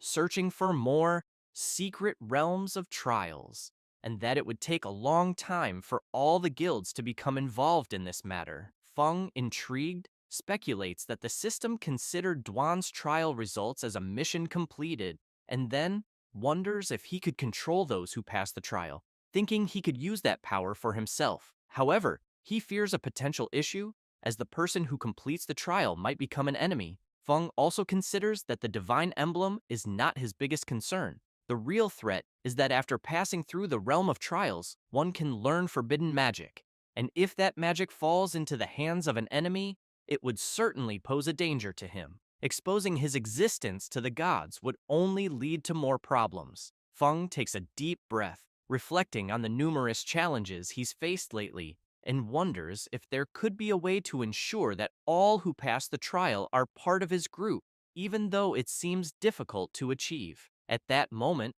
Duan catches the protagonist's attention, saying that he has something else to share but is unsure if he did the right thing. Feng, curious, asks what it is. Duan reveals that while he was at the Sharp Blue Guild, something happened. Shi Yu mentioned that it was somewhat embarrassing to say, explaining that according to their contract, the rewards Duan obtained in the Realm of Trials were to be handed over to the Sharp Blue Guild. Following this, Duan handed over the drops to Shu Yi, commenting that he couldn't hand over the divine emblem because it had already been absorbed. Upon hearing this, Shu Yi was furious, shouting for Duan to leave the divine emblem behind. Otherwise, he would not be allowed to leave. However, he quickly calmed down, realizing he only had the courage to say that in his mind. Soon after, all the leaders were astonished by the rarity and high levels of the items. Shu Yi, thrilled with the forgetfulness potion formula in his hands, realizes that it can remove a specific skill, leaving the skill slot empty again. As leveling up is difficult, skill slots are highly valuable, and one's skill choices can determine their future. Shu Yi concludes that with the potion, it's like having several new opportunities for choice. He then considers that, just like the high-level experience potion, this is another potion that could change the world. If they monopolize it, the Sharp Blue Guild will certainly attract more powerful people to join and soon surpass the official guilds. However, he's concerned about ensuring Duan keeps quiet and does not divulge the formula. With this in mind, he firmly tells Duan that, according to their contract, the potion formula must be kept in absolute secrecy and cannot be revealed to anyone. But before Yu can finish speaking, Dwan interrupts and says that he had already seen that formula before, attributed to the Great Mysterious Boss, clarifying that it was the exact same formula, because even if he doesn't reveal it, the boss could also produce it. Everyone is surprised, unable to believe what Dwan has just said. Frustrated, Shiyu insists they conducted an investigation beforehand, confirming that the rewards for the first completion of the Realm of Trials are unique and had never been recorded before. He then asks if Dwan was implying that the Great Mysterious Boss already knew the formula and if, by any chance, he had any proof of it. Dwan lowers his head, deep in thought. Meanwhile, Shiyu feels triumphant, thinking he has caught Dwan in a lie, warning him not to use the Great Mysterious Boss to intimidate him, as nothing that belongs to him can be taken away. Dwan takes a deep breath and replies that he doesn't need to prove anything to the boss. He then adds that, in fact, the high-level experience potion they had in their possession was also known to the boss, who had already produced it long before. Hearing this, Shiyu is left stunned. Desperate, he insists that it's absolutely impossible for the Great Mysterious Boss to know anything about the Realm of Trials. All the guild leaders are perplexed, wondering if Dwan's incredible power comes from using those potions. At this moment, Yingjun notices the elderly Lao Feng smiling openly and shouts, asking why he was smiling so broadly. Lao Feng casually replies that he remembered something that made him very happy. Yingjun, curious, immediately asks what brought him such joy, but Lao Feng simply responds that it's none of his business. Frustrated, Yingjun retorts that Lao Feng is being immature. However, the old man is intrigued, recalling how his grandson had mentioned that Ning Feng could easily get 40 vials of the experience potion from the Great Mysterious Boss because he didn't care about it. Lao Feng also reflects that his decision to transfer his grandson was indeed a great choice. Dwan approaches and remarks that if there's nothing else for him here, he will take his leave. Lao Feng turns and says he will return with him. With that, they both leave together. Lao Feng looks at Dwan and asks if, by any chance, the Great Mysterious Boss has other potions. He then explains that his body is being corrupted by the dark force, and it's worsening every day. With a somber expression, he admits that he still wishes to live a few more years to spend time with his grandson. Dwan replies that he will ask his boss. Lao Feng thanks him sincerely, expressing deep gratitude. After explaining everything that happened to the protagonist, Dwan quickly apologizes for making decisions on his own. Feng reassures him not to worry, as to his knowledge, Dwan hadn't done anything wrong, so there's no need to apologize. However, the protagonist is intrigued by Lao Feng's condition and considers that, if it's for him, they should help if possible. The only concern is whether the nourishing potion will work on the old man's body. Feng smiles and instructs Dwan to find an opportunity to deliver some bottles of nourishing elixir to Lao Feng for him to try. Dwan agrees, saying he will gladly do it. After that, Dwan heads to Lao Feng's company, and upon arriving, asks Jing if the old man is there. She informs him that there was an important meeting, so he had to go to the main office. Dwan mentions he has some elixirs to deliver to the old man. Jing suggests leaving them with her, assuring that she will hand them over once Lao Feng returns later. Afterward, Jing heads to a room and rings the bell, puzzled as to whether Rui Feng is inside. Given that he had just arrived in Chinyu City and knew nothing and no one, she decides she might as well come back the next day. At that moment, a dark aura begins to seep from under Rui Feng's door. Inside, he is kneeling on the floor, trembling as the ominous aura surrounds him. Sweating profusely, Rui Feng starts hearing a sinister voice asking if he wishes to save his grandfather's life because it can help him, provided that Rui is willing to submit to it. Taking a deep breath, Rui shouts that he is the grandson of the great Lao Feng, demanding to know how the voice dares to betray humans by making demonic deals. The voice grows even louder in his mind, laughing as it declares that humans are weak creatures bound by strange rules, asking how long he will resist. It taunts that it hopes he will still speak this way when his grandfather dies before his eyes. Later, in the training field, Rui Feng sits alone in the stands, lost in thought about what the voice in his head had said. Suddenly, the protagonist appears, wondering why he seems so restless. Ning Feng then takes out his phone and asks Lao Feng's grandson if he would like to play the game Three Kingdoms to cheer up. Embarrassed, Rui Feng apologizes to the protagonist, explaining that his grandfather doesn't allow him to play games at school. Feng smiles, reassuring him that it's fine and that they can play together when his grandfather returns. He also comments on how impressive Lao Feng's skills are. Rui then explains that his grandfather learned to play the game because of him. The protagonist, confused, asks, "What do you mean?" Rui Feng explains that when he was a child, his parents died on a mission, leaving him deeply shaken. He became withdrawn, spending all day locked in his room, becoming somewhat antisocial. Because of this, his grandfather, Lao Feng, didn't know how to console him until he remembered that Rui used to enjoy battle games. Lao Feng secretly learned how to play them. In Rui's darkest moments, it was his grandfather who stayed by his side, helping him emerge from his shadows, which is why Rui is deeply grateful to him. Then,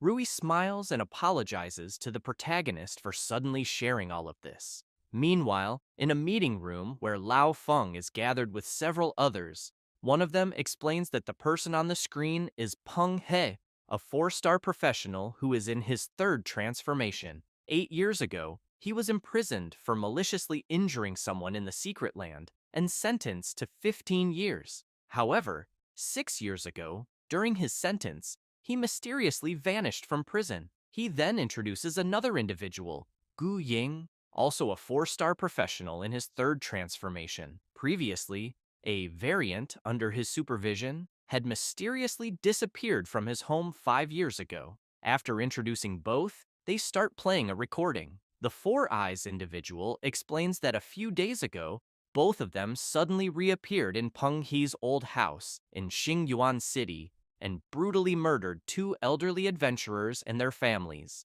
leaving no survivors. He hands some documents to Mr. Feng and explains that the 2 slain adventurers were members of the team that had captured Peng He in the past, suggesting that Peng He's motive might be revenge against Lao Feng's team. Worried, another person exclaims that, according to the records, the 2 dead adventurers were both 4th transformation experts. How could they have lost to 2 individuals in the 3rd transformation and been helpless while their families were slaughtered?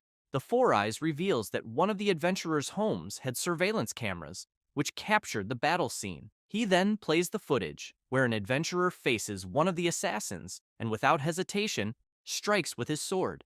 However, Ying effortlessly dodges and with a dagger in one hand, stabs the adventurer. Witnessing this leaves everyone there concerned and incredulous. To make matters worse, Ying delivers several additional blows, piercing the adventurer's entire body, giving him no chance to counterattack. Nervously sweating, the person next to the old man comments that it's clear Ying has already surpassed the power of the 5th transformation. Lao Feng, seeing this, is also apprehensive, remarking that in a direct confrontation, he would probably not be a match for Ying. After all, this person had disappeared for years while still in the 3rd transformation, making him wonder what Ying had done and endured to reach such a level of power. Meanwhile, at the Chung household, Mr. Cheng is restless. The door suddenly opens, and Ying and Peng He enter, cold sweat dripping. Chung comments that they've worked hard and asks if they've found any clues about his son's whereabouts. Peng He replies that they haven't discovered anything about the young master's disappearance, but while searching, they sensed an extremely powerful dark force. Shocked, Mr. Chung asks what that implies. Peng He explains that lower-level favored ones can only use the dark force with the blessing of a demon lord, mentioning the man who previously died in Chinyu City, who was merely a pawn for a certain demon lord. With a sinister smile, Peng He clarifies that true favored ones, like themselves, are personally summoned and trained by the demon lord, meaning they lose contact with the outside world and undergo training in the secret realm for a long period. He then elaborates that the young master's situation bears some resemblance to theirs in the past, so he suspects that the young master may have caught the attention of a demon lord and was given the opportunity to train in the secret realm. In shock, Mr. Chung remarks that he only knows his son is performing some kind of ritual and wants to understand what Peng He is saying about it. Peng He replies that he's not entirely sure, but he inspected the dark room where the young master conducts his rituals and confirmed that the setup was correct. As long as his son continues with the sacrifices, given his potential, he should be able to attract the attention of a demon lord. Hearing this makes Mr. Chung excited, thinking he knew it would be like this, and that soon the Wang group will no longer be able to compete with him. Peng He hands a paper to Mr. Chung and asks if, after dinner, he could arrange a car to take them to a certain location. Chung, after seeing what the paper was about, asks if Peng He is looking for someone at that marked location. Peng He confirms this, and, along with Ying, with a sinister expression, makes it clear that they are going to visit a future disciple. Some time passes, and Rui Feng is thinking back to the time when someone informed his grandfather that his parents sacrificed their lives to seal the uncontrollable entrance to the secret realm, and that, thanks to them, the entire city avoided disaster. On behalf of all the citizens, they expressed their deepest gratitude and heartfelt condolences. After recalling this, Rui goes to the window and gazes at the stars until he hears someone knocking on the door. He approaches and asks who it is. Upon opening it, he sees two sinister-looking men and immediately asks who they are looking for. Peng He, with a wicked smile, asks if he is Feng Rui. The boy confirms, and Peng He asks to come in, saying they have some matters to discuss. Rui Feng turns serious and asks again who they are, thinking that these two seem quite strange and that there is a dangerous aura around them. Peng He, calling the boy Master, explains that they are there to check on him and makes it clear that from now on, he should call them elder brothers. Rui Feng is confused and asks what they mean by master. They mention that Rui Feng had met their master the previous night. Upon hearing this, he is shocked and, looking at them, notices a dark aura. It's the same aura that had spoken to him the night before. Without wasting any time, he equips his armor and prepares to strike them. However, he barely has time to react as his head is forcefully grabbed, and he is thrown against a wall, which shatters easily under Peng He's strength. Furious, the blonde one asks Rui how he dares attack his elder brother. The boy, equally enraged, struggles to remove Peng He's hand from his head, but he is soon struck hard in the stomach. Feeling intense pain and coughing up a lot of blood, Peng He lifts the boy's body and comments that the master had said he was being irrational and asked them to speak with him, explaining that their master holds him in high regard and is willing to grant him great power, which could even save his grandfather's life. Peng He tells him that if Rui agrees, he could become a great expert.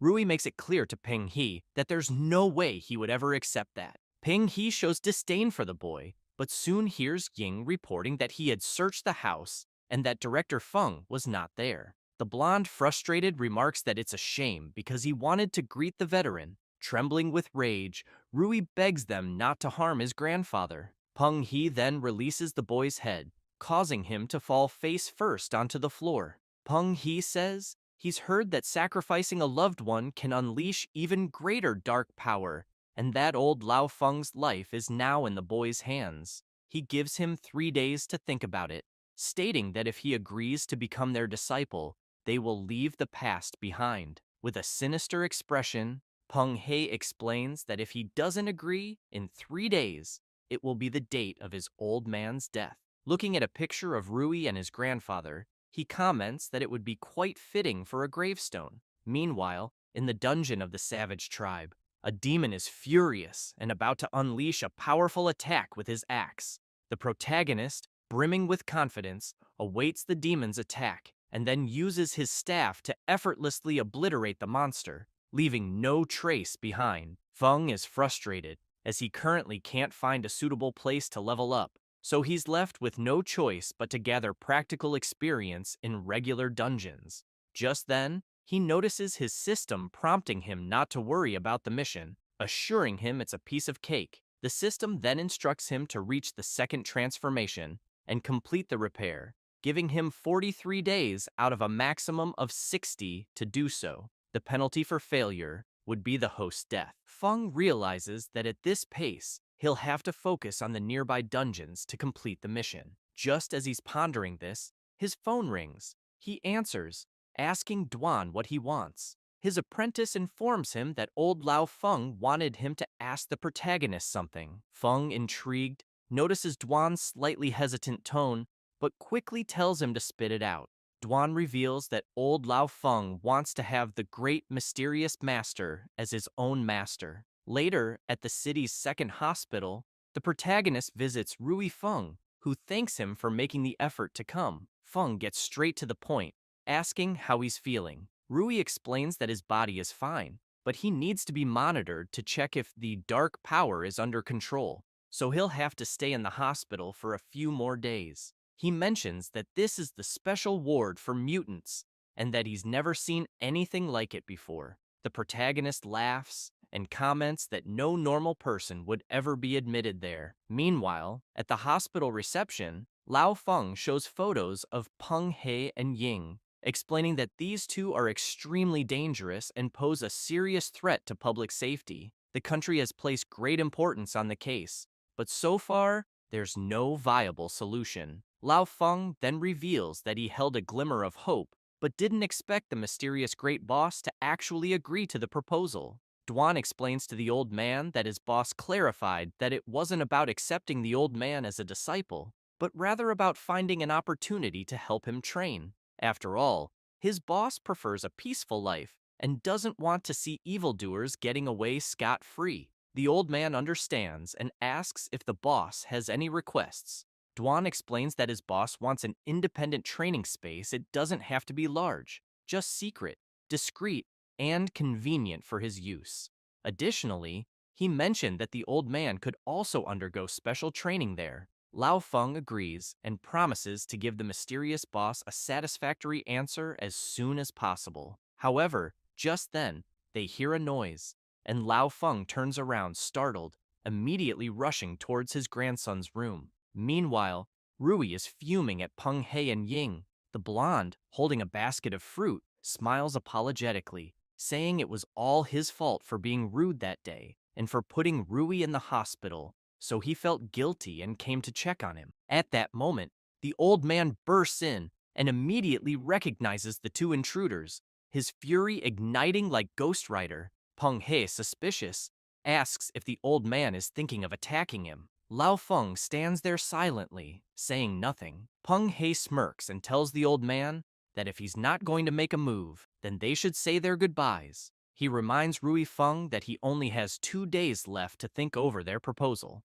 With that, they walk past the old man, who remains silent. As they approach Duan, Ying spitefully spits on him. After that, they leave as if nothing happened, while Duan simply watches them go. The old man calms down and apologizes to Duan for the embarrassing incident, but Duan reassures him to stay calm, saying it wasn't his fault and there's no need to apologize. Meanwhile, the protagonist is excited about the basket of fruit Peng He left behind and quickly asks Rui Feng if he'd like some, noting that they look fresh and shouldn't go to waste. After that, on the same day, Peng He, Ying, and Zhao Qing's father are enjoying themselves, drinking with a few women. The blonde man comments that he heard Miss Wang Yue from the wine group is quite interesting. Mr. Chung laughs and says that his son originally planned to use her as a sacrifice, then makes it clear to Peng He that if he wanted her, he was welcome to take her. Peng He starts laughing, but at the same time, the wall behind him suddenly shatters. Amid all the dust, 2 shadows could be seen. It was Ningfeng and Duan. Mr. Chung, furious, immediately asks who was there. Duan orders everyone to leave immediately, except for Peng He and Gu Ying. The blonde man looks at his friend and smiles, commenting that finally they had come for them. Ying wastes no time and leaps toward Duan with his lightning sword, striking immediately. However, Duan also acts quickly, drawing his dagger and effortlessly blocking Ying's attack. leaving him puzzled. Duan realizes that Ying has surpassed the 5th level, and thinks that, without the special training from his master and the blessing of the gods, he would have been defeated instantly by Ying. Peng He's friend is shocked, wondering how Duan managed to block his attack so easily, but he quickly considers that Duan only needed to block for a moment, giving the protagonist behind him the opportunity to strike. However, when he turns, Ying notices Ningfeng calmly sitting, opening a snack and eating it leisurely. This drives him mad with rage as he tries to understand why the other guy was standing there eating something. Duan doesn't waste time and strikes, telling Ying not to get distracted in a fight. Furious, Ying summons his battle outfit and charges at Duan. Their attacks collide, unleashing an intense energy. The people present watch the fierce battle, and the women begin trembling in fear, wanting to leave but too afraid to pass by them. At that moment, Mr. Chung turns and notices Peng He radiating a sinister aura. The blonde man, enraged, releases his power. Meanwhile, the protagonist, completely calm, comments on how delicious the melon seeds tasted. Peng He, indifferent, attacks the protagonist, who quickly rises from his chair and defends against the blow. Peng retreats and, with his powerful sword, unleashes even more power. He then summons his armor, making his presence even more intimidating. Ningfeng also prepares for combat and activates his passive ability, Killer Nature, a dark curse that, when simultaneously wielding magical melee weapons, continuously increases all attributes, potentially reaching a maximum increase of 100%. Peng He, seeing the protagonist's aura, wonders if Ningfeng might be a battle mage, and how such a powerful battle mage could exist. Then, the blonde man notices a crack forming on the ground beneath him and leaps back, dodging the protagonist's blackthorn attack. However, he is startled to realize that Ningfeng is attacking from behind, and that the first attack was merely a distraction. Peng He manages to block the attack at the last second, but quickly thinks the protagonist's techniques aren't that impressive, making him seem like an inexperienced novice. He changes his mind though, suspecting Ningfeng is doing this on purpose, and that there must be some kind of trick, prompting him to stay even more alert. With this in mind, Peng He, furious, delivers another powerful blow toward the protagonist, who merely waits attentively. He defends against the first attack, the second, and the third, and upon noticing an opening, strikes at the blonde man's neck. Startled by the attack, Peng He manages to block it, but is unable to stop the protagonist from relentlessly striking his entire body. Furious, Peng He realizes something is off, suspecting that the protagonist is growing stronger with every passing moment in the fight. While being cornered, Peng He shouts, asking Ningfeng to wait a moment. The protagonist is intrigued by the request, but decides to stop and listen to what the blonde man has to say. Peng He remarks that he doesn't know who the protagonist is, but suggests they sit and talk, as both are powerful and have no need to fight to the death. Feng takes a deep breath and responds that his goal is simple. Peng, he dies and he lives. Hearing this infuriates the blonde man, who yells at the protagonist not to be so arrogant, claiming that in his master's eyes, Feng is nothing more than an insignificant insect. This piques Feng's curiosity, and he asks who Peng He's master is, wondering if it might be the demon king of the secret realm. Peng He confirms this and explains that his master is a force no one in the world can comprehend. He makes it clear that not only human adventurers, but even demon kings from secret realms, countless of them, have fallen to his master's hands. Moreover, he reveals that his master's favorite pastime is using the bones of powerful enemies to craft exquisite ornaments. Fascinated by the blonde man's story, Feng asks again if his master really killed demon kings and collected their remains. Peng He laughs and confirms. Hearing this excites Feng, who eagerly asks where Peng He's master is. Meanwhile, outside the building where the fight is taking place, Lao Feng's group is present. Jing comments that the battle is happening on the top floor, a property of the Zhao Corporation. He adds that witnesses who saw photos identified the residents as likely Peng He and Gu Ying. Lao Feng wastes no time and uses his detection magic, casting it toward the building and reaching the floor where the battle is underway. The old man observes the scene and soon notices the protagonist fighting Peng He. He confirms that it really is Peng He and notes that he doesn't seem to be doing well. He also explains that the other man, wearing a mask, has visible magic and must be using some kind of camouflage magic. The blonde man begins to sweat as the protagonist pressures him. As the battle continues, Ning Feng's attributes increase, reaching 60%.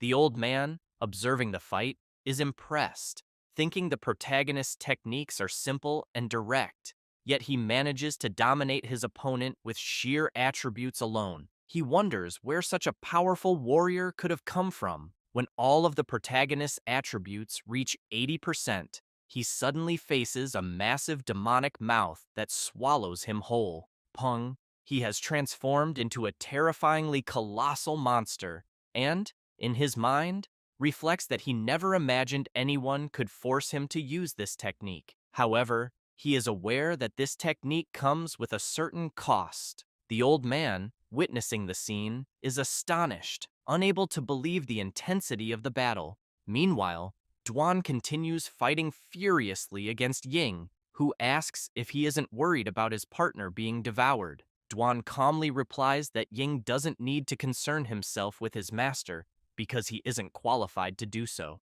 He says this and slashes Ying, who is startled, unable to dodge Duan's quick attack. Duan then makes it clear that Ying, apparently, is also unqualified. Worried about the attack he just received, Ying begins screaming in pain. Peng He hears something and quickly turns, noticing it's Mr. Zhao, shouting that he is amazing and that these small fry weren't even opponents for him. Without mercy, Peng He slices Mr. Zhao's body in half, leaving the women nearby trembling with fear, unable to believe what they just witnessed. Furious, Peng He comments that Mr. Zhao was the one who was useless. Releasing even more power, he declares that since he had transformed, he might as well devour some stronger enemies. He says this while looking at Lao Feng's observation orb, which terrifies the old man upon realizing he's been discovered. Peng, he smiles, but moments later an explosion occurs.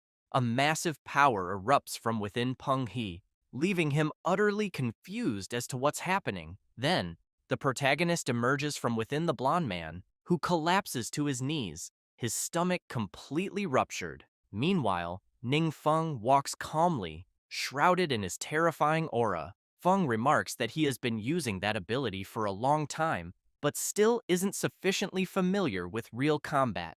Seeing his partner's broken body on the ground, Ying screams in concern, but fails to notice Duan preparing to strike. Duan then delivers a blow that pierces Ying's body, causing blood to gush out from the devastating attack. Taking advantage of the opportunity, the women flee in desperation. Feng approaches Ying and tells him not to die just yet, as there is something he wants to know. Time passes, and in the secret realm of the Blood Mist Valley, a servant reports to his master that intruders have been sighted at the entrance to the secret realm. The Demon King orders him to inform everyone to stay away from the enemy, as he suspects they have come specifically for him. Confused, the servant asks for clarification. The Demon King extends his hand, revealing a shattered gem, and explains that the soul artifacts of Peng He and Gu Ying have been destroyed, meaning both are dead. However, before Gu Ying died, he activated his soul artifact. Because of this,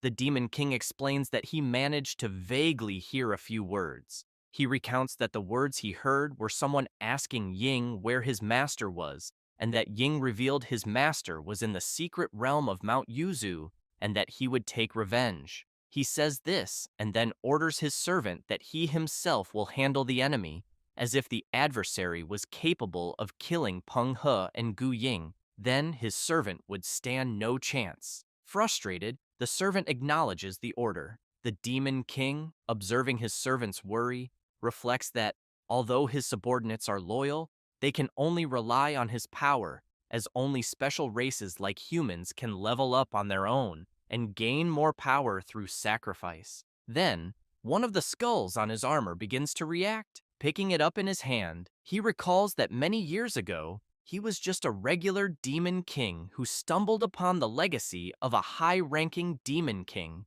Through it, he not only gained immense power, but also learned how to control humans. With the help of these teachings, he repeatedly defeated his enemies, turning them into trophies. He says this while raising the skull of the ancient high-ranking demon king. However, he is suddenly struck by a massive electric shock delivered by the protagonist, who wanted to understand what kind of realm he was in, as the heavy mist prevented him from seeing anything. He had used his ability Descent of the Thunder God, which summons a massive thunderstorm that unleashes the power of celestial tribulation. Feng was also bored, as he hadn't encountered any monsters there yet.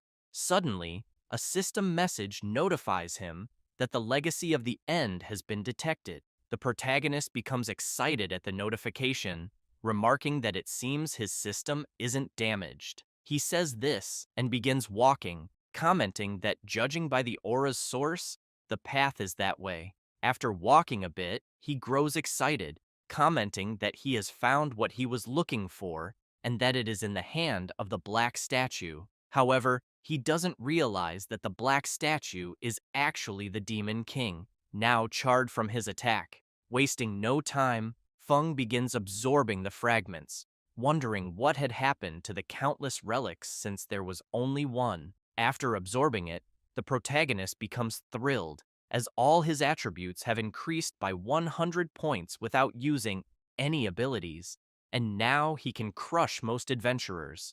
Moreover, he has leveled up to 40 and can now learn new skills. With that, he picks up the skill book and becomes intrigued by the skill being a summoning curse, wondering if he could summon a great demon king or something similar, and whether this would make him even more of a god of evil. But he quickly decides to learn the skill first and see what happens later. The learned skill is Gate of Darkness, a forbidden spell that allows the protagonist to open a dark gate to summon a constant stream of dark creatures for 12 hours or a high-level demon lord for an unlimited period. Feng initially thought the skill might not be very useful, but upon realizing the potential of summoning a high-level demon lord indefinitely, he is surprised and finds it intriguing, deciding to test it when the time comes. Meanwhile, at Lao Feng's headquarters, Duan comments that those two individuals were very difficult to deal with, and that, for safety reasons, they left no survivors. Lao Feng expresses concern about not being able to gather more information, but thanks Duan and the mysterious Great Master, acknowledging they saved his life and that of his entire family, and he doesn't even know how to repay the favor. Duan smiles and replies that Lao Feng is very kind. Jing reflects that, fortunately, the officials were willing to trust the master's judgment and make every effort to show goodwill to the mysterious great master, while skeptical voices had been suppressed. Otherwise, he doesn't know how much damage Peng He and Gu Ying might have caused. Lao Feng then mentions that the country also places great importance on the matter, and that he heard the mysterious great master was looking for a training space. Because of this, several locations were approved immediately. He says this while handing over 2 envelopes, explaining that they contain all the information. He further explains that the training facilities are all carefully constructed by the country, offering an excellent environment and infrastructure. They also ensure privacy, free from irrelevant personnel. Duan suspects that the training space his master mentioned is just a cover, as the master doesn't want to reveal his true training methods. With that in mind, he retrieves the information and decides to let his master choose for himself. Afterward, Duan and the protagonist visit the training base. Feng is impressed by the size of the facility. As they enter, Duan explains that the location is a newly built adventurer base in the country, codenamed Area 51, which hasn't yet been put into use. He adds that Lao Feng made it clear that if the mysterious Great Master liked it, the base could be assigned directly to him. Feng, in disbelief, asks if all of this is truly his. Duan confirms it. While touring the training area, Duan explains that the building has 10 floors, with internal spaces that include training zones, office areas, leisure zones, and common areas capable of accommodating about 2,000 people. Upon reaching the rest area, Dwan points out that the infrastructure is highly complete, featuring an advanced set of intelligent control systems. Passing through the dining area and reaching the rooftop garden, Dwan assures his master that if he wishes, there's no issue with staying there for 1 or 2 years. Feng becomes excited, imagining that he can finally cultivate his own forces, as the location is perfect. Afterward, they meet with Lao Feng to finalize the arrangements. The old man laughs, commenting that it was expected for the mysterious Great Master to choose Base 51, as he also finds the place excellent. He emphasizes that since the protagonist has saved Chinyu City twice, Longbow City once, and eliminated the two main threats, Peng He and Gu Ying, the country is willing to provide strong support for heroes like him. For this reason, the base will not charge any fees, and he only needs to sign the documents to confirm everything. Feng smiles, thinking he hadn't expected the officials to be so friendly. While signing, Dwan mentions that his master doesn't like dealing with mundane matters, so the base management will be entrusted to him and Ning Feng. Lao Feng adds that if the Great Master has any intention of forming a guild, he can also assist with that matter. Then, Dwan asks Mr. Feng if there's a way to access all kinds of information readily without having to create a guild. He explains to the old man that his master isn't very skilled with things like the internet.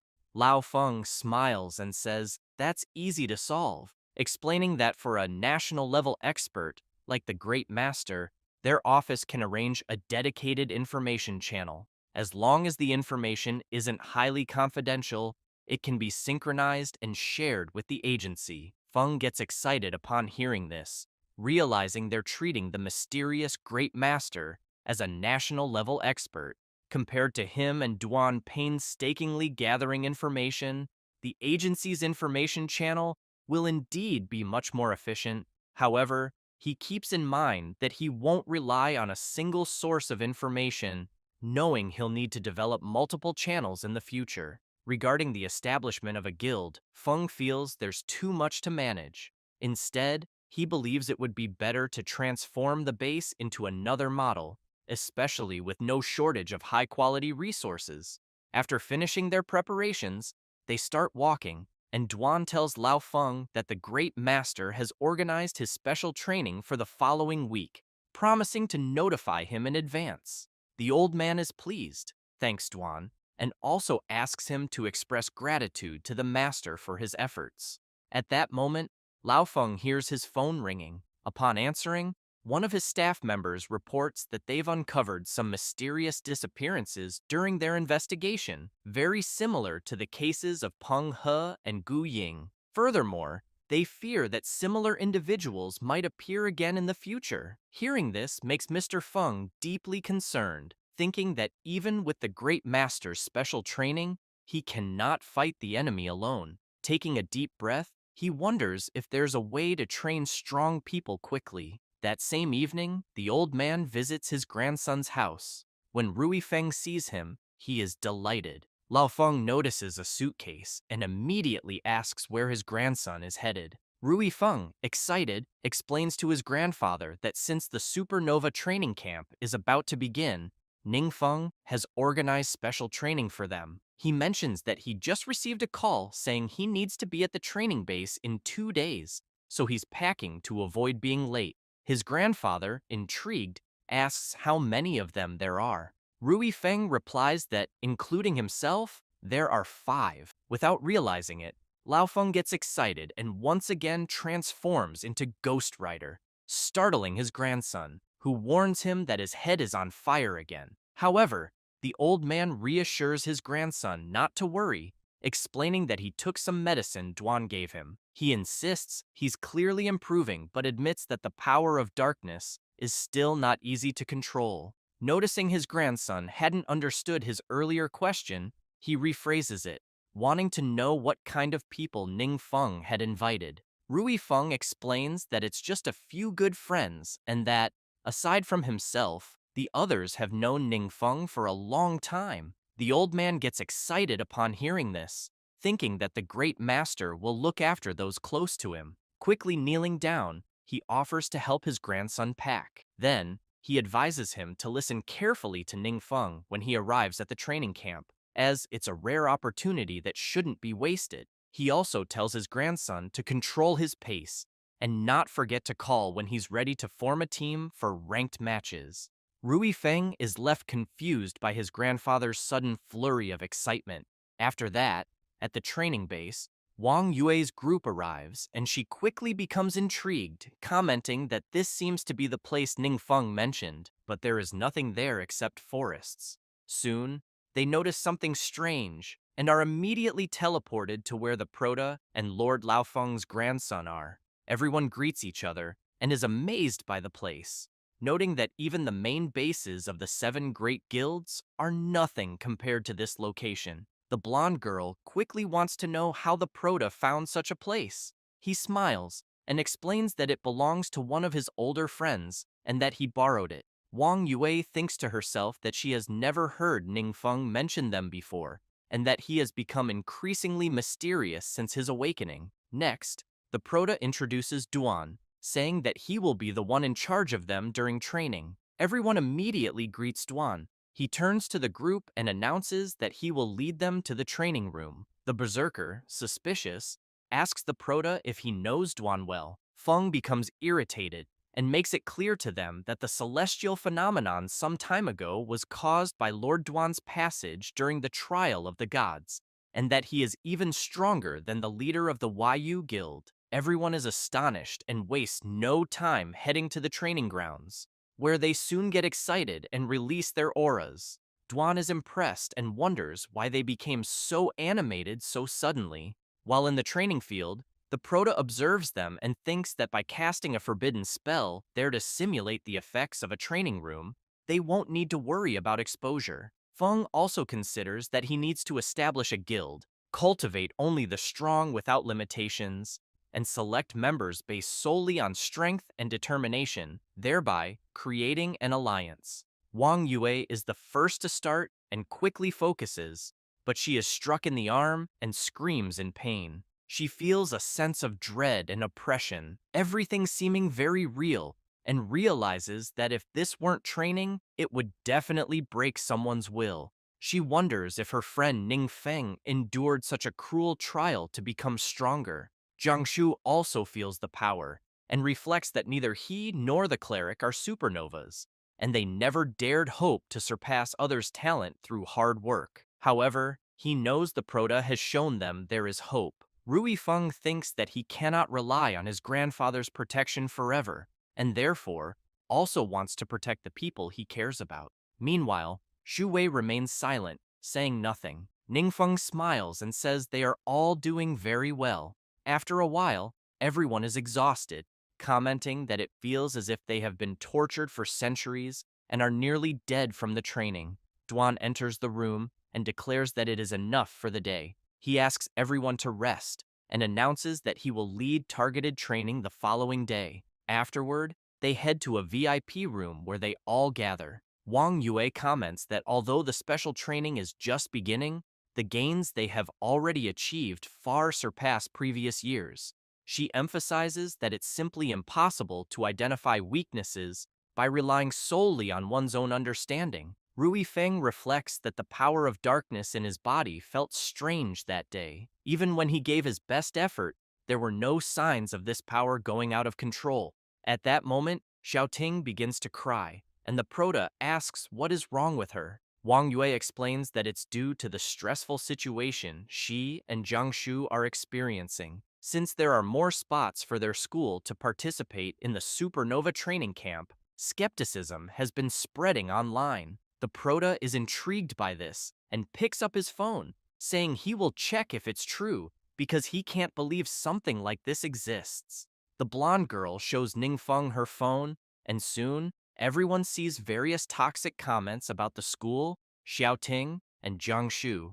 The Proto notices a different comment and remarks that it seems someone is defending them. They then discover that the person protecting them is Chang Mukyu, Ningfeng comments that he can't believe it's really her, as she replied to every comment from people mocking them. The blonde girl is astonished and remarks that she never imagined Mukyu would be willing to defend them. Xiaoting wipes her tears and asks everyone to stop worrying and reading the messages. She explains that she was nervous about securing a spot in the training camp and feared embarrassing Ningfeng. However, thanks to the special training earlier, she didn't feel nervous at all and cried out of joy. Feng laughs, asks everyone to train peacefully, and announces that in a few days, he will give everyone another gift. Wang Yue is intrigued by something he saw on the phone and asks the Proto what it is. He simply replies that it's a secret, leaving his friend furious. Night falls.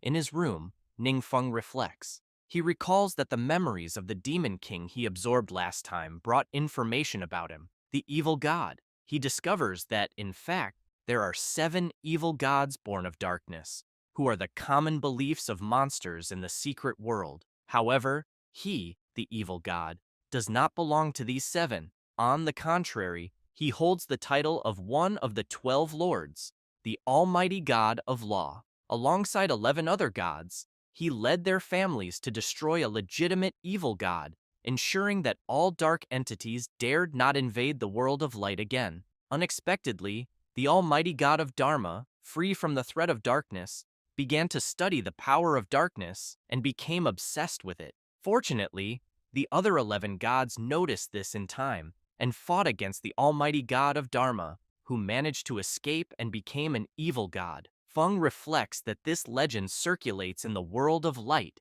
and is widely believed. However, among the demons of darkness, there is an entirely different version of the story. According to the demon realm's legend, the dependents of the gods, free from the threat of darkness, gradually lost their sense of crisis, and their faith diminished. They stopped relying on the gods, enraging them because gods create their families solely to gain more power from faith. The Proto imagines that the gods then began encouraging their dependents to attack each other, using them as instruments of pleasure and sacrificial offerings. Even the demons hidden in darkness began to emerge with the tacit approval of the gods. This would be the origin of the secret realm. In this context, only the Almighty God showed no interest in the amount of faith, refusing to participate in this game. However, Ningfeng knows that unexpectedly, one day, the war reached the Almighty God of Dharma's family, and due to a lack of defense, nearly the entire family was massacred. Furious, the god of Dharma demanded that the other gods stop this senseless farce, but he was insulted and ridiculed by them. Feng explains that the conflict between the two sides escalated until it culminated in a great battle. The Almighty God of Dharma, who had always been indifferent to the rest of the world, became involved in a fierce battle. It took 2 deaths and 6 injuries among the 11 main gods to force the god of Dharma to retreat. After that, no one knows exactly where the Almighty God went. Rumors suggest he entered an unknown dimension, neither of light nor darkness, and disappeared there. Fearing retaliation, the gods did everything they could to tarnish the image of the Almighty God while searching for his whereabouts. Ningfeng reflects that this god is truly on another level, as he fought against 11 gods at once, killed 2 of them, and still managed to escape unscathed. He understands why the system told him not to worry, considering that this confrontation seems small by comparison. The Proto speculates that the title of evil god might be entirely fabricated. However, he regrets that his memories end at that point, and that he still doesn't know the final fate of the Almighty God. Even so, he thinks all of this might just be a legend, making it difficult to discern the truth. He concludes that his priority should be leveling up since risking his life isn't his style. He quickly prepares and flies off. Arriving in front of a portal, he imagines that the Adventurers Guild's access to information across the country is very convenient.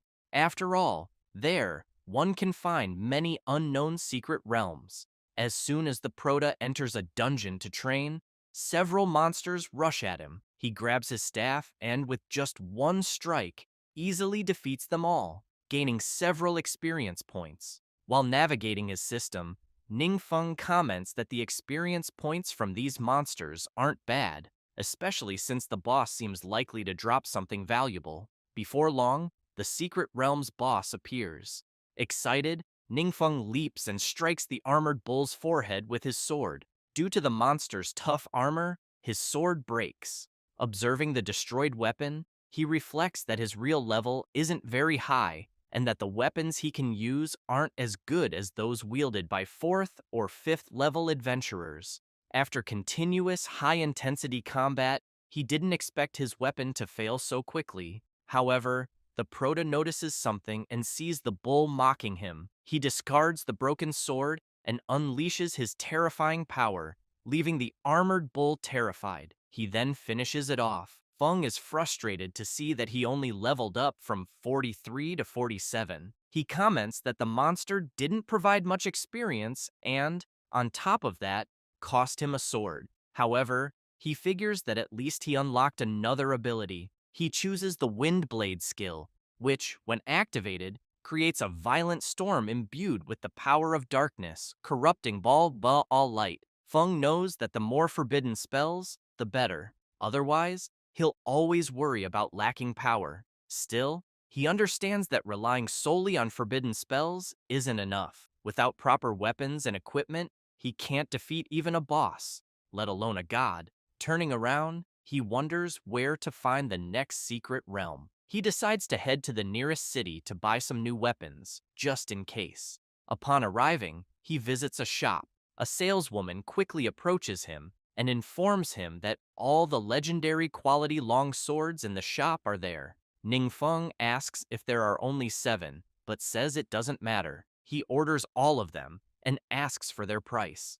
The saleswoman is stunned, trying to figure out who he could be. After all, he's so young, yet not only does he possess the shop's supreme black card, but he's also buying 7 legendary quality long swords at once. She also notes that Heaven's Vault, with the highest stats, is among them, but he looks at them as if they were a pile of common, low-level equipment. At that moment, someone knocks on the door, and the saleswoman asks them to come in. Another saleswoman enters, asking for her colleague's help, but she responds that she's attending to an important guest and that everything else can wait. The other saleswoman returns to inform the other client that her manager is busy, leaving him indignant, wanting to know why someone else should take priority. They decide to investigate who it is. It turns out to be Gu Yunzhou, accompanied by his friends. The saleswoman is terrified, realizing it's Gu Yunzhou, and fears that if a conflict arises, her job as manager will be at stake. Gu Yunzhou enters the room, and upon seeing that the Proto is receiving the manager's attention, is surprised. Feng, sipping his tea, asks who he is. Internally, Yunzhou is furious, as the Proto had once stolen all his equipment and doesn't even seem to remember. Yet, he introduces himself politely. Without much interest, the Proto remarks that he remembers him. Yunzhou smiles, calling it a great coincidence. However, he reflects that he once sent someone to investigate Ningfeng's background, but always encountered inexplicable resistance, as if someone were deliberately interfering. The information available online is all confusing. Some say Ningfeng is 18 years old and has just awakened his profession. Others claim he's the reincarnation of a god. Yunzhou thinks every comment is more exaggerated than the last, making it impossible to believe any of them. Feng looks at the swords and asks Yunzhou if there's one he likes. Yunzhou laughs and says he was just joking, then tells the Proto to use whatever he wants. The people around are surprised to see one of the national supernovas being friendly, as he's known for looking down on everyone. Yunzhou then comments that he's leaving and tells the Proto to take his time choosing. He heads to the bathroom, furious, and imagines how humiliating that encounter was, and that he needs to do something to deal with his anger. He takes out his phone and starts posting about the Proto in the community, suggesting that there's something suspicious about Ningfeng and calling for a full investigation. Shortly after, he sees Chang Mukyu defending Ningfeng, stating that she doesn't understand what Yunzhou is insinuating. Yunzhou becomes even angrier, realizing it's his old friend, and remarks that he can't believe even she is defending the trash Ningfeng. He then resolves to find the secret realm of judgment and take revenge on the Proto. After Ningfeng finishes his purchases, the saleswomen thank him. He leaves, takes a deep breath, and heads to a secret realm. There, he easily defeats the boss. From realm to realm, he continues defeating bosses until he reaches level 60. Exhausted, he comments that he's finally reached level 60 and can now transfer his class. He reflects that he didn't expect leveling up without using forbidden spells to take so long. While walking through the dungeon, he finds an altar and reflects on how these monsters once worshipped various evil gods, all of whom were eventually destroyed by the 12 main gods. However, monsters are now constantly invading the human world with the goal of reviving the 7 true evil gods. The Proto knows, though, that some powerful monsters aspire to become evil gods themselves. Despite this, he also recognizes that the so-called main gods haven't protected humanity. Instead, they treated him, a false evil god, as a mortal enemy. Thinking this way, he considers that the monster's legend about the almighty god is likely true. To most gods, both humans and other races are merely toys for their amusement. Feng concludes that neither monsters nor gods are good. At that moment, the Proto's phone buzzes, and he sees it's a message from Shu Wei. He decides to return and complete his class transfer mission while he's at it. Back at the training base, Xiaoting and Jiangshu meet Shu Wei. She picks up a vial and remarks that the potion looks delicious. Her brother, alarmed, stops her and warns her not to drink it. He explains that this is called the Forgetfulness Potion, and says the potion will make anyone who drinks it completely forget a skill, just as he did. He warns his sister not to be greedy unless she wants to become an idiot. Both are startled by the explanation. Wang Yue asks the Proto if the potion is the gift he mentioned earlier. Ningfeng replies that it's related to the potion, but that the gift is something else. He then reveals several rare skill books.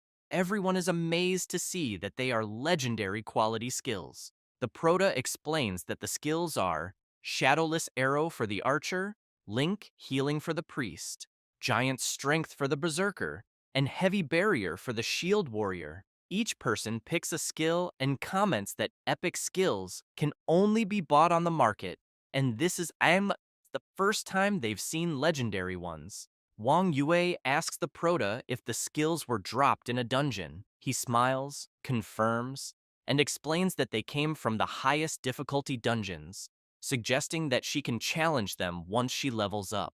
Rui Fang, intrigued, wonders about the difficulty of the dungeons that drop legendary skills. He then comments that the Proto's strength has already surpassed everyone else of the same age. Ningfeng, excited, asks why everyone is still standing around and reminds them that there's only 1 week left until the training camp. He urges them to hurry and get familiar with their new skills. As they walk to the training room, Rui Fang notices his grandfather talking to Duan and curiously asks what he's doing there. The rest of the group is surprised since it's the first time they're seeing the legendary Lao Feng, and they immediately want to confirm if it's really him. Wang Yue reflects that, although she spent a few days with Rui Fang, she can't help but feel thrilled to meet such a grand figure as Lao Feng, something she never even dared to dream of in the past. The old man observes the group before him and wonders if these young people are the Proto's friends. He reflects that, being guided by such a young master, their future is boundless. Ningfeng thinks that this day marks the beginning of a new week, and that Lao Feng is here for special training. He feels relieved that there are multiple training rooms, allowing everyone to rotate efficiently. The old man then asks how his grandson has been doing lately and whether he's caused any trouble. The Proto replies that he hasn't, and adds that Lao Feng has arrived just in time to see the results of his grandson's training. He asks if the old man would like to watch, and Lao Feng happily agrees. In the training room, the monsters are enraged. The blonde girl starts by testing her new skill, firing a powerful arrow. Rui Fang activates his new skill, summoning an impenetrable shield. The berserker is consumed by a powerful fury as he unleashes his ability, and Xiao Ting keeps up, using her blessing to buff all her friends with her new skill. The old man comments that he's quite impressed with the young one's abilities, but asks Duan if they don't seem a bit rusty. Duan laughs and explains that it's because they've just learned these skills and aren't fully familiar with them yet. Hearing about the skill levels, Lao Feng is surprised and asks for more details. Duan explains that all the skills were dropped from high-level war dungeons. When the old man hears this, he becomes excited, almost as if he's transformed into Ghost Rider. He reflects that the officials have been organizing raids on high-level dungeons for a long time, but, unfortunately, without success. While there's been speculation about such loot, this is the first time he's seen a legendary skill. He asks Duan if this information can be shared with others. Duan replies that it's fine since it's not a secret and will eventually become common knowledge. Lao Feng reflects that these kids don't have very high levels yet, but time will take care of that. With the support of their masters, they'll soon surpass all the older generations. One step forward, always forward, he thinks. The future of the forces will rest on these young ones. After this, the Prota heads to the class change hall and greets Jing. He mentions that he's leveled up and is here for another class change. Jing, incredulous, is shocked, unable to believe it. However, he just laughs, as if it's something normal for him. As he walks to the room, Jing reflects that she had expected this. She knows Ningfeng is here for his second class change, something that typically takes others 2 years of hard work to achieve, but he managed it in just 2 months. Upon reaching the room, the system informs the Prota of his mission. He needs to enter the Blooming Ice Plains dungeon and obtain the elemental emblem item. Additionally, he must collect 20 transformation stones and 100 lost soul essences. Feng is surprised, questioning if he really has to gather 20 transformation stones for what is supposed to be a standard class change. He knows that these stones aren't dropped by monsters, but are excavated from crystal veins.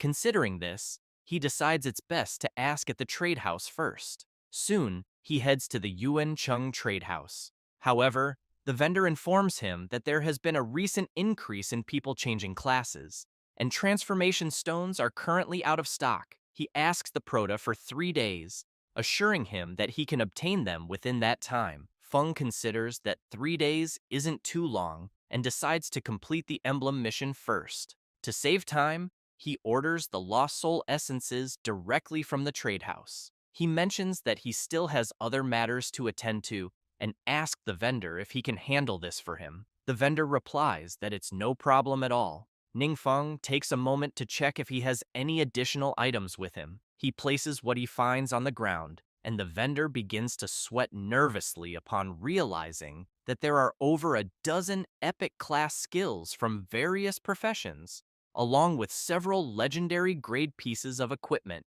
Given the current national leveling frenzy, the vendor knows these high-quality items will sell easily. He imagines that his annual performance report will be the best yet. The vendor reflects that it's no wonder Mayor Dongming repeatedly emphasized treating the Prota well. Thanks to the mayor and the Prota, he believes he's about to strike it rich. Later, in the secret Icefield realm, several adventurers prepare to enter the dungeon. Someone mentions that they'll soon face the boss and will need a reliable DPS. The Prota appears, and one person apologizes to him, explaining that they need to consult their superiors before allowing him to enter. Feng responds that it's fine. The adventurer calls their captain, explaining that a young man wants to enter the secret realm alone. The captain becomes furious, asking if this is some kind of joke. He scolds the subordinate, reminding him that the government recently issued a regulation stating that entry into the secret realm must be conducted in teams led by official guilds, with a minimum of 5 members. Individual entries are strictly prohibited. The soldier replies that he understands, but informs the captain that the Prota possesses a special license issued by the administration, authorizing him to challenge the secret realm alone. The captain, shocked, takes the license to verify its authenticity. He then approaches the Prota, thanks him for his cooperation, and confirms that he is authorized to proceed. Feng begins walking toward the portal entrance, as the captain asks his colleague about the prota's background. The soldier mentions that the license was issued very close to the time the new regulation was published, almost as if it had been prepared specifically for him. The soldier then suggests that perhaps the prota is a special commissioner sent from above to inspect their work. Hearing this, the captain becomes extremely nervous. Shortly after, the soldier apologizes, saying he was just joking. However, the captain shouts, ordering everyone to cooperate with the prota and treat him as if he were indeed a special commissioner. He also demands they check for any issues and resolve them immediately. After crossing the portal, Ningfeng reflects that he was fortunate to have mentioned this to Lord Laofeng beforehand, which secured him the special permission to enter the secret realm alone. After walking a bit inside the dungeon, he stops before a bridge with a warning sign. He observes the sign, leaps off the cliff, and uses his skill to create several black spikes, allowing him to descend safely. Upon reaching the ground, Ningfeng looks up and remarks that the height seems even greater from below than he imagined. However, something soon catches his attention. He sees an ice demon approaching him. Excited, he wonders if this could already be the dungeon's hidden boss. Without hesitation, he unleashes his power and challenges the monster, urging it to begin quickly so he can finish as soon as possible. But the demon recognizes him and asks if he truly is who he appears to be. Ningfeng is confused. The boss explains that, though blind, it can still feel the prota's overwhelming presence. It reveals that even if Ningfeng doesn't recognize it, it is one of his faithful followers. Intrigued, Ningfeng begins to reflect on what the boss is saying, wondering if it has mistaken him for someone else. Being called Lord by a hidden boss makes Ningfeng question whether he's emitting divine evil vibrations. Curious, he asks the boss how he ended up in that state. The creature apologizes, explaining that it cannot say for certain. It reveals that they were attacked by followers of other deities and suffered heavy losses. The boss also shares that it was killed by the enemy during the battle, but doesn't know when only that it suddenly appeared there. Strange whispers constantly echoed in its mind, a cruel mental torment that awakened an uncontrollable murderous intent within. It was only when the prota appeared that it suddenly regained its senses. At that moment, Ningfeng starts recalling that the followers of the Almighty God were attacked. He wonders if this title might be connected to the god. The demon, frightened, asks the prota if he is there to rescue it. Ningfeng, unsure how to respond, observes the boss and notices that it has suddenly become dejected. The prota says he's sorry and explains that he may not be the lord the boss speaks of, as he is merely a student who accepted the mission to kill it. The ice demon listens to this, becomes awestruck, and quickly asks if the prota has come to help it end the suffering it is enduring. Ningfeng smiles awkwardly and comments that he doesn't know. The ice boss addresses the prota as Sir and says he doesn't know what happened to him, as it seems he too has lost some memories. He assures that he won't mistake him for anyone else, even if the prota isn't the Divine Lord. Then, the boss shouts to the prota that he must be someone very close to the esteemed Almighty God. Ningfeng is startled by this and remarks that it means his profession is being a mighty god. The boss laughs and says he knew he couldn't be wrong. He then asks the prota to continue and do what he came to do. Ningfeng explains that he needs to obtain an elemental emblem and wants to know if there's any other way to get it without eliminating him. The ice boss apologizes and says he doesn't know, but makes it clear that if the prota is worried about eliminating him, he shouldn't be. For him, death might be a form of relief. The prota reflects on this but asks the boss if there's anything he would like him to do. The ice boss responds affirmatively, saying it has been a long time since he last saw him. If the prota could talk with him for a bit, he would die without regrets. Ningfeng agrees, and the two sit down. The prota soon asks the boss to share more about what happened before. The boss recounts that, back then, the prota often transformed into a human and visited the mortal realm to play with them. They knew he was the Divine Lord, but everyone pretended not to and endured the pain of withholding the knowledge. Feng comments that it doesn't sound like something a god would do.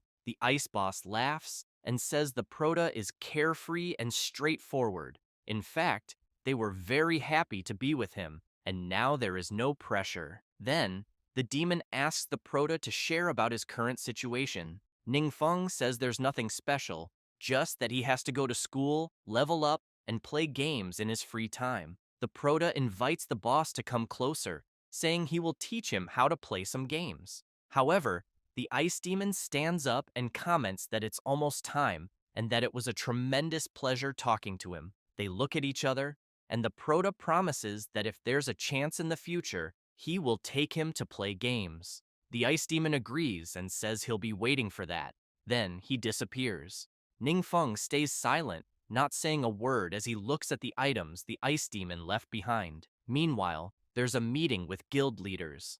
Zheng Yanchuan comments that the mutant secret realm indeed seems to contain high-level abilities. However, with everyone's current strength, they haven't been able to conquer it. Arca asks if, in this case, it's possible to hire the mysterious expert to lead everyone in conquering the secret realm. Lao Fang clarifies that he already asked, and the expert has no intention of cooperating. Arca is intrigued and questions if, at such a time, the expert shouldn't stand with everyone, pointing out that he seems to act entirely in his own interest, without any restrictions. He then asks Lao Fang if he thinks that's acceptable. The old Fang firmly states that it is, and makes it clear to Arca that he will soon resign, allowing Arca to become the director. As for how to manage the mysterious expert, that will be entirely up to him. Arca feels embarrassed and tells the old Lao Fang that wasn't what he meant. However, Lao Fang becomes furious and says that when Peng He and Gu Ying appeared and threatened his family, everyone claimed there was nothing they could do. He was ready to die, but in the end, it was the mysterious expert and Duan who stepped in and helped him. So now, when it concerns his own interests, some people cannot remain still. Lao Fang makes it clear that the mysterious expert owes nothing to anyone there. Liu Yingzhen thinks that only old Lao Fang could say this, as everyone knows his character, and he would never have selfish motives. Otherwise, the room would be in chaos. Yingzhen asks Lao Fang if he's planning to face a high-level dungeon in a few days. The old man replies affirmatively. Yingzhen quickly gets serious and asks Lao Fang to save him a spot on the team. At the same time, Yu Linghua makes it clear that if they need a healer, she'll be ready. Zheng Yanchuan raises his hand and tells old Fang that if he needs anything or anyone, he's available. Lao Fang recalls that the expert's training is truly grueling and that his old body had to rest for 2 entire days before recovering. However, he knows that the progress is evident and that he's now a completely different person. Yingzhen, seeing how his friend reacted, thinks it's just as he said. The old man has no selfish motives, and even if he had a fleeting thought, it would be reflected in his fiery demeanor. Later, in the class change room, the Prota completes the mission for his second transformation and acquires the passive skill Mystic Barrier, granting immunity to all detection abilities. He ponders that the memories he gained from the remnants of the end were mostly correct. After all, the Almighty God isn't an evil deity at all. He just wants to live life on his own terms, much like the Prota.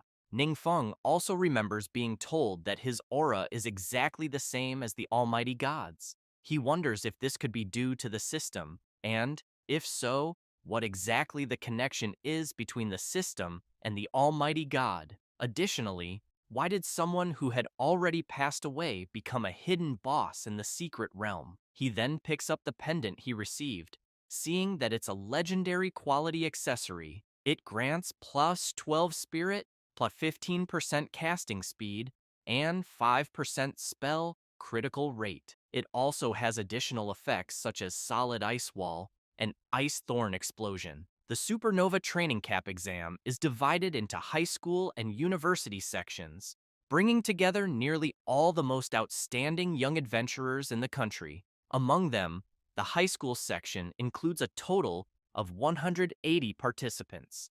comprising 32 five-star professionals ranked in this year's supernova list and 148 four-star professionals selected from various regions. People comment that not only are the directors of the three top universities present, but also representatives of the 7 major guilds and the Adventurer Management Bureau. It's an event of truly unprecedented scale. They also remark that those who perform well might be directly recruited by high-profile individuals and enjoy resources made available at the signing party. The individual could also join the organization of the influential figure after graduation, starting at least as a captain. Others say they'd like to at least greet these big names to leave an impression. Otherwise, with so many people present, the influential figures won't remember them. Someone notices a person heading over to talk to the big names and points it out to the group. Another person asks if they dare compare themselves to the one going to greet the big names, as that person is Shixiang, ranked first on this year's supernova list. His brother is Shiyu, the leader of the Blue Sharp Claw Guild. The boy laughs and says he was just joking. He mentions that ever since Shixiang awakened, he hasn't leveled up alongside his peers, as everyone accompanying him has been elite members of his family's guild. The girl comments that comparing people can cause envy and notes that everyone there knows the God's Judgment secret realm was conquered some time ago. Looking at Shixiang, the boy comments that the one who completed the conquest has the martial artist profession, the same as the blonde boy. He adds that it's said Shixiang received guidance from that strong individual, enabling significant progress. Furthermore, he had access to the high-level experience potion exclusive to the Blue Sharp Claw Guild, and his strength is probably beyond everyone's imagination. At that moment, a bus arrives, and someone shouts that the team representing Chinyu School has arrived. The boy immediately wants to know if they are the ones everyone is speculating about online. Ningfeng descends alongside his director, and finally, his team. The students are impressed with the Chinyu School team, commenting that their auras are very strong and that they look like an experienced group. The director starts sweating nervously, thinking that everyone is staring at them, and the saying, "The taller the tree, the more wind it catches," comes to mind. He also notices that the gazes seem to treat them as imagined rivals. The Proto notices something and sees, through his system, several people trying to detect him, but thanks to his passive skill, Mystic Barrier, they fail. He figures that many people are interested in him. A young man is surprised and comments that the Proto's level is impressive, as he can't detect him, wondering if he might be above the second transformation. A girl remarks that the Proto is a high school student and that she doesn't recall seeing him on the supernova list. Mr. Arca becomes worried, as he's also trying to detect the Proto, but cannot. Yu Linghua is shocked and immediately wants to know if the young man in front of them is really Ningfeng, and if his level might even surpass old Lao Feng's. Shuyi wonders if Duan gave the Proto some item that blocks detection. Shixiang reflects that the moment Ningfeng arrived, he caught everyone's attention, and he questions how strong he might truly be. The blonde boy recalls watching Duan's video about the secret realm conquest and simulating it repeatedly with the strong members of his guild. He remembers that Duan's strength exceeded his imagination, making it impossible to replicate. Shixiang considers that if Ningfeng's strength is also high, they must have a special training method, something he and his brother need. Lao Feng approaches Yingzhen and asks if he'll try to gauge the Proto's level. However, Yingzhen responds that he won't, as it would be too rude. Shortly after, old Lao Feng waves at the Proto's group, and he notices the gesture. The onlookers are surprised, seeing that Mr. Lao Feng is greeting the group. Yingzhen becomes furious and asks old Fang if he's that well known. Lao Feng laughs, saying he was just saying hi. Yingzhen firmly states that everyone is officially organized and that their conditions aren't inferior to theirs. He tells Lao Feng to stop, saying he's getting older by the minute. In the exam organization room, one of the organizers asks team leaders to bring their team members forward to register in order. While the Proto fills out the document, the organizer shouts, instructing team leaders and students to head to the designated location after completing their registration and wait for a unified introduction to the training camp preparations. Later, in the auditorium, someone announces, "As you all know, secret realms have undergone unprecedented changes in recent years. To adapt to these changes as quickly as possible and find new directions for human development, we must cultivate and select more elites." The speaker emphasizes that the training camp has drawn widespread attention from all quarters. Director Zhang asks Director Fang if Ningfeng is the school's secret weapon and why he's being so secretive, not allowing others to verify the prota's level. Director Fang laughs and comments that it's classified. He also reflects that ever since Chang Mukyu transferred from their school to Chinyu, Director Zhang has constantly been asking about updates. However, thanks to his rigorous defense, Zhang hasn't been able to get any information. Fang thinks Zhang doesn't sympathize with him and speaks sarcastically, but decides not to argue since he considers himself magnanimous. Zhang laughs and comments that many directors present today are eager to witness firsthand the quality of education at Chinyu 7 High. After all, it's a prestigious school that attracts supernovas. At that moment, all the directors look at Director Fang, urging him not to disappoint them. Fang, however, recalls that some time ago, Wang Yue and the others underwent special training, but unfortunately, he doesn't know the results of that training. Even so, he imagines that Wang Yue, Rui Fang, and Chang Mukyu don't need to worry they are, after all, the top-ranked students on the supernova list. Looking at Ningfeng, however, he's uncertain whether he and the others can survive such a rigorous test. A woman explains that the training camp adopts a free team formation format with a standard team size of 5 members. In the end, everyone's results will be evaluated based on a combination of individual and team points. The top 10 students in the high school division's point rankings will train in the university division. She also highlights that before the official start of the training camp, all participants will be assessed through a secret realm. The condition for entering this realm is being below the third transformation. Next, a special team demonstration will be conducted for everyone. The audience becomes excited as Shixiang's team appears on the big screen. People quickly remark that it's no surprise, as only they could deliver a demonstration at such a grand event. All of them have led the supernova list over the past 5 years, being considered elites among elites. The temporary peak team then heads to the secret realm entrance. The white-haired young man comments that they should go easy on the others later and avoid putting too much pressure on the juniors. His friend, confused, asks what he means. He clarifies that many important people have come to the training camp and that this is a once-in-a-lifetime opportunity for everyone there. Though they're only united temporarily, if someone drags them down, they shouldn't blame him for turning his back. He then urges everyone to move forward. As soon as the temporary peak team enters the secret realm, the tension rises. The white-haired young man notices the strong miasma in the area. The blonde girl steps forward, saying she'll handle it. She uses her ability, but everyone quickly notices several spiders descending from above. The arachnids waste no time and charge at the adventurers, who, in turn, react swiftly and begin moving with impressive speed. As participants observe the temporary peak team in action, they're amazed by their quick movements.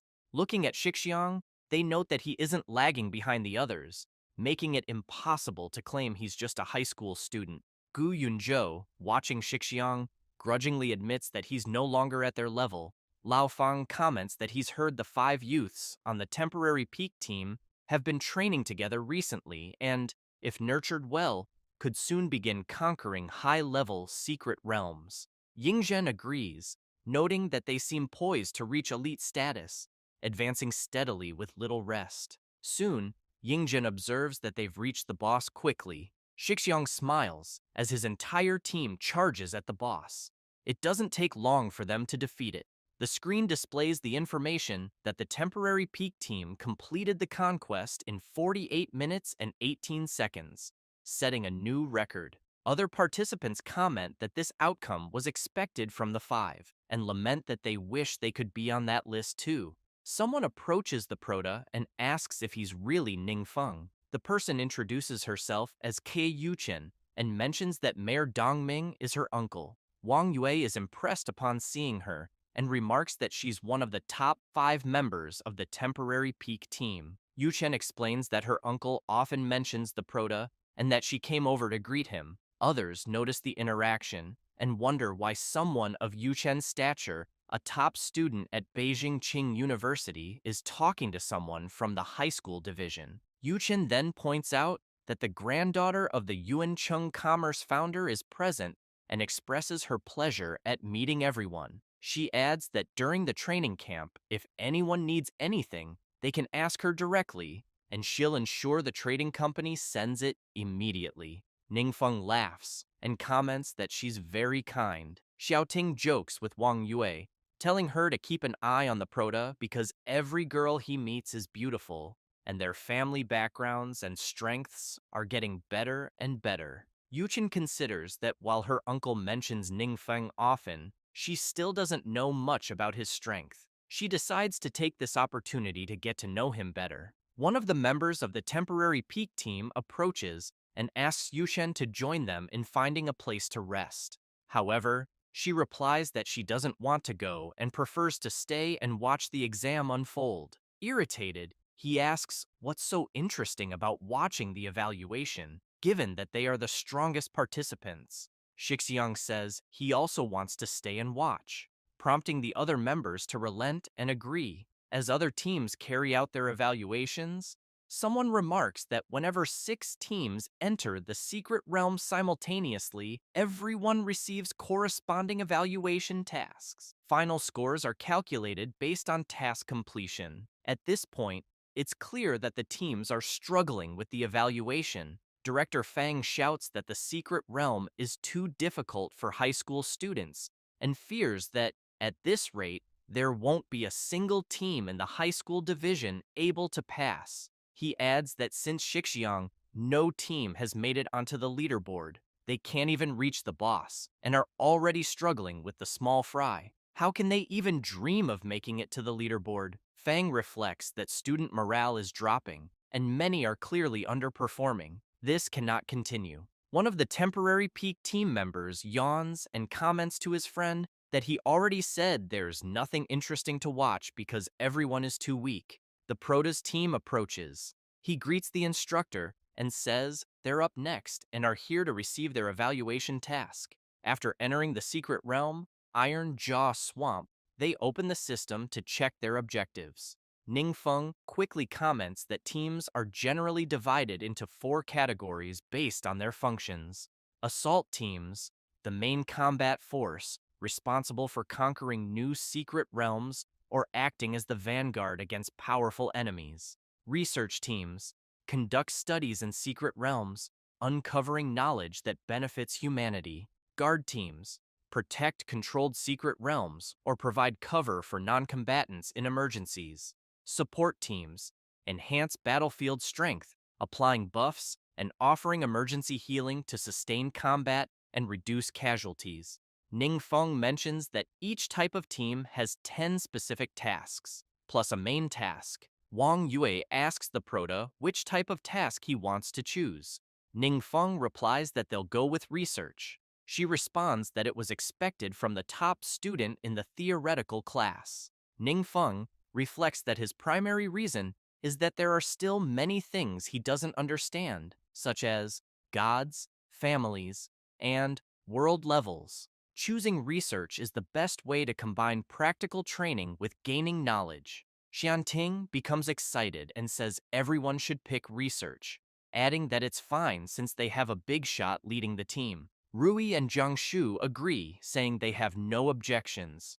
The blonde girl asks everyone to wait and comments that at the end of Research Task 1, there are 2 live captures. If they have to handle the specimens while fighting the boss, it could become very troublesome. The system informs them that Research Tasks 1 through 10 are worth 10 points and require capturing a terrifying crab from the deep swamp alive and meeting research criteria. Ningfeng smiles and says it's fine since they can simply fight the boss first. Meanwhile, the directors, initially disheartened, are suddenly alerted when someone shouts for everyone to look at the screen. They're astonished by the speed of one team's progress. Students comment that it seems to be the group from Chinyu 7th High School and wonder how that's even possible. The members of the temporary peak team are surprised, commenting that the Protoss team's advancement speed is simply absurd and obviously several times faster than theirs.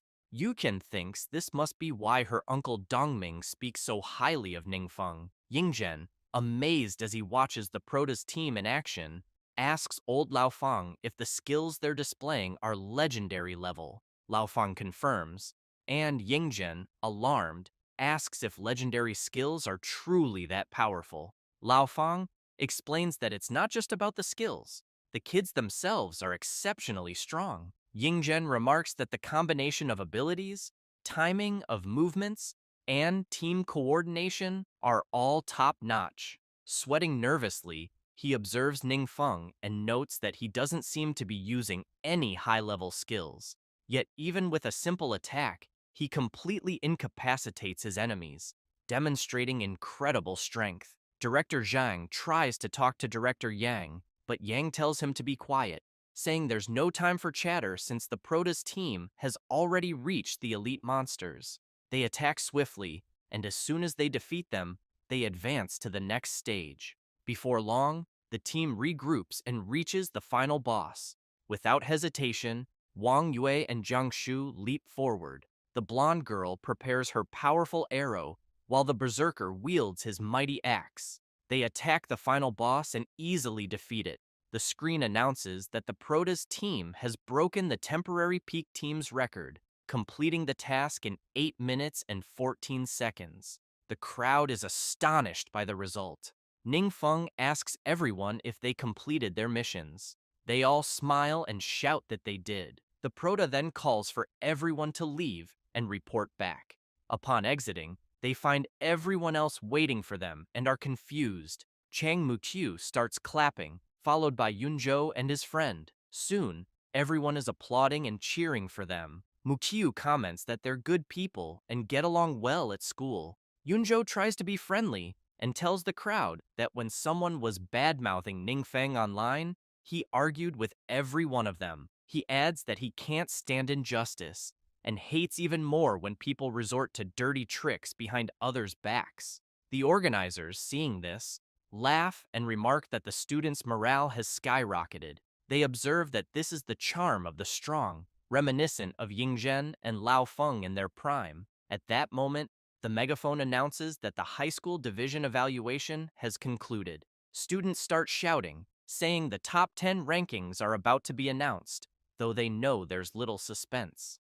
They figure that Chinyu School has already claimed half the spots, and with Shixiang included, only 4 spots remain. The organizers begin calling names: Shixiang, Yunzhou, Li Qi, and Chang Muqiu. The crowd is confused not to hear Ningfeng's name. Yunzhou asks the teacher if Ningfeng and the others weren't selected. The teacher explains that they don't take up the regular student slots. He reveals that the organizing committee decided to grant them the status of teaching assistants. After this, the Protoss team follows one of the organizers, who asks Ningfeng if they're really the Sovereign Lion team, as he's there to escort them. He explains that the professor responsible for the research group will be absent for a few days, so he'll arrange for them to stay at a specific location. He adds that it's a lodge designated for teachers, offering an excellent environment, meaning they won't need to return to the student dormitory. When they arrive at room 604, everyone enters and starts settling in. At that moment, someone knocks on the door. It's old Laofeng. The blonde boy is shocked and wonders why a big shot like him is there. Then he sees President Yingzhen, followed by the other guild leaders, and starts losing his mind. Wang Bo thanks the blonde boy, who says it's no problem at all, but keeps wondering if he's dreaming, as he's seeing all the country's top figures gathered in one place. Deng Yuanhu grabs everyone's attention and introduces himself as the director of Beijing University. He then asks the Proto if he's interested in studying at his university. Tongxi follows, introducing herself as the director of Western Union University, explaining that her university has the best research team in the country and inviting the Proto to join them. Next, Wu Chen introduces himself as the director of Chongwu University, mentioning that Qinyu, the Proto's city, is closest to his university. Ningfeng is shocked, thinking he's terrible at handling situations like this.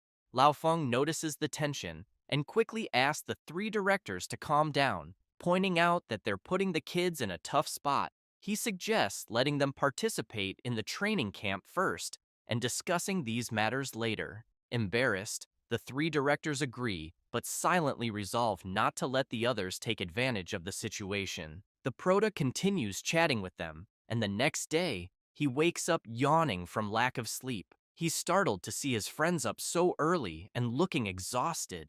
Jiang Shu, with dark circles under his eyes, explains that he's been bombarded with calls from his family since early morning, asking which university he plans to attend. He adds that he's heard the three major universities contacted them specifically. Rui, also sleep-deprived, complains that he couldn't sleep because of Jiang Shu's constant phone calls. Ningfeng turns to the girls and asks if they had any issues. Xiaoting, lazily, responds that Wang Yue is still on the phone. She shares that her father is so thrilled he's planning a 3-day banquet. Jiang Shu smiles and says his relatives and friends have been visiting non-stop, and his parents are finally receiving some recognition because of him. Rui comments that his grandfather supports him, so things aren't as chaotic, and he'll simply follow Feng's lead. Hearing about families, Ning Feng feels a pang of sadness, having no family to rely on. Just then, his phone rings.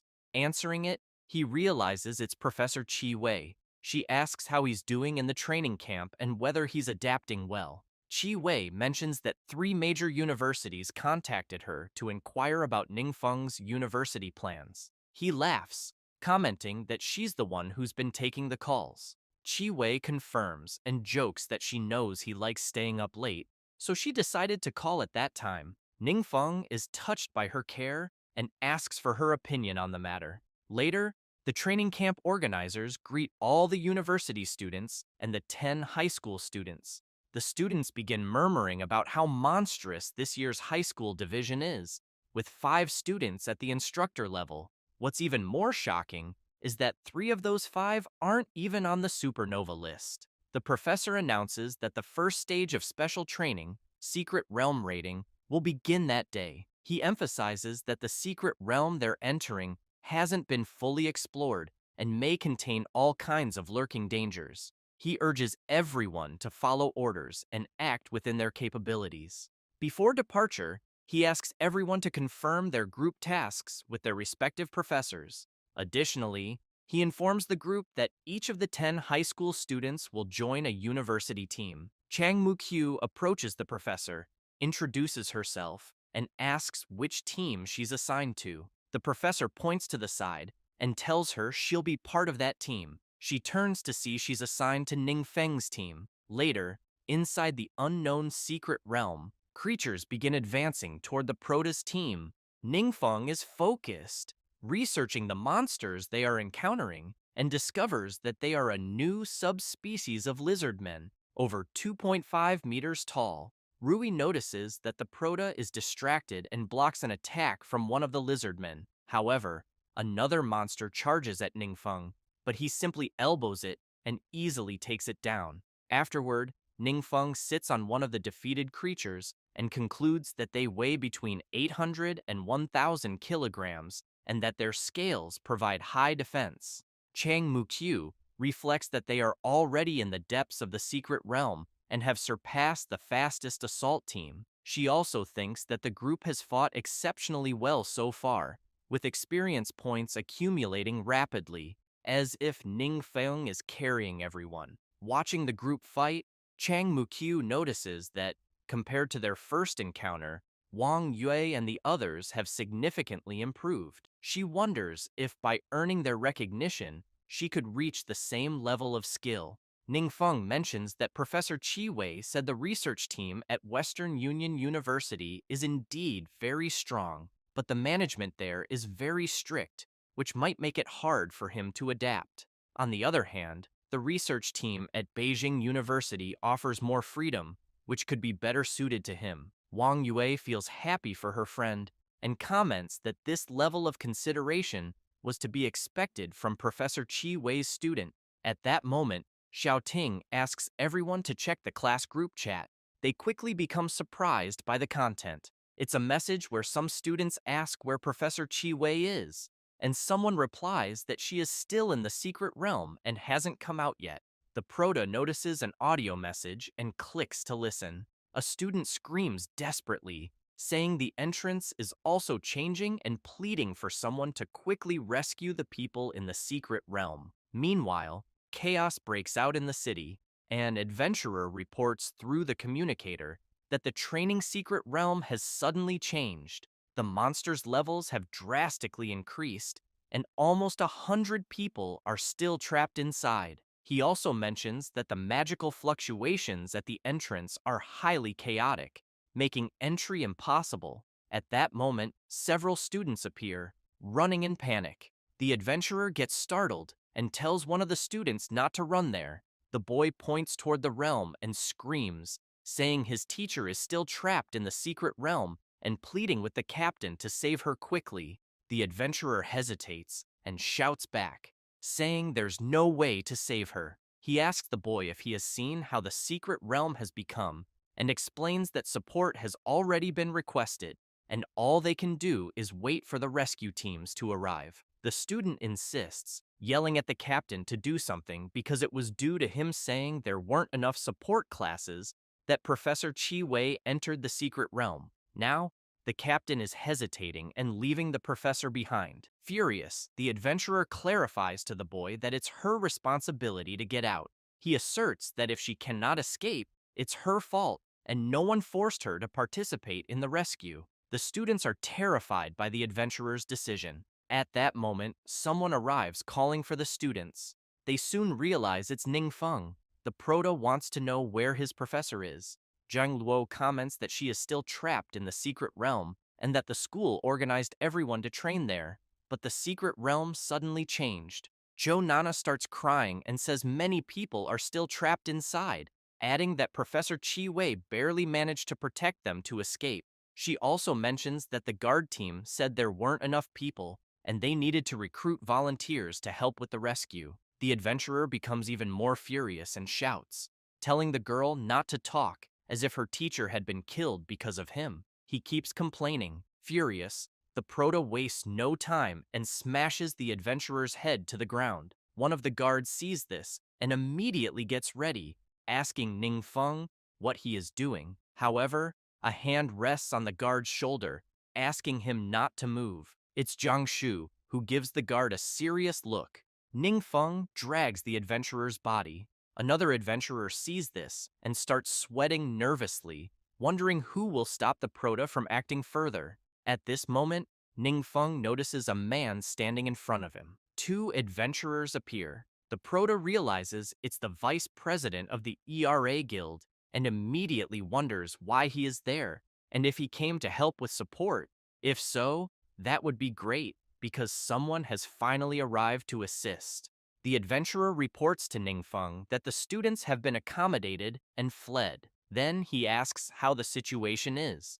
The proto replies that it's still unclear. The adventurer asks if he needs more people, but the proto responds no, saying they can handle the situation themselves. The proto continues carrying the adventurer's unconscious body, and the vice president of the ERA Guild asks what's wrong with the man on the ground. Ningfeng explains that the man lying there came out of the secret realm and that they need him to show the way. As they reach the portal to the realm's entrance, the guards shout, saying they cannot enter because the secret realm is closed. Lu Ping immediately takes out his identification, introduces himself as the vice president of the ERA Guild, and declares that he has the authority to handle emergencies, asking them to cooperate. The guards are impressed and think Lu Ping is a powerful man from the 7 great guilds.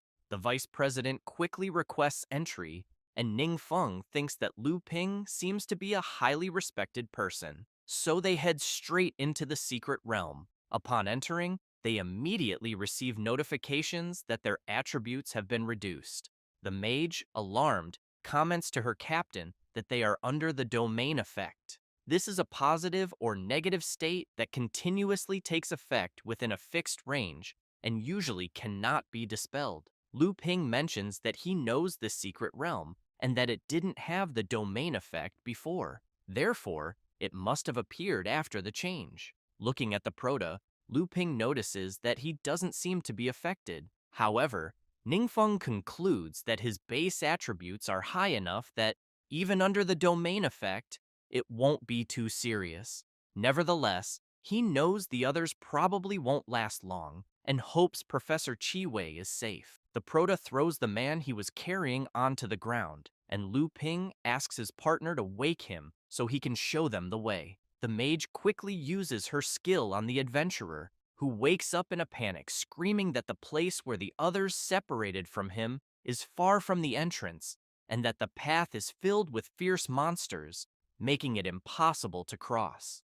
Ningfeng firmly tells the adventurer that his bad luck was running into him. He then orders him to lead the way to his professor, warning that otherwise he won't let him leave. Meanwhile, elsewhere in the secret realm, someone is inside a cave, looking at several paths and wondering which to take.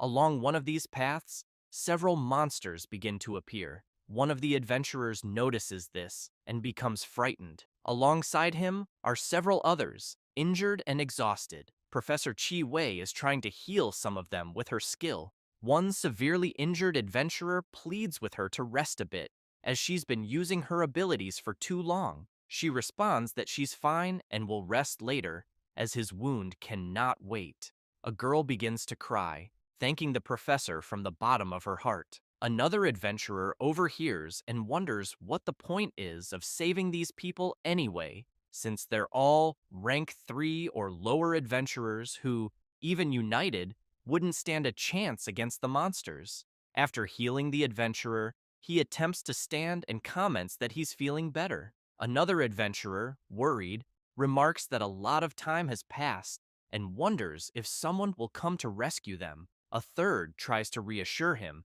saying they will definitely come. At that moment, a wall breaks apart and a monster bursts through, terrifying everyone. The monster wastes no time and charges at them. The girl is frozen in fear, but her father jumps in front of the monster, grabbing it and blocking its attack. She screams for him, while he urges everyone to leave immediately, saying he will hold the monster off for as long as he can. At that moment, more monsters appear and start pursuing them. One of the monsters leaps toward the girl, who remains paralyzed in fear. Suddenly, a magical shield forms, protecting her and the professor. Chi Wei is astonished, as is the man the Proto dragged into the secret realm. This was the work of Ning Feng, who arrived just in time with his team, Lu Ping, and his partner. The mage and Xiao Ting quickly use their skills to heal the injured. The Proto and the professor remain silent,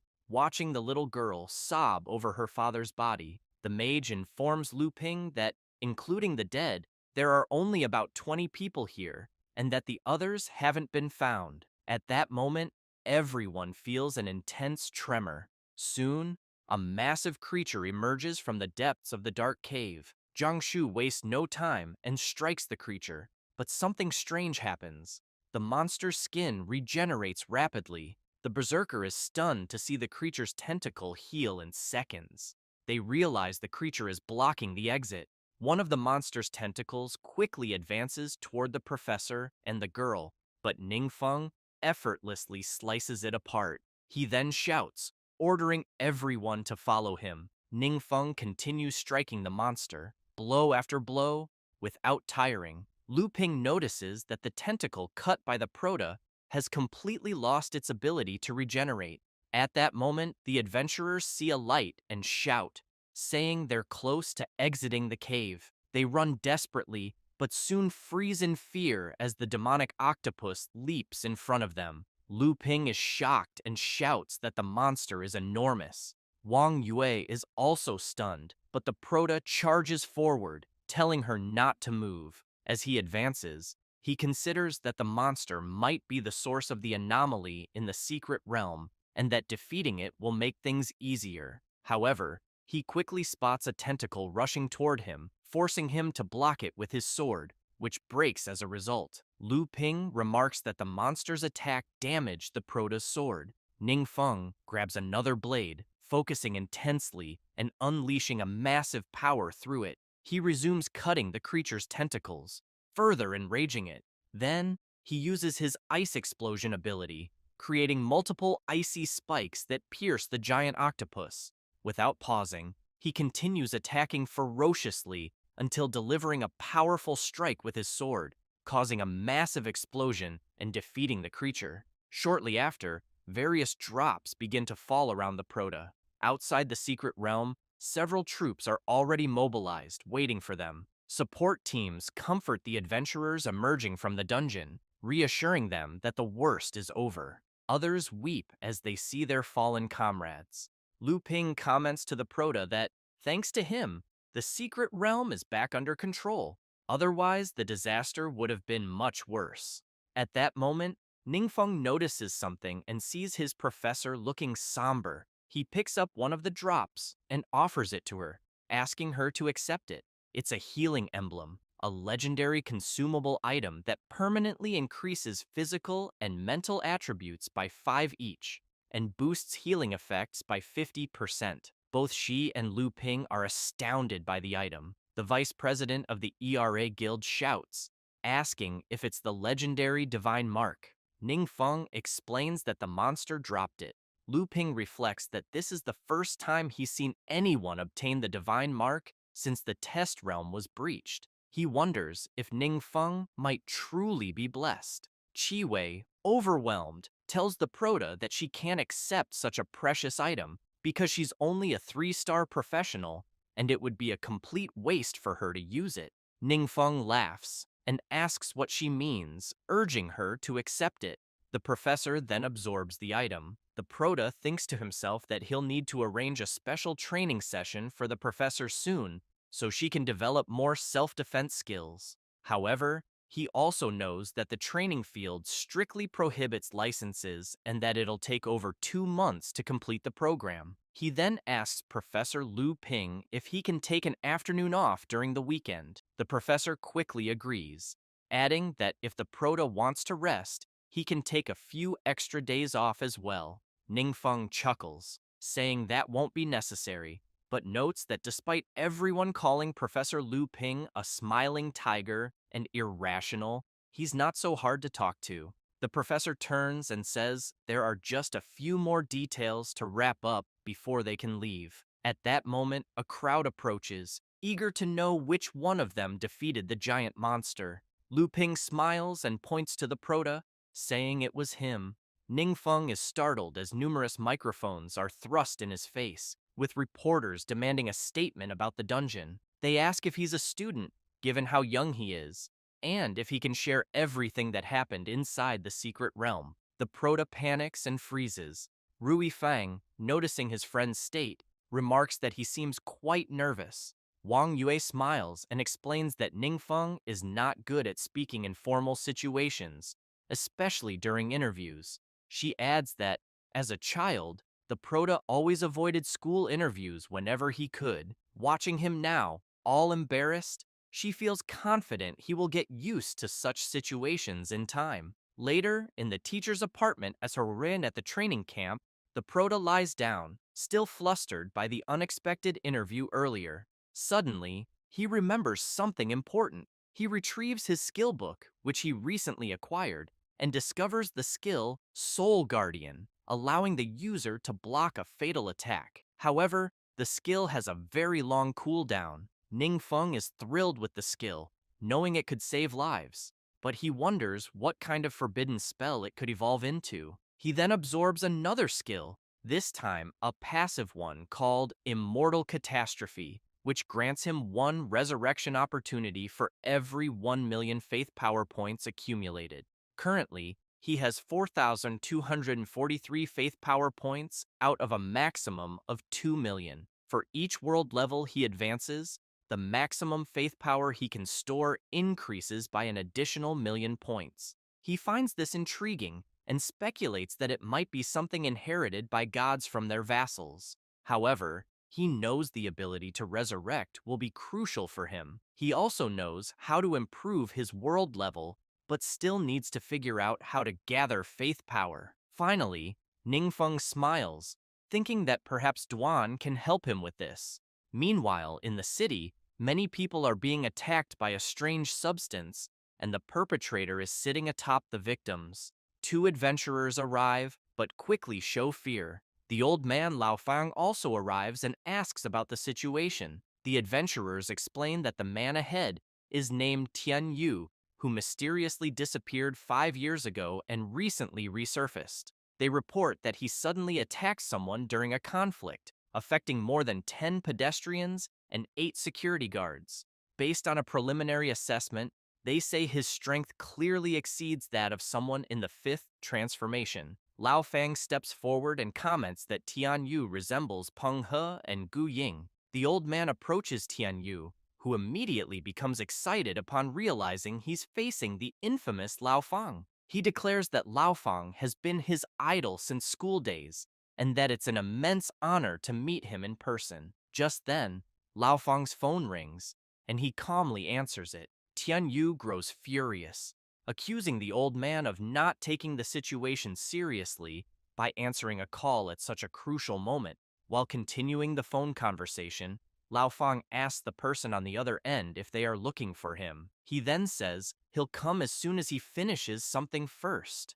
Tian Yu, now enraged, prepares to attack and questions how Lao Fang dares to ignore him so blatantly. He launches his attack, creating a clawed hand laced with venom that rushes toward Lao Fang. Lao Fang ends the call calmly and unleashes his ability Flaming Serpent Frenzy, obliterating Tian Yu's attack with ease.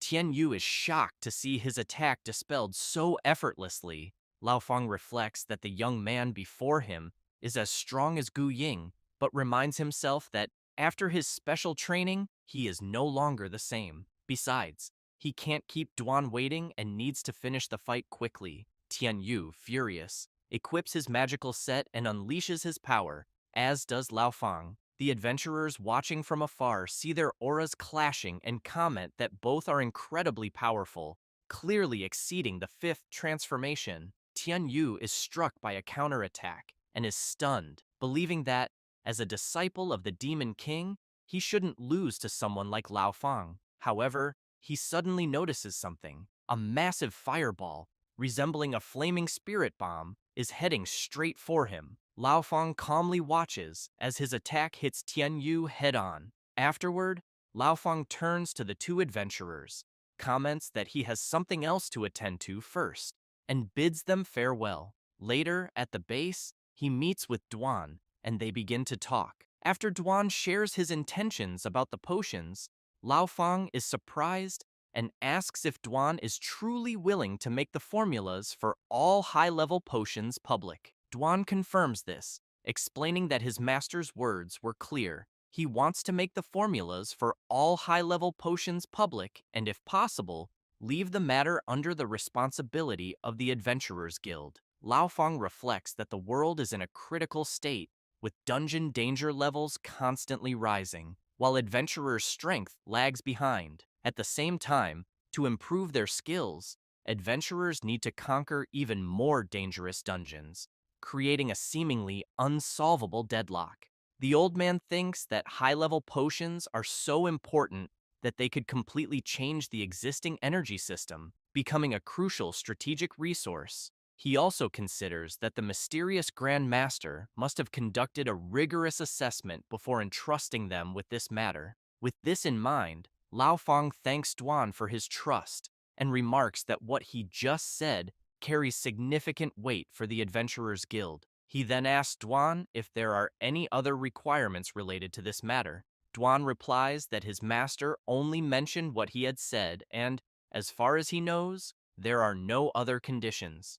Lao Fang becomes enthusiastic and emphasizes that focusing solely on contributions rather than benefits, this demonstrates the mindset of a truly great person. To him, in the eyes of the mysterious Grand Master, empowering more people is more important than anything else. Duan reflects on his master and tells the old man that this is precisely what his master believes. That's why he deeply admires him, because even when something seems insignificant, it always ends up becoming a heroic act that saves many lives. Lao Fang notes that while the master is noble and selfless, one cannot take advantage of his kindness. He adds that he will report what they discuss to their partners later and develop an appropriate plan to avoid placing the entire burden on the master. Later, at the Blue Blade Guild, an adventurer reports to Shiyu that high-level experience potions and memory-erasing potions have been found for sale on the black market. Although the packaging is different from those produced by their guild, the effects are identical. Shiyu's advisor clarifies that all high-level potions in the Blue Blade Guild are personally produced by him and supervised by the guild master. He points out that the use of these potions is also strictly limited within the guild, making leaks nearly impossible. Shiyu grows serious and comments that, worldwide, besides himself, the only person who knows how to refine high-level potions is the so-called mysterious Grand Chief. He wonders whether the potions were leaked by him to the black market. He then instructs the adventurer to send someone immediately to investigate. The adventurer, intrigued, asks if they will actually investigate the Grand Chief. Shiyu becomes irritated and yells no, clarifying that they are only to investigate the black market. Meanwhile, in the teacher's dormitory, Ningfeng and Wang Yue are walking. She teases the Proda, asking if he wants to watch the video of the interview he gave. Embarrassed, he replies that he doesn't need to. The blonde shows him the comments and remarks that the interview wasn't so bad after all. As many viewers praised him, Ningfeng sees that several people were asking if he needs a spokesperson, and that, to them, someone who can fight and save lives is a true hero. However, the Proda notices that his faith power has recently been growing rapidly and suspects it might be related to the interview videos. As people feel grateful toward him, he considers that he will need to adapt to future interviews. As they step outside, people immediately recognize the Proda and greet him warmly. Wang Yue reflects that ever since Ningfeng demonstrated his strength, people have begun respecting him more, and no one dares to speak ill of him anymore. Currently, even the senior students call him Instructor Ning. As he walks, several students shout, addressing him as instructor, and wherever he goes, people follow. Everyone looks at him and comments that they wish they could be like him, an impressive person, and that they would love to have even half of his strength. Meanwhile, in Chinyu City, Captain Zhou is surprised to see that the city has also gained fame thanks to Ningfeng. Mayor Zhang takes a deep breath, visibly sweating. Captain Zhou notices and asks why he is still sighing like that. Jing excuses herself briefly to take an important call. The mayor, deeply worried, explains that while he knows Ningfeng is heading to college, he fears that the mysterious Grand Chief might leave as well. He shares that Duan contacted him a few days ago and mentioned wanting to return the mansion arranged for him, since the mysterious Grand Chief rarely stays in Chinyu City nowadays. Zhang also fears that without the protection of such a strong individual, Chinyu City might return to its previous state, plagued by two secret realm anomalies and a realm invasion. Just thinking about it, he says, makes it hard to sleep. At that moment, Captain Zhou notices Jing looking apprehensive after her call and immediately asks what happened. She explains that she was on the phone with her master, who told her that the mysterious Grand Master is willing to train her in a special program. The mayor, thrilled, shouts to Jing, saying they will be counting on her from now on. Zhou jokes that dinner will be on her tonight and asks her to take care of him in the future. Embarrassed, Jing asks what on earth they're talking about. In a meeting, the old man Lao Fang shares what the mysterious Grand Master has revealed. Everyone is astonished and asks if the old man is serious. He confirms, explaining that the mysterious Grand Chief is willing to make the formulas for high-level potions available to the entire country. Lao Feng then clarifies that he plans to propose to the higher-ups the establishment of an alchemy workshop in the country's name to collaborate with the mysterious master. Shuyi reflects that, since only the Blue Blade Guild currently holds the formulas, this puts enormous pressure on them. He concludes that if the country can produce high-level potions, both the price and quantity could be regulated, which would be great news for everyone. Shuyi hopes it turns out that way. He then points out that, while he unconditionally supports the production of these potions, he wants to know if there's a possibility that the master's motives might not be as noble as they seem. Yingzhen, confused, asks Shuyi to clarify. Shuyi explains that the high-level potions found on the black market have effects identical to those of the Blue Blade Guild, differing only in their packaging. He emphasizes that he has meticulously checked, and no potions are missing from the guild.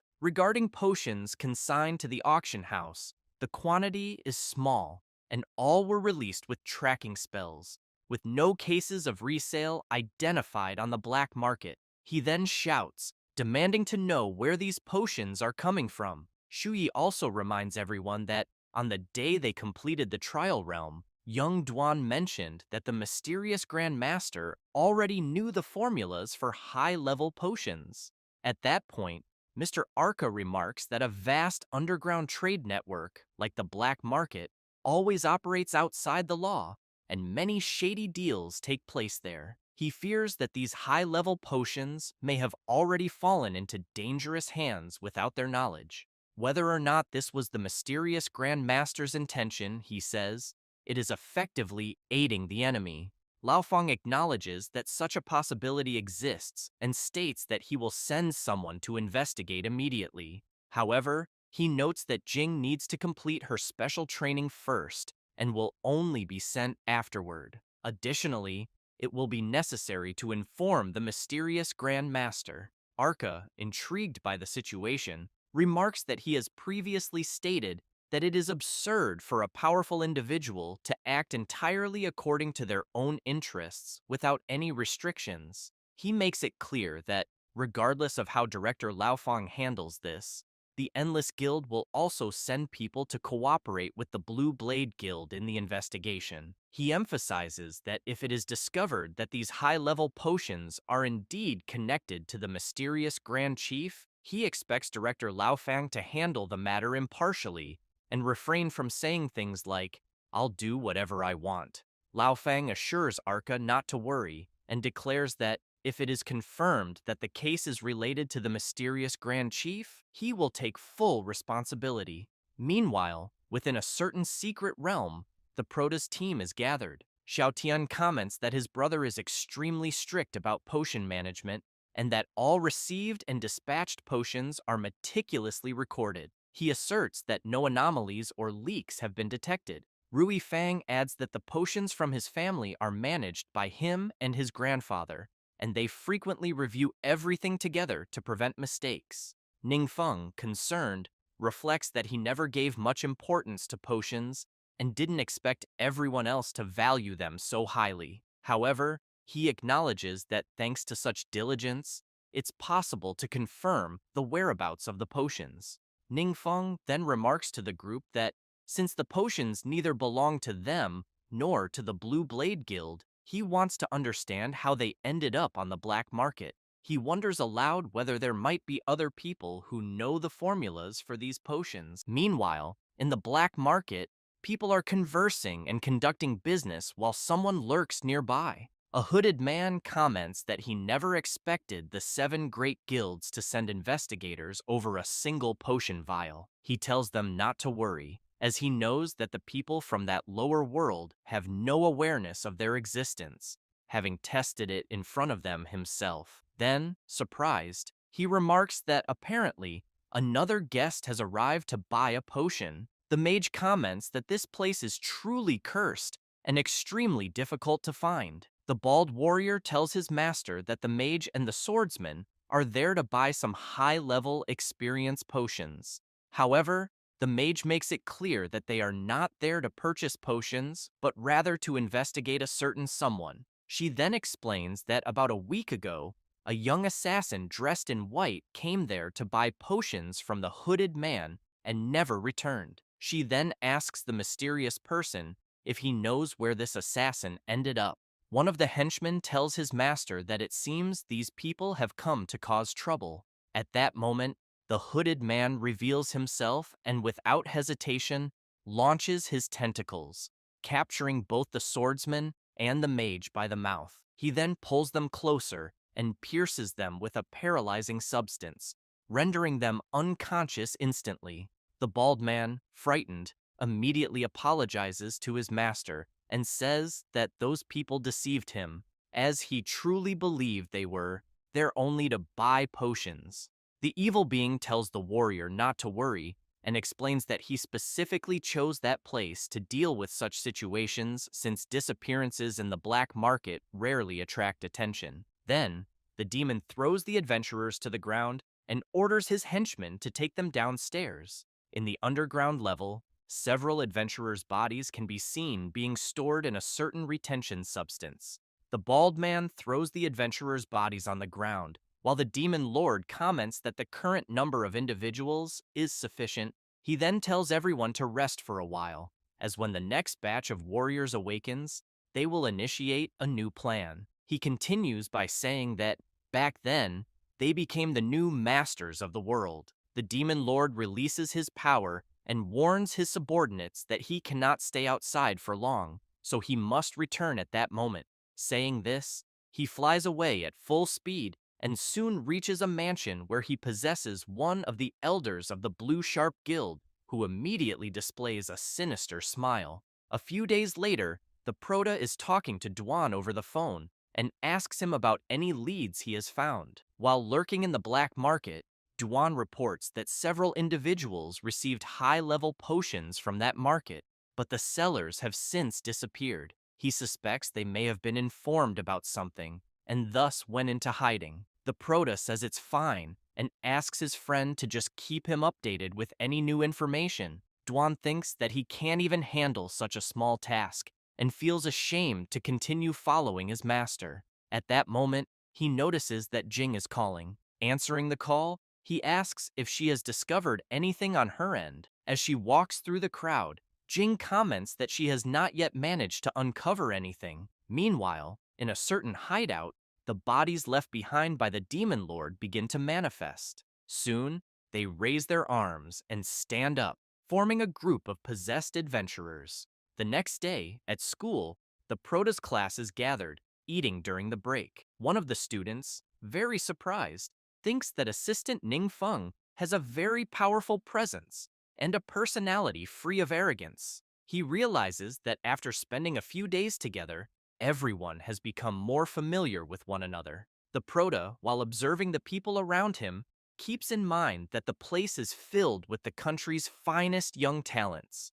Since his goal is to achieve world-class status and harness the power of faith, he knows he must secure their full support. At that moment, a girl asks the Prota if he has ever considered joining a guild and whether someone as exceptional as him has already received many invitations. Feng smiles and makes it clear that, for now, he has no plans to join any guild. Taking advantage of the girl's question, an adventurer quickly asks the Prota if he is planning to create his own guild or if the Sovereign Lion Guild is already part of his. The Prota explains that the Sovereign Lion Guild belongs only to a friend and that, for now, he is merely using it. One of the students hears this and thinks that, apparently, the Sovereign Lion Guild is just a small local guild with no national recognition. However, he knows that with such a group of elite talents, the Prota's future prospects are limitless. He then calls Assistant Wang Yue and mentions that he would like to apply to join the Sovereign Lion Guild, wanting to know if there are any specific requirements. She immediately becomes embarrassed. Soon after, other students comment that they are about to graduate from university that year and would also like to join the Sovereign Lion Guild. After finishing their meal, the Prota's group starts walking, and the cleric laughs, commenting that after analyzing everyone's impressive resumes, she realizes that each one is more incredible than the last. She wonders if they might be becoming famous, just like the seven great guilds. Yue, still embarrassed, comments that what was supposed to be a simple, ordinary lunch somehow turned into a recruitment event. Ningfeng and Ruifeng laugh about it. The Prota then thinks that he had planned to scout for promising talents at the training camp, but the results have far exceeded his expectations. With Zhao Cheng out of the picture, Wang Yue now has full control of the guild, which could easily become his reserve guild. He also reflects that Zhao Cheng's disappearance is just his bad luck. Moreover, he recalls that first, Zhao Cheng's father was involved with Peng He and Gu Ying, and during the investigation, the authorities found an evil ritual altar in the homes of Zhao Cheng and his followers. The authorities have already issued search warrants for Zhao Cheng and his accomplice, and Yue has already removed them from the guild, which saved him a lot of trouble. At that moment, Ningfeng hears his phone ringing and sees that Duan is sending messages about several strange things. His subordinate comments that Jing found the location from the photo in a building in the black market. There, they discovered equipment for potion making, along with some high-level experience potions. The packaging is identical to the ones found by the Blue Sharp Guild, leading them to suspect that the potions leaked from that place. The Prota is surprised by this and thinks that it couldn't be anything else. At the location where Duan sent the photos from, Jing comments that they detected traces of dark power and wonders if this could be the work of some unusual mutant. Duan arrives and says that's not the case. He explains that such a phenomenon has never been found before because it involves parasitic demons.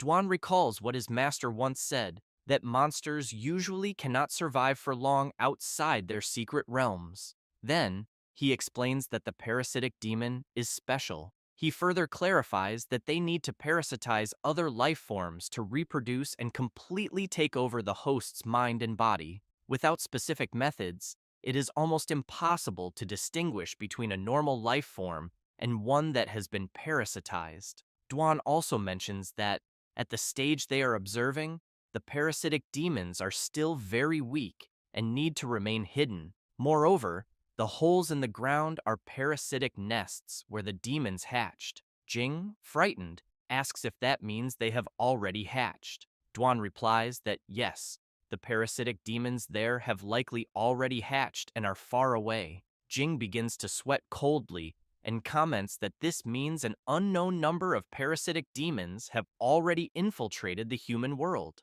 Duan, also deeply concerned, makes it clear that this isn't even the main issue. Meanwhile, at the headquarters of the Blue Sharp Guild, Shiyu, disappointed, comments that many days have passed and they still haven't discovered anything. At that moment, Elder Huang, possessed by the parasitic demon, arrives, and Shiyu immediately questions him about whether something has happened. Huang smiles and then releases his tentacles, which rapidly lunge at Shiyu and Elder Arca. After being restrained, Shiyu is terrified and questions what the hell Huang really is. Without wasting time, the parasitic demon, controlling Huang's body, injects its toxin, which quickly takes effect, causing both of them to kneel. Huang then lets out a terrifying, diabolical laugh. The healer comments that he thought Shiyu was there alone and never expected the old man Arca to be present as well, which turned out to be a very pleasant surprise, as 2 fifth transformation powers are more than enough to greatly enhance his strength. Huang then leaves, saying that being able to help him propagate his race will be the greatest honor that these inferior creatures could ever have. Meanwhile, at the parasitic demon's hideout, Duan is explaining to Jing that the Prota mentioned that a small number of parasitic demons is not particularly powerful,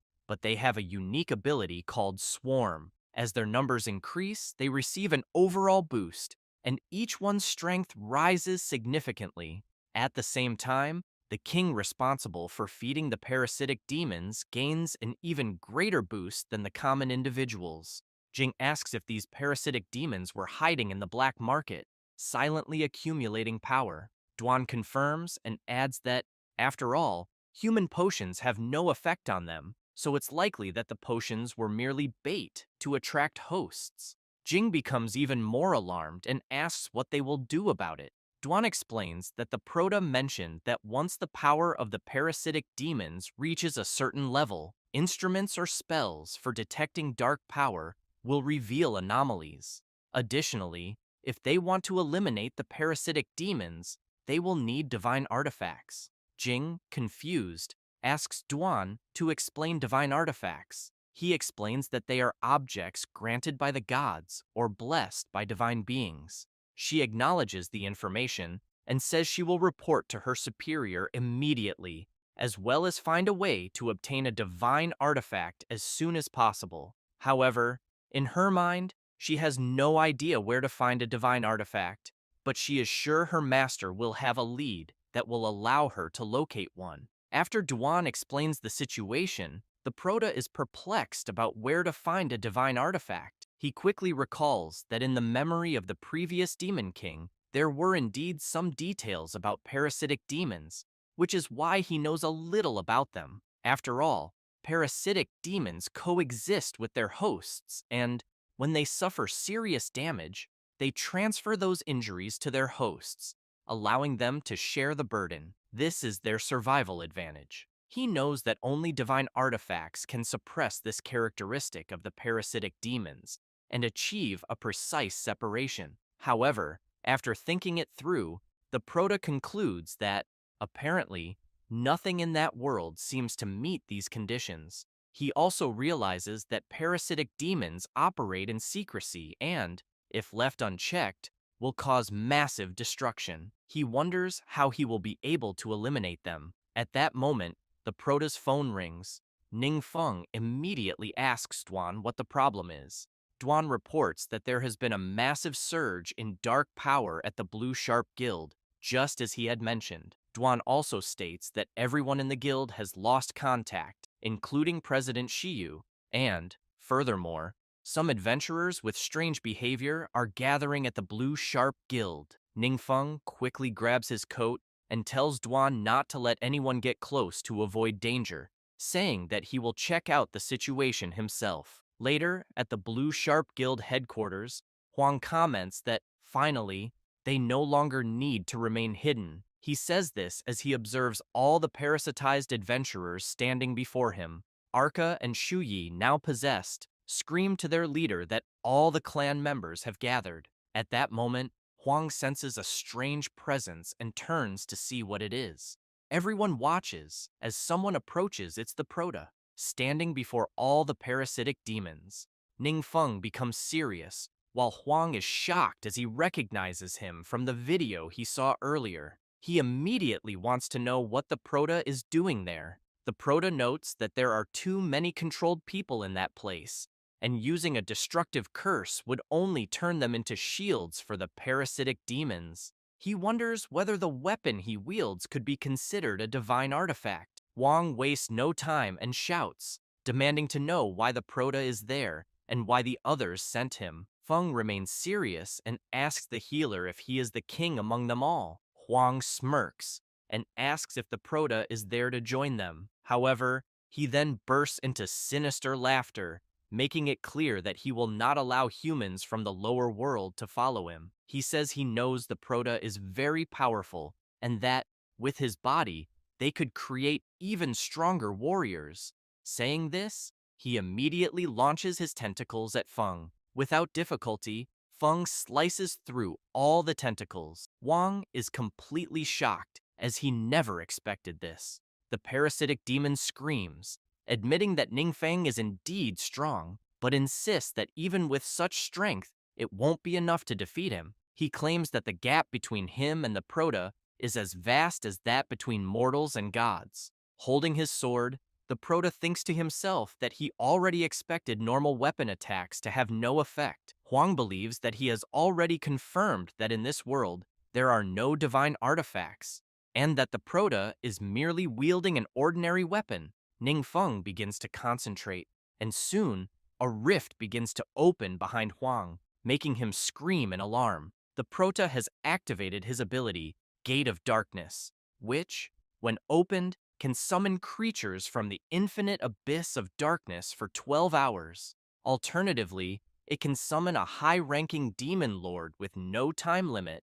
Huang lets out a sinister laugh and comments that it's no wonder the Proto possesses such extraordinary strength. Yet even so, he remains just a lackey of some demon lord. As he observes the gate of darkness opening, Huang taunts that the Proto feels he cannot win and is therefore summoning his master to save his skin. With a terrifying expression, he makes it clear that when a superior being forcibly enters a lower world, its power is significantly reduced, and that unless the evil god descends personally, he is invincible in that lower world. Ningfeng considers that a so-called high-ranking demon lord is essentially a trusted subordinate of the evil god, and that they often carry treasures granted by that deity, which are particularly effective against parasitic demons. He is curious to see what kind of creature will emerge, hoping that it won't be something too extreme. At that moment, terrifying red eyes begin to emerge from the fissure of the gate of darkness.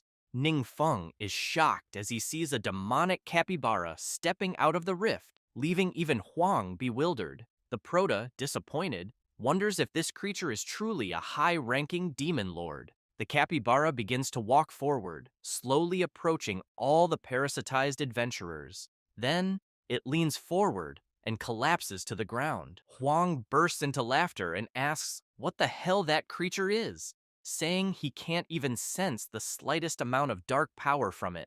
However, he suddenly feels his body being pulled down, crashing face first into the ground. Following that, the demonic capybara, emanating a terrible aura, causes all the possessed individuals to collapse as well. Furious, Huang demands to know what is happening, as he is unable to move and feels as if an immense pressure has been placed upon him. The demonic capybara approaches, bites, and begins devouring one of the parasitic demons.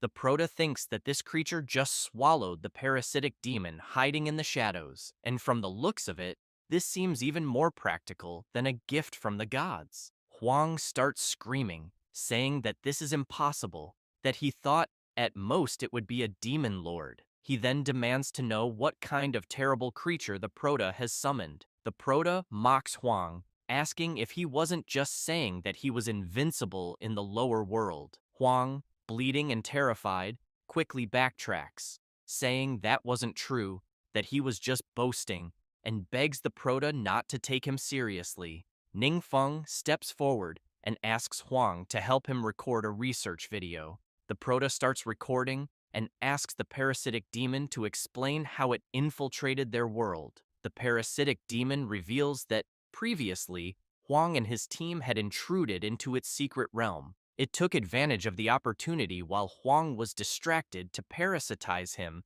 and then entered his world. Ningfeng then asks what the parasitic demon was in its own world, wondering if it was a hidden boss. The parasitic demon confirms that it is exactly as the Proto described. It explains that at first, it was very weak and could only hide in the black market, where disappearances wouldn't attract the attention of any important figures. However, as its power grew, it was able to skip the incubation stage and directly control humans through larvae, which is why it dared to target the Blue Sharp Guild. Later, the Proto sends the video to the guild leaders' assembly, where they watch the full recording. Yingzhen quickly comments that, since they don't have the necessary security measures, they cannot confine or preserve the parasitic demon. He fears they will have to rely on Ningfeng to handle the matter. And though it is difficult to admit, as a lower world, they are completely powerless against such monsters that continue to emerge. Yanchuan remarks that if Ningfeng hadn't intervened, the Blue Sharp Guild would have been completely destroyed. Wang Bo, visibly shaken, adds that not only that, but even the 7 great guilds, or possibly the entire world, would have been doomed, and there would have been nothing they could do to stop it. At that moment, Elder Lao Fang asks everyone not to be so discouraged, reminding them that, in the end, the mysterious Grand Master and Ningfeng have always been on their side. Now that the issue of the high-level potion has been resolved, and it turns out to have no connection to the mysterious Grand Leader, they can rest easy. Immediately, everyone raises their hands, stating that they have no objections and fully agree with Elder Lao Feng. Later, at the training center, Lao Feng informs the Proto that the government will establish a company dedicated to the production and sale of various high-level potions, with 80% of all profits allocated as shares for the mysterious Grand Leader. Feng is surprised by such a generous split and realizes he has nothing to worry about, as it is a very sincere offer. Lao Feng adds that, in addition, the nation will publicly commend the Proto for his recent heroic acts, with the ceremony set to take place during the closing of the training camp. Moreover, many reporters have requested interviews with the Proto. Ningfeng is excited, thinking that this opportunity is perfect for accumulating the power of faith and that he absolutely cannot miss it. The Proto then signs the document, agreeing with Elder Lao Feng. Later, Ningfeng mentions that he still needs to return to the training camp and will leave the demonic capybara in Duan's care, since the creature seems to only eat monsters. Duan replies that it's fine and that he will take it to a secret realm to find some food. Duan reflects that the Proto's demonic capybara was able to easily defeat a parasitic demon and that its strength might even surpass his own. This realization motivates him to train harder and become even stronger. The Proto places his hand on the demonic capybara's head and contemplates its ability, which seems to be some sort of demonic effect that completely crushes the fighting spirit of enemies. Under normal circumstances, it has no effect, so he sees no need to deliberately hide it. At that moment, the creature notices something on the Proto and begins sniffing the pendant he is wearing. Ningfeng notices this and thinks that the small creature seems to always be sniffing the pendant left by Henin. He wonders if there could be some connection between them. While petting it, Ningfeng comments that since the creature is always so slow and lazy, he will call it Momo, meaning slow. Later, at the training camp, in the teacher's dormitory, the Proto is with his friends. Suddenly, he hears someone asking where the great hero is. Turning around, he sees a child approaching him. The girl immediately questions whether he is truly the great hero Ningfeng. He feels a bit confused about being called a hero. Rui Fang laughs and greets the girl, calling her Professor Ji. She looks surprised and says it's been a while since she last saw the grandson of old Lao Feng. Ningfeng and Jiang Shu are surprised to hear Rui Fang call the girl a professor. Rui Fang explains that Xie Yan is a distinguished guest professor at Peking University and an honorary advisor to the 7 great guilds. She was also a colleague of his father in the past. Many of today's theories and technologies regarding secret realms are based on her research. The Proto is quite impressed and comments that this is truly remarkable. Xie Yan clarifies that if they are talking about something impressive, Ningfeng is the one who truly deserves that title for having saved so many people. She also explains that she was conducting research in a secret realm, couldn't return in time, and only just arrived at the training camp the previous night. Having already heard about the Proto's heroic deeds, she rushed over to see what the great hero is really like. Ningfeng, feeling embarrassed, comments that she flatters him too much. At the same time, he recalls having seen her name in the camp's presentation. He remembers that Xie Yan is the head of his research group and had assumed she would be an elderly professor. However, he never expected her to have such an enthusiastic personality. Xie Yan takes the Proto's hand and asks if he has already had breakfast, immediately inviting him to join them. She then presents the food and explains that all the dishes are delicious delicacies she personally prepared using monster materials. After trying the food, everyone comments that it is truly delicious and that they didn't expect it to taste so good. Jiang Shu is surprised, noting that Professor Li didn't wake them up that day. Rui Fang is also curious, as the professor usually wakes up much earlier. Meanwhile, Professor Li looks exhausted, thinking that as soon as Professor Xie Yan returned, she put them to work all night. However, he knows that she deliberately didn't summon the Proto and his friends, claiming that Ningfeng deserves proper rest since he is a hero. Thinking about the Proto, Professor Lee concludes that the treatment between them is absolutely unfair. Xie Yan, laughing, comments that she watched the evaluation exam video and praises the Proto's performance, saying it was perfect for someone his age. Yue tells the professor that she might not know this, but Ning Feng is the best student in their class and has always been number one in theoretical performance. Jie Yan approaches the Proto and comments that it has been a long time since she has seen someone with such a solid theoretical foundation who also knows how to fight. Coincidentally, she brought some special items from the secret realm and tells him he can take a look. The Proto is surprised and asks what she means by special items.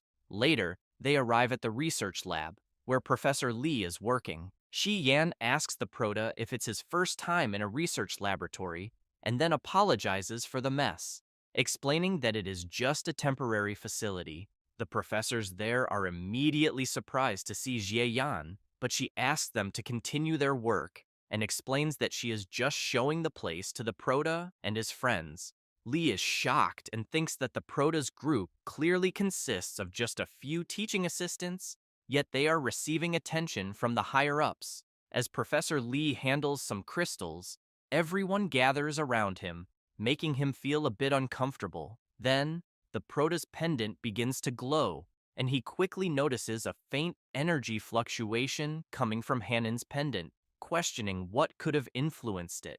Jie Yan turns around and asks the Proto to take a close look at the crystals, asking what he thinks they are. Ning Feng, surprised, examines them and says that, judging by the repaired sections on the side, they appear to be fragments of something made by humans, possibly pieces of a wall or sculpture. Yi Yan confirms and explains that, based on previous discoveries, secret realms normally contain only their own ecosystems or monster civilizations. However, she emphasizes that this particular secret realm appears to hold traces of a lost civilization. Feng, even more intrigued, asks the professor to explain further. She reveals that the pieces he is looking at were found in the valley of the secret realm, but because the monsters there are extremely powerful, they have been unable to venture too far and could only bring back those fragments. However, she suspects that an entire buried city may lie within the valley. Ning Feng begins to wonder if Professor Jie Yan has discovered the world where Hanan once lived, and what the chances of that could be. The Proto points to the items and asks the professor if he can take a closer look. She grants him permission. As he picks up one of the items and analyzes it, the Proto senses energy fluctuations coming from the crystal in his hand, and Hanan's pendant seems to be absorbing its essence. He immediately wonders if there is truly a connection between them. Si Yan then asks the Proto what he thinks. He replies that it is still difficult to say, but suggests that they will need to explore the secret realm themselves to uncover more information. She agrees, and says she will make the necessary arrangements immediately. Sometime later, inside the secret realm, Jie Yan introduces her research team, stating that they will fully cooperate with the Proto and his friends while they are there. The researchers quickly become excited and express that it is a great honor to meet Ning Feng, making it clear that if he needs anything, all he has to do is ask. Rui Fang observes that Professor Shi's team consists of top-tier academics, the kind of people who would be professors at any university. Seeing them show such respect for someone is rare, making her wonder how the Proto managed to gain their recognition so effortlessly. Chang Mukyu, feeling a bit uncertain, questions whether he is truly qualified to participate in such an important project. Wang Yue reassures her friend that they are all part of the same team, so it is only natural that they will work together. Suddenly, Ziyan shouts for everyone to move forward. As they enter deeper into the secret realm and begin analyzing the environment, something starts moving toward them at incredible speed. Out of nowhere, a giant assassin worm bursts from the ground. Si Yan is startled, but the berserker swiftly slices the creature in half with ease. The Proto calmly tells the professor not to worry and urges everyone to keep moving forward. Jie Yan's team is shocked to see that the terrifying assassin worm was defeated with a single blow. Meanwhile, Zhang Shu, standing near the hole where the worm emerged, calls out to Professor Ji and comments that he has found something. Inside the hole, they can see constructed structures. Quickly, everyone descends to investigate. Ziyan observes the ruins and comments that they appear to be traces left behind by a lost civilization. She then questions whether the original inhabitants may have been exterminated by the monsters that now occupy the area. Ningfeng considers Jie Yan's hypothesis plausible, recalling that the Judgment Secret Realm, once managed by the Blue Sharp Guild, was originally a world with its own civilization. At that moment, the Prota's pendant begins reacting again. Turning around, he notices another crystal nearby. Ningfeng realizes that it is another fragment similar to the previous one, and that it generates magical fluctuations whenever it is near Hanan's pendant. Once again, he wonders if more fragments like these could be hidden deep within the ruins. Suddenly, someone informs Professor Jie Yan that they have detected a strong fluctuation of dark power ahead. Upon arriving at the source of the fluctuation, everyone is met with the sight of enormous crystals reacting with incredible intensity. Xi Yan shouts, stating that the dark power is emanating from the top of the platform they are seeing. Ningfeng notes that the sensation he is feeling is very similar to that of the magic circle used to summon the evil god, yet even more oppressive than anything he has ever encountered before. Suddenly, a being with a monstrous aura appears, accompanied by several terrifying creatures.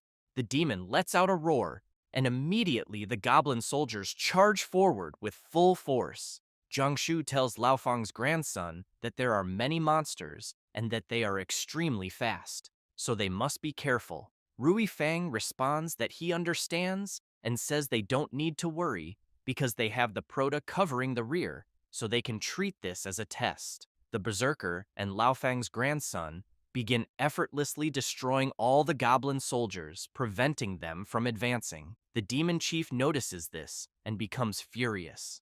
Meanwhile, near the battlefield, the teacher and her subordinates are walking through the terrain, and she comments that the monsters seem endless. Xi Yan imagines that his subordinates must be under immense pressure, and that this might be too much for them. Wang Yue tells the Prota that she wants to try killing the demon chief, who is watching the battle from the peak. Ningfeng replies that there's no problem and asks her to advance with the others, leaving the rest to him. Then, he unleashes his power and easily eliminates the creatures charging at him. The teacher's group, seeing this, is impressed and questions if what they are witnessing is real, as assistant Ningfeng is managing to hold off the endless wave of monsters all by himself. While unleashing his power, the Prota thinks that letting Yue personally command the battle is simply perfect, because Chang Mukyu, Professor Qi, and Lan's sister have all undergone his special training, and their strength should not be underestimated. He also knows that even without his presence, the team will not suddenly fall into disorder. Meanwhile, the monsters around the Prota begin trembling with fear and hesitate to advance. Teacher Ji's team sees this and comments that even the monsters seem afraid to face the Prota. Yue and her team charge toward the demon chief, shouting that he is right ahead and telling everyone to pay attention to healing and fortification. However, the boss immediately uses his skill, obscuring sandstorm, and starts creating a sand vortex. But then he notices an arrow coming at full speed in his direction. He fails to dodge and is brutally struck. A few minutes earlier, at the entrance to the secret realm, someone arrives and sees the dead assassin worm on the ground. They immediately comment that, apparently, there are more people inside the realm besides them, and that these people may have found the entrance. Then, someone shouts, ordering everyone to advance quickly and find these people before they discover the heart of the world. At that moment, a voice announces that a life signal has been detected at the exit ahead, possibly belonging to enemies, and instructs everyone to prepare for battle. The voice tries calling for the Prota, and something begins to happen in the secret realm. The mysterious voice comments that this is bad because the secret realm is being violated and it is starting to reject them. Several magical circles begin appearing throughout the secret realm. Wang Yue is surprised and asks the Proto if he heard something, as it seemed like someone was speaking. Ning Feng replies that he didn't hear anything, but thinks that just moments ago, Hanyan's pendant was absorbing energy from the crystal, and he was completely focused on it. Xie Yan tells Wang Yue that he also thinks he heard a voice and that it seemed to be coming from the direction they just entered. However, he mentions that there are guards outside the secret realm and that no one should have been allowed to enter. Rui Fang asks the Proto if they should take a look at the situation. The Proto becomes serious and says they will all check together. After everyone gathers, the teacher crouches down and uses her ability, revealing several footprints on the ground. Si Yan explains that the footprints they are seeing do not belong to their group, and that, apparently, someone has indeed invaded the realm. However, he wants to know why the footprints disappear near the exit. Upon reaching a new area, Ziyan comments that the footprints first appeared in the region where they are now, and that the intruder may have entered through the hole created by the assassin worm or used some form of teleportation. Moreover, judging by the slain corpses there, it is highly likely that this was the work of the intruders.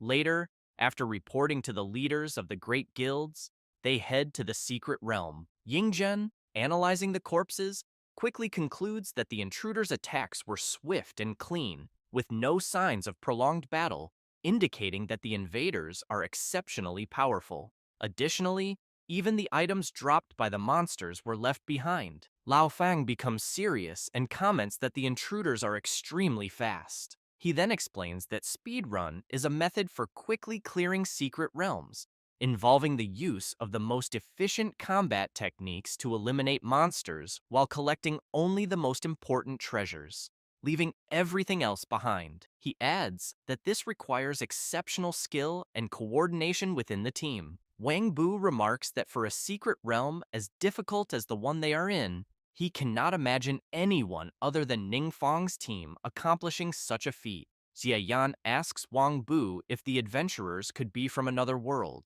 He looks confused and asks her to clarify. The teacher explains that, although this is just speculation, it might not be impossible, as relics from other worlds have already been discovered within the secret realm they are in. So there could be more worlds like theirs, or even higher-level worlds capable of traveling between each other. Ning Feng is intrigued by this hypothesis and thinks that Zi's words might be true, as he has at least seen a different world in the memories of the Demon Lord, and simply never considered that worlds could cross into each other. The Proto also comments that if the other party arrives with friendly intentions, or if it is just a brief encounter, that would be great. Xie Yan comments that if they have malicious intentions, then they will have to face new enemies in addition to the monsters that already exist. Furthermore, the teacher points out that the sudden disappearance of the intruders was suspicious, and that she has no idea what their goal was or whether they will return. Wang Bu becomes nervous and comments that, unfortunately, one problem is appearing after another. Yingzhen and Lao Fang exchange glances, and then approach Wang Yue, saying they would like to ask her opinion on something. Yingzhen asks if the Sovereign Lion Guild would be interested in replacing the Blue Sharp Guild as one of the 7 major guilds. Wang Yue is quite surprised by the request from the president of the Power Guild. He takes a deep breath and states that he is not ashamed to admit it, but he knows that due to the recent incident with the parasitic demons, both the Blue Sharp Guild and the New Era Guild have faced serious problems.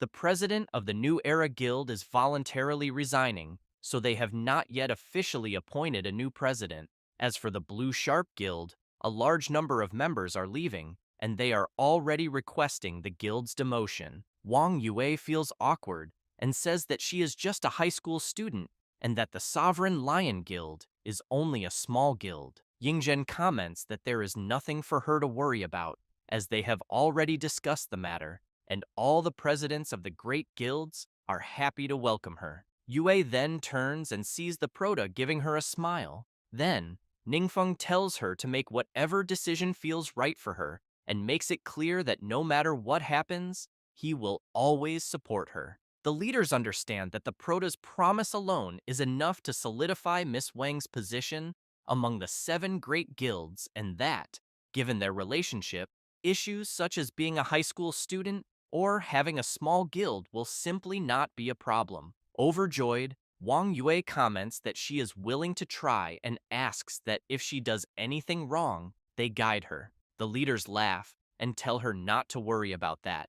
Jiang Shu quietly comments to the cleric that he is confused, as he went on a mission in the secret realm and suddenly ended up becoming part of one of the 7 great guilds. Ningfeng smiles and thinks that his friend's entry into the 7 great guilds has also greatly advanced his power-building plan, and that, thinking about it, he feels a sense of accomplishment.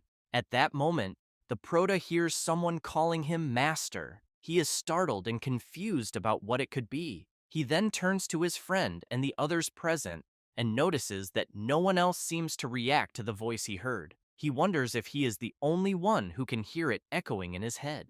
Looking at his necklace, he considers that it might be Hanyan's voice. After settling the pending matters, the leaders of the great guilds ask everyone on the teacher's team to speed up their work process and warn that no one should act alone, as they do not know if the intruders will reappear. They instruct everyone to remain on high alert and to report anything unusual immediately to Z or Assistant Professor Ningfeng. One of the team members asks if this Assistant Ningfeng is the hero who was recently interviewed. Another member confirms and comments that having such a strong figure in command provides a sense of security. Meanwhile, inside a tent, the Prota is with teacher Jie Yan. He notes that the necklace has stopped absorbing energy from the crystal, but does not know why. However, he is relieved that the crystal has not changed in appearance. Otherwise, it would certainly attract attention. As for the voice he heard, he wonders if he was just imagining things. At that moment, the voice calls out to him again. In his thoughts, Ningfeng asks the voice if it is Hanyan. The voice responds affirmatively, calls the Prota Master, and says that it is truly Hanyan, adding that he is very happy to be able to speak with him again. The Prota asks the demon to calm down and explain what is happening. Hanyan says that he is not sure either, but it seems that he suddenly regained his consciousness. Ningfeng asks if this has anything to do with the necklace he left behind, which has been absorbing the energy of the crystal. Hanyan explains that the heart of the world is the core of a world, formed through the fusion of the universe's laws. Even if a world faces a calamity, as long as the heart of the world remains untouched, it will slowly restore itself. However, if the heart of the world is destroyed, the world will face complete obliteration. He continues explaining that the power within the heart of the world is actually the source of the gods' power. In the past, the gods used the heart of the world to revive their trusted followers. However, Hanyan then apologizes to the Prota, saying that his memory still seems incomplete and that, no matter how hard he tries, he simply cannot remember. The Prota smiles and tells Hanyan that it is fine, asking him to take all the time he needs to recover. However, he soon grows serious, worried that Hanyan's inability to recall everything is concerning. He wonders if this resurrection method might have serious side effects. At that moment, the research team arrives and reports to teacher Jie Yan that they have nearly completed the excavation and that the abandoned buildings contain nothing of value. Meanwhile, the leaders are conversing with Wang Yue. Yingzhen comments that, considering the possibility of unknown intruders being drawn to the realm, he proposes sealing it completely. Wang Bu agrees, stating that they should evacuate everyone as soon as possible and then permanently close the secret realm. Lao Fang smiles, calls Wang Yue president, and asks for her thoughts. She is startled by the question and is unable to respond. The old man Feng makes it clear to Yue that she is now part of the 7 great guilds, and that decisions like sealing secret realms require the approval of at least 3 presidents. She agrees with sealing it, and says that she shares the same opinion as Lord Yingzhen. After the decision from the presidents of their respective guilds, they proceed to seal the secret realm they are in. Sometime later, at the training grounds and in the teacher's dormitory, the Prota is taking a bath and singing a song. Suddenly, Hanyin tells Ningfeng that he is starting to remember the rest. This startles the Prota. As he leaves the bathroom and dries himself, Ningfeng asks the demon what he remembered. Hanyin explains that long ago, the gods used the heart of the world to revive their loyal followers. However, since the heart of the world contains dark power, the gods, through their connections with their resurrected followers, suffered a terrible backlash, potentially turning into evil gods. In the end, the gods had no choice but to personally execute their resurrected followers. Hanyin then becomes distressed and comments that he is not afraid of dying, but he cannot allow himself to become a burden to the Prota. Ningfeng imagines himself telling Hanyin that he is already an evil god, but he reflects that if he were to say that, Hanyin would be even more devastated. Hanyin asks the Prota if he is feeling any discomfort or anything unusual. The Prota replies that apparently he is not. Then, a system message arrives, informing him of his new passive ability, Origin of Darkness, which makes him immune to the backlash of dark power and exempts him from all costs when casting forbidden spells.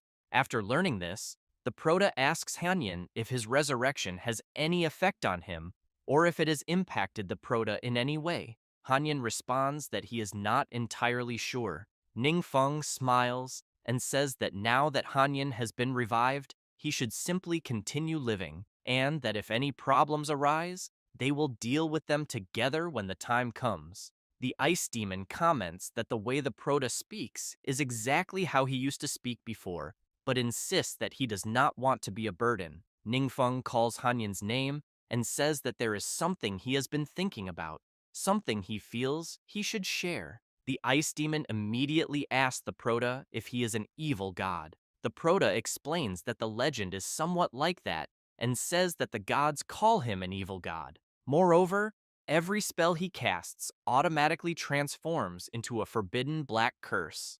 Hanyin responds that the Prota is not an evil god and asserts that the true culprits are the gods. He states that, because of their selfish desires, their subordinates and clan members died in senseless wars. Then, he becomes serious and says that no one cares about their lives and that the Prota only fought for justice on their behalf. He adds that, regardless of whether the gods support the Prota or not, he will stand firmly by his side, even if it costs him his life. Ningfeng gets excited upon hearing this and quickly thanks Hanyin for the trust, emphasizing that he will do everything in his power to protect everyone from further harm. The ice demon starts crying with happiness and tells his master that he is very happy to be by his side. The Prota feels embarrassed and asks his friend not to cry. After lying down on his bed, Ningfeng still feels intrigued and thinks that he is quite confused about everything. He wonders what exactly the concept of world level is. In simple terms, world level refers to how much the gods recognize a world. There are many worlds in the universe, but not all receive the favor of the gods.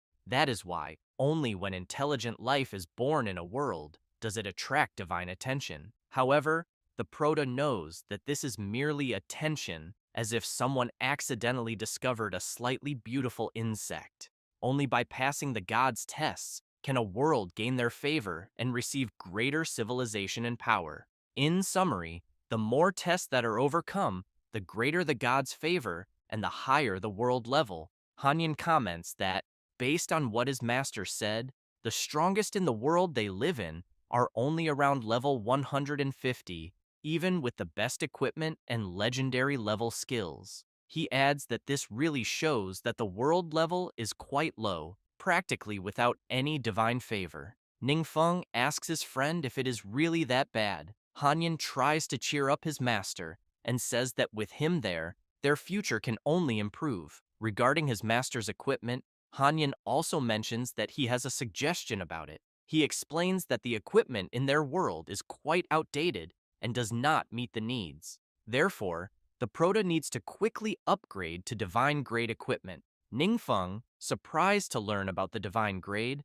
asks his friend to be more specific. Hanyan explains that divine grade equipment is usually created or refined by the followers of the gods, and then strengthened by their respective masters. Furthermore, these items can be continuously upgraded. After this explanation, the proto remembers that Hanyan's necklace has a note indicating that it is upgradable. The ice demon confirms this and says that the necklace is the raw form of an ancient divine grade item. He explains that after the proto reactivates the divine power within the necklace, the item will officially be upgraded to the divine grade. Ningfeng, surprised, wants to know how to do this. Hanyan asks him to place his hand on the necklace and, through his will, draw the rune that represents divine power. The proto immediately picks up the necklace and draws the rune that represents divine power. Soon, a reaction begins to occur. Ningfeng is surprised and comments that it seems to actually work. Hanyan responds that it is obvious and says that the proto is a lord god. He explains that runes derived from the essence of the world can only be activated and used by true gods, and that, outside of this parameter, not even the gods' chosen agents can accomplish such a feat. Hanyan thinks that his master always seems uncertain about his identity, but now he may feel more at ease about it. At that moment, the system notifies the proto about the item he just upgraded, granting him an additional 1,200 points in the mental attribute, as well as a 100% increase in casting speed, 100% in mana regeneration, 50% in magic resistance, and 20% in spell critical hit rate. At the moment, the item ignores durability loss, and the user gains the water element in their normal attacks, with a 20% chance of inflicting the freezing effect.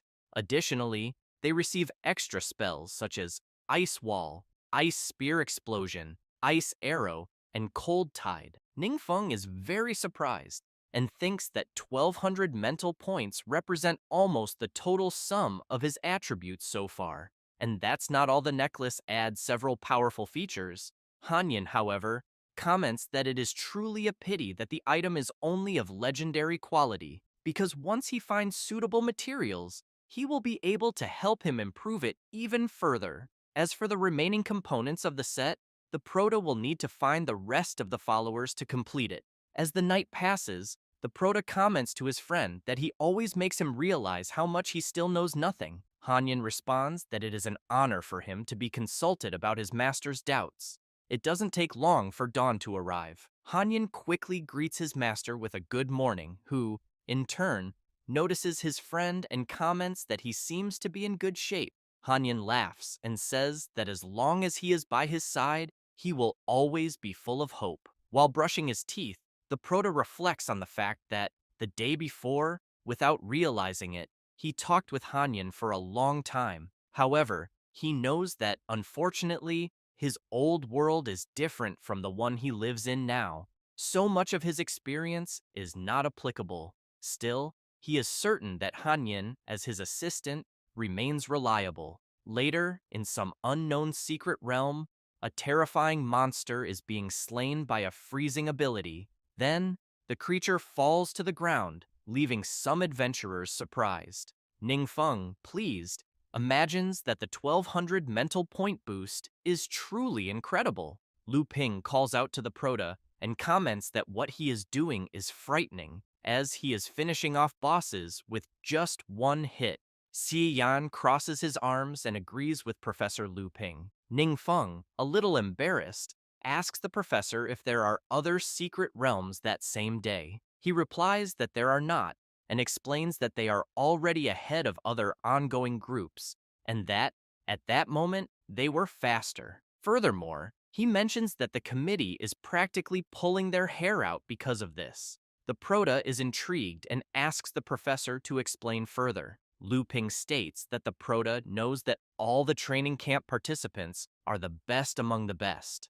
Since they finished early, the members voluntarily went to the camp's secret realms in search of more information and training. At the moment, their group's levels and strength are higher than those of the other groups. Because of this, students from the other groups signed a petition requesting the start of group rotations for the next month. Jie Yan comments that other professors wouldn't care about this. Lu Ping explains that if it weren't for the committee holding them back, the other professors would have already joined their group. Some professors even put their names on the students' petitions but got caught. Yan starts laughing and says that it's okay, guaranteeing that no one will steal Assistant Professor Ning Feng. At that moment, Hanyan calls his master and talks about his magic. The Proto is startled and quickly asks if something is wrong with it. Hanyan, a bit embarrassed, replies that there is no problem at all. He just thinks that his master's spellcasting techniques seem to use various ideal conditions to control the spell's effect within a necessary range. The Proto laughs and says that with a few more nighttime conversations with him, he will be able to improve them even further. The next day, the Proto is in the classroom. The professor explains that, according to the problem's description, the total damage caused by ability 1 can be divided into two parts: fixed damage and continuous damage. The fixed damage is expressed as MA. Meanwhile, the continuous damage component needs to consider the successive triggering situation. The total damage of the first continuous trigger is MIBT. With each subsequent trigger, the continuous damage after the second activation increases by C points per second. Hanyan calls his master, saying he doesn't understand anything. Ningfeng smiles and says that this is his favorite subject, called tactical actuarial science, and that it involves more than just combat scenarios. It also covers mathematics, physics, biology, and topography. The Proto further comments to his friend that, perhaps because the world level is still very low, people do not have many better options. That's why they are forced to make the most of any available resource, such as using limited mana to cause maximum damage, developing more uses for restricted abilities, and even turning a fleeting opportunity into a victory in an almost hopeless battle. Ningfeng knows that not everyone needs to fully understand such theories, but he recognizes that the training system they have is built on these foundations and has indeed cultivated many exceptional adventurers. Hanyan, very surprised, comments that if his master approves of such a thing, it must be extraordinary knowledge, and because of that, he will study hard as well. At that moment, the bell rings, and the professor says, "That's enough for the day," and dismisses the class. While walking with Wang Yue, they run into Shixiang, who is surprised to see the Proto. Ningfeng asks his friend if he is one of their classmates, but wonders if Shixiang is there to see him. After all, during their time in the training camp, Shixiang barely spoke to him and never paid much attention to him either. So, the Proto wonders why the blonde guy seems so nervous. However, Shixiang bows and says he is there to thank the Proto, as if not for his intervention, his brother and the Azure Sharp Guild would not have survived. Ningfeng, feeling awkward, responds that it was just a mere coincidence and that he didn't need to come from so far just to thank him. Shixiang recalls that, because of his brother, he always kept his distance from the Proto and looked down on students who were close to him. Now, looking back, he realizes that the fool was himself, because if he had approached the Proto earlier, the Azure Sharp Guild wouldn't be in that situation. Ningfeng, intrigued, wonders if Shixiang has something more to say, as he knows they have no real connection and therefore doesn't know what they could talk about. The blonde guy takes out an item and says that to show his gratitude, he has prepared a small gift. He emphasizes that it's not much, but hopes the Proto will accept it willingly. The item begins to glow intensely, leaving the Proto and Hanyan surprised, as it turns out to be another fragment of the heart of the world. Ningfeng then recalls when his friend explained that, in general, when a world is destroyed, fragments of the heart of the world may end up scattered everywhere, and that if the Proto gathered such fragments, he could reopen the entrance to a new world. Ningfeng comments that Professor Jie Yan must have used such a method to unlock the secret realm, although, at the time, she didn't fully understand the principle. He also concludes that perhaps the intruders of that secret realm were after these fragments. Hanyin confirms and explains that the heart of the world is a critical resource in higher worlds, which is why the intruders were specifically searching for these fragments. However, since the Proto was the first to conquer the secret realm, the intruders were rejected by the laws of the universe and sent back to their original worlds. Shixiang mentions that the fragment is a prize his brother obtained from the secret realm and that he never used it recklessly. Additionally, Professor Xi mentioned that the Proto recently cleared a similar secret realm. For this reason, he believes the item will be in better hands with him. Ningfeng firmly holds the fragment, thanks the blonde-haired boy, and says he really liked the gift. Later, near a secret realm, the Proto comments that this is the place indicated by the fragment he received. Si Yan is surprised and exclaims, saying that Ningfeng figured out how to use the fragment so quickly. She also states that if she finds something similar in the future, she will contact him immediately. Ningfeng smiles, thinking that this is exactly what he wants to hear. At that moment, Hanyin makes it clear to his master that his condition is still unstable and that he needs to absorb more energy from the heart of the world. However, as long as his master is not affected by the power of darkness, there is nothing to worry about. As they pass through the portal, the Proto keeps in mind that the sooner he helps Hanyin regain his full strength, the more support he will have in the future. As soon as they enter the secret realm, everyone is amazed by the breathtaking landscape. They soon begin to wonder if this place is truly a secret realm, as the scenery is magnificent. Hanyin is intrigued and asks his master what is happening, as it seems that the place has not been destroyed at all. Ningfeng immediately asks his friend if this is the first time he has seen something like this. Hanyin replies that yes, exactly. As they walk through the realm, they arrive at a massive wall, stop before it, and soon everyone wonders if this place is truly a city inhabited by humans. A cleric soon questions her friend whether they could be just ordinary humans. Yue responds that they might have been teleported there. Hanyin comments to her master that this cannot be possible since a fragment of the world's heart should only lead to its corresponding world unless everything they are seeing is merely an illusion. After the protagonist approaches the gate, a guard immediately asks him to stop and questions where he is coming from. Ningfeng feels embarrassed and says nothing. The guard becomes serious and asks if they are, by any chance, adventurers from another world. The protagonist is intrigued by the guard's question and promptly asks how he knew that. The guard replies that, judging by their clothing and hesitant answers, it was an easy guess. Si Yan steps forward and questions the guard whether more adventurers from other worlds often come there. He responds that, from time to time, yes, but notes that there are not many brats like her. The teacher becomes furious at being called a brat and immediately yells, saying she is not a child. Then, the guard steps aside and tells them they are free to explore the city, but makes it clear that it is best not to cause any trouble, because otherwise, he cannot guarantee that everyone will return alive. The guard also asks the protagonist to keep an eye on the child with him and not let her wander around alone. Si Yan becomes even more furious at this. As they walk, the protagonist looks around and comments that this world has its own adventurers, which explains why they are not surprised by the appearance of other adventurers. Soon, they reach a huge statue and decide to read what is inscribed on it.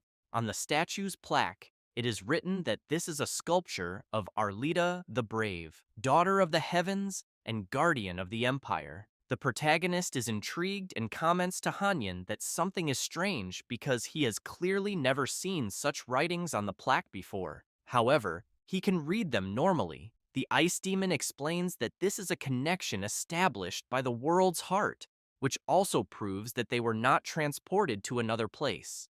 Xie Yan, still reading the plaque, highlights that it also details the deeds of the hero represented in the statue. The context states that in the year 1537 of the stellar calendar, the demonic tide emerged, advancing mercilessly. The world was engulfed in darkness and fear, but at the end of days, with impending despair, Only Arlita the Brave traversed the dark times. Unstoppable, demons fell beneath her blade, and light returned to the land. Songs of joy filled the air. Arlita's heroic deeds were carved in stone so that future generations would remember. Her glory shines through the ages, never fading with time. Yue comments that the world they are in was indeed attacked by monsters, but thanks to the person represented in the statue who fought alone, the invaders were defeated and peace was restored. The teacher remarks that it seems so since that is what is written on the plaque. The cleric, impressed by the heroine who defeated an entire army of monsters alone, comments that it is something incredible and worthy of a true hero. Meanwhile, the berserker wonders if the adventurers of that world are really that powerful. At that moment, Ruifang looks at a tree and asks everyone to wait a minute.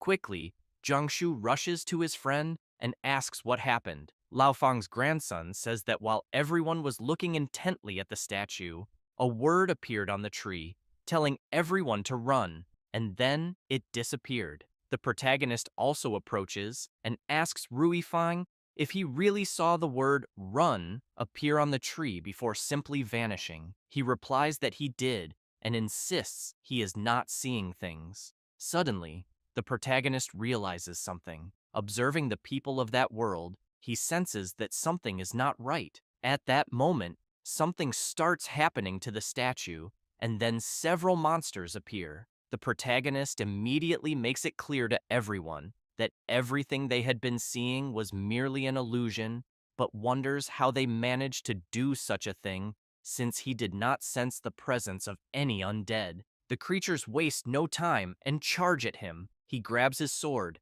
and without much difficulty slices them in half. Jiangshu blocks one of the undead's attacks, but is soon shocked to see his axe shatter. He realizes that this monster is no ordinary enemy and fears he might not be able to handle it.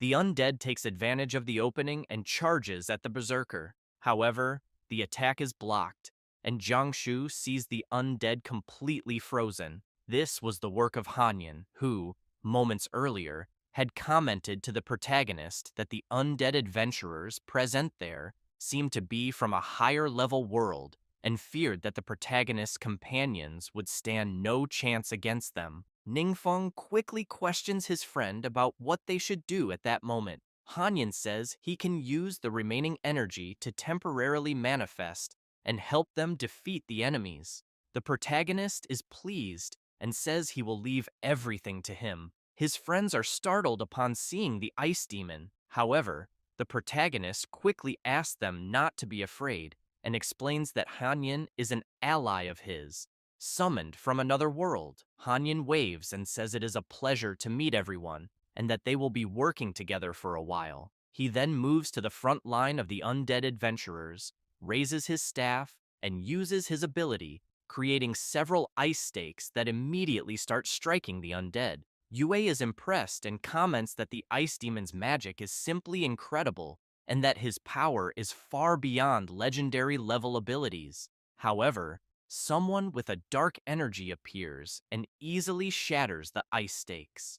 Arlita the Brave emerges. Ziyan quickly shouts and warns everyone that the person who just arrived is none other than the woman from the statue. Arlita comments to the ice demon that he seems like a strange mage to be the strongest among them, but makes it clear that, against the edge of her blade, his strength means absolutely nothing. Hanyan tells her not to talk nonsense and says he is not the strongest there, but that to deal with her, he alone is more than enough. Arlita becomes furious and, while unleashing her terrifying power, questions the mage whether he really wants to fight a warrior alone and which god granted him such courage. Hanyan mocks her, saying it is exactly as she said. The warrior grows even more enraged and remarks that Hanyan is just another fool who blindly believes in gods. She then asks him if he truly thinks these so-called gods care about him. The ice demon looks at the protagonist and sees that he is smiling. However, Arlita wastes no time and lunges at him, shouting that he is a fool for daring to look away in the middle of a fight. Hanyan begins to use his power,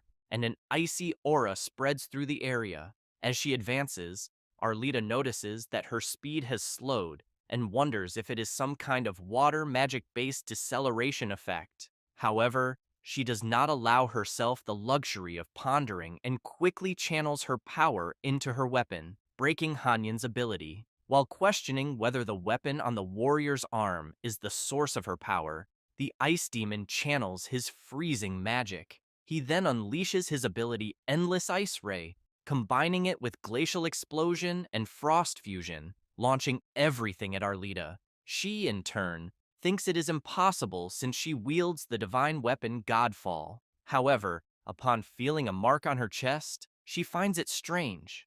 Hanyan snaps his fingers and an explosion begins to erupt from within the warrior outward, causing her to scream in pain. Her divine equipment then falls to the ground. Both Wang Yue and Xie Yan are left speechless, utterly shocked, thinking that the protagonist's friend's attack was simply terrifying. Hanyan approaches the weapon left behind by the warrior and thinks that such equipment is indeed very powerful, but he realizes that it was clear she was still not fully capable of controlling it. The moment he touches Godfall, an energy begins to emanate from it, and Hanyan immediately becomes alarmed, wanting to know what is happening with the weapon. Then, Hanyan disappears. Inside the divine weapon, Arlita laughs and calls the mage an idiot, saying that he has no idea how terrible Divine Doom is, as it will absorb his power and help her be reborn.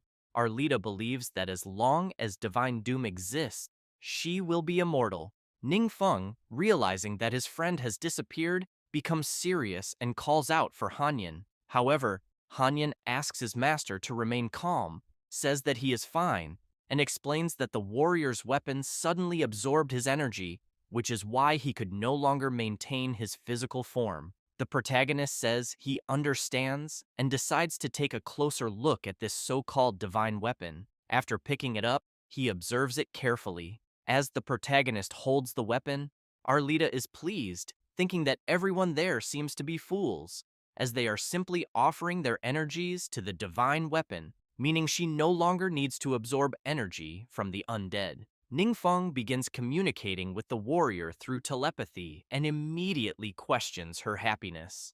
Arlita is both surprised and confused, quickly asking the protagonist if he can actually see her. She also notices that her divine weapon is no longer absorbing any energy and is constantly trembling, as if it is extremely afraid of the protagonist.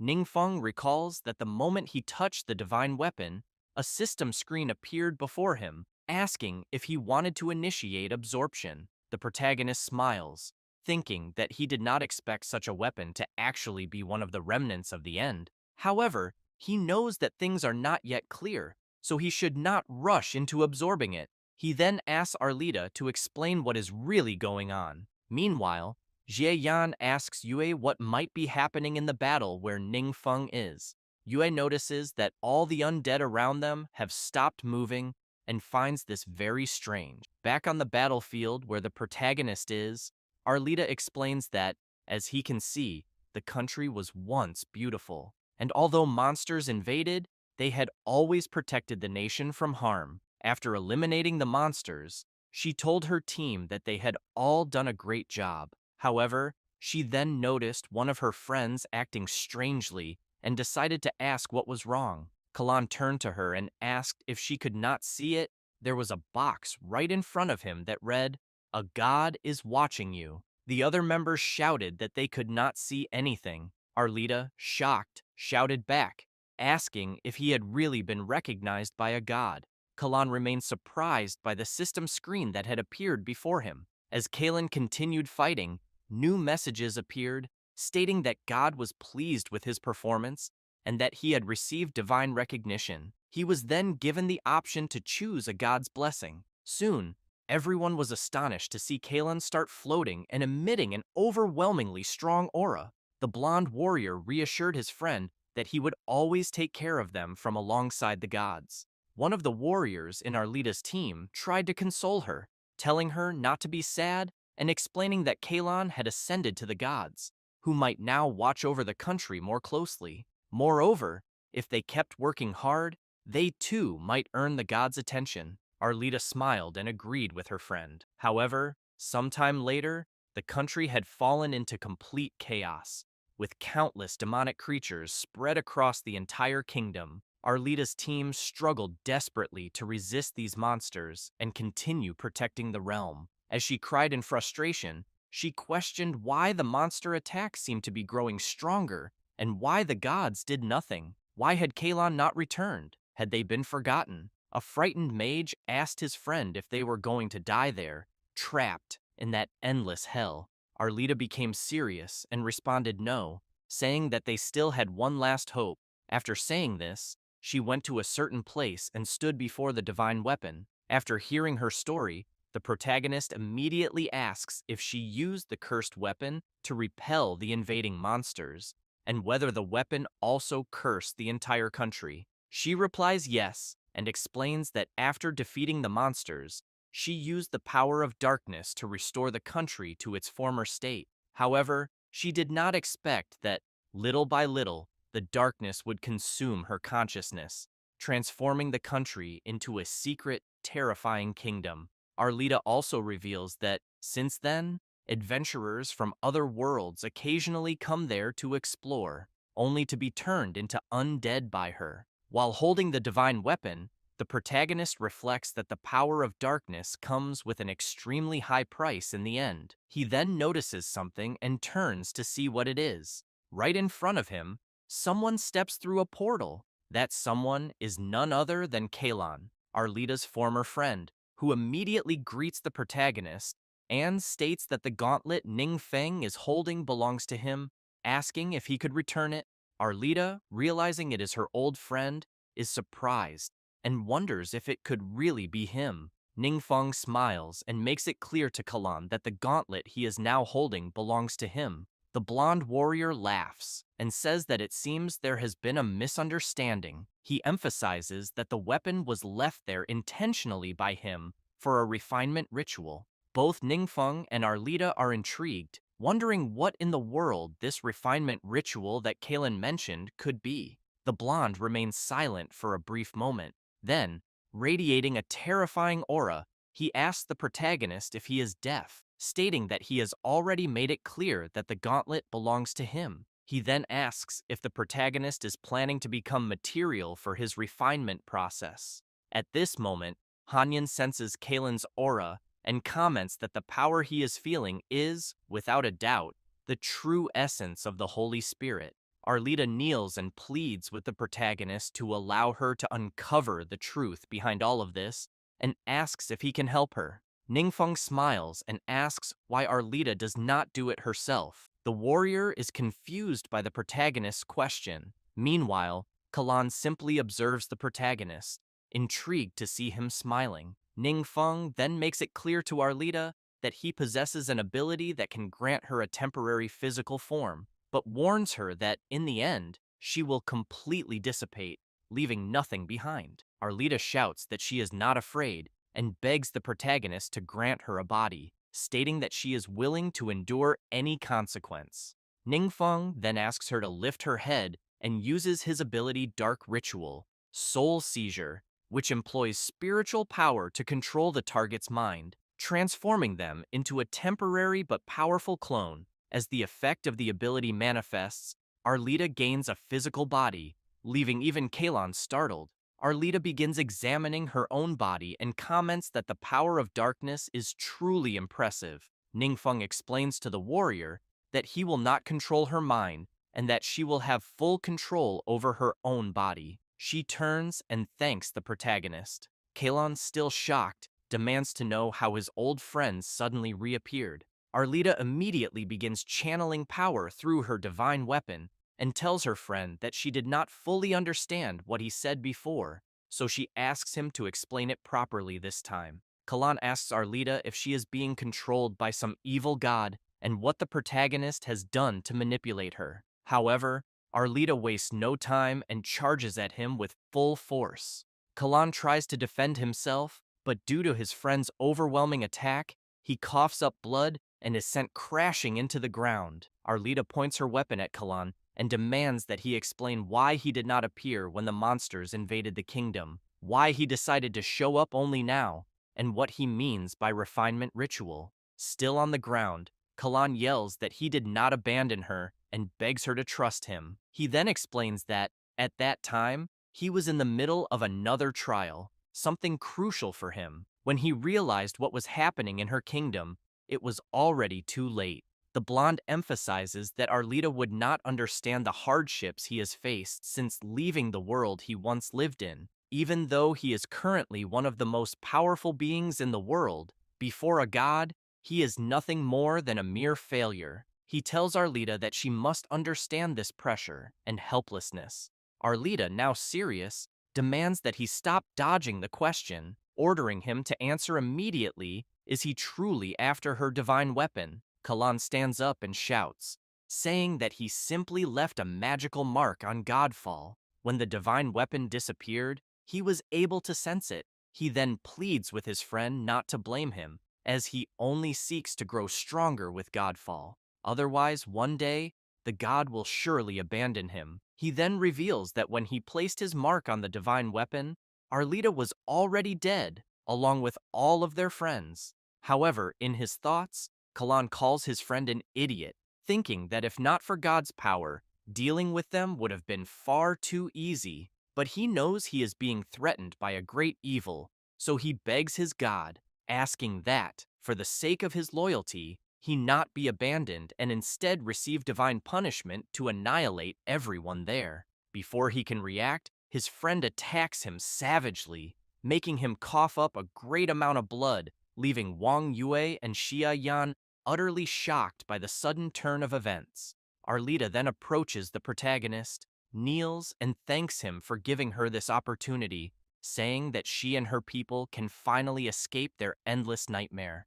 Ningfeng picks up the divine weapon and declares that he wants to know the location of the heart of the world in this kingdom. He then asks Arlita to help his companions while she still has time, as they have many questions to ask. The warrior tells the protagonist that she used to believe it was a great honor for Kalan to have been chosen by the gods, but in the end, they were forgotten. It was only then that she realized the gods do not pay equal attention to all worlds. Later, before departing, Arlita states that no matter what Kalan has become, he is still a person from her kingdom. So she asked to be allowed to free him once and for all, so that he may go in peace with her. At that moment, the protagonist turns and sees his friend looking troubled. He immediately asks if something is wrong. Wang Yue comments that she was just thinking that, even with the god's blessing, Arlita's world could not escape destruction,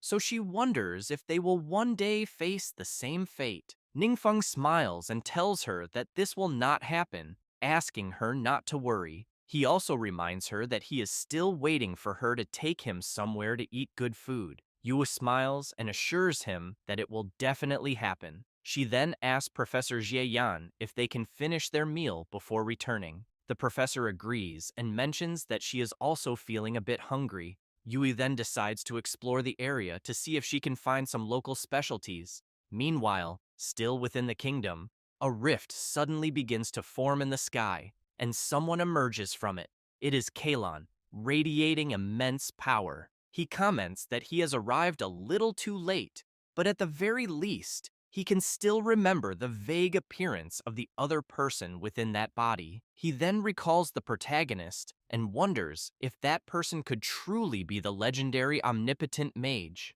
Regardless, Kalan knows that the protagonist is still within this kingdom and that there is no escape for him. Sometime later, a meeting is being held with the leaders of the major guilds. Wang Yue and Lu Ping are feeling quite apprehensive, as this is their first major meeting as representatives of their guilds. Linghua comments that, according to Professor Shi's report, it is possible that the gods select certain chosen ones across different worlds, granting them power and even allowing them to ascend to a higher realm. However, this power exists solely to make more people believe in the gods. In the eyes of such gods, the chosen ones are nothing more than mere tools and pawns. Yuning makes it clear that even if someone is a favorite of the gods, there is still the very real danger of being destroyed. She concludes that, In the end, everyone must rely only on themselves. Linhua then adds that, in their recent expedition, the enemy's strength greatly exceeded their expectations. However, they only managed to overcome the challenge thanks to Ningfeng. Even so, she knows that in the upcoming battles, they will likely face even stronger, seemingly invincible enemies. And although the protagonist is on their side, if they continue to rely solely on him as their only hope, placing everything on the shoulders of a single young man, she cannot help but feel guilty. At that moment, most of the guild leaders lower their heads, realizing that they are demanding too much from Ningfeng. However, Yui raises her hand and politely asks for permission to speak. She then states that everyone present is aware that the protagonist recently summoned a powerful being from another world. This being studied tactical actuarial science, compared their strength to that of the monsters, and finally reached a conclusion. Yue becomes serious and reveals that, by normal standards, their world should have perished 30 years ago. All the leaders immediately become alarmed by Wang Yue's shocking revelation. Outraged, Linghua demands to know what exactly Wang Yue is trying to say. The blonde explains that more than 80 years ago, secret realms merged with reality, and humanity suffered an unprecedented blow. It was during that time that adventurers began to emerge among humans.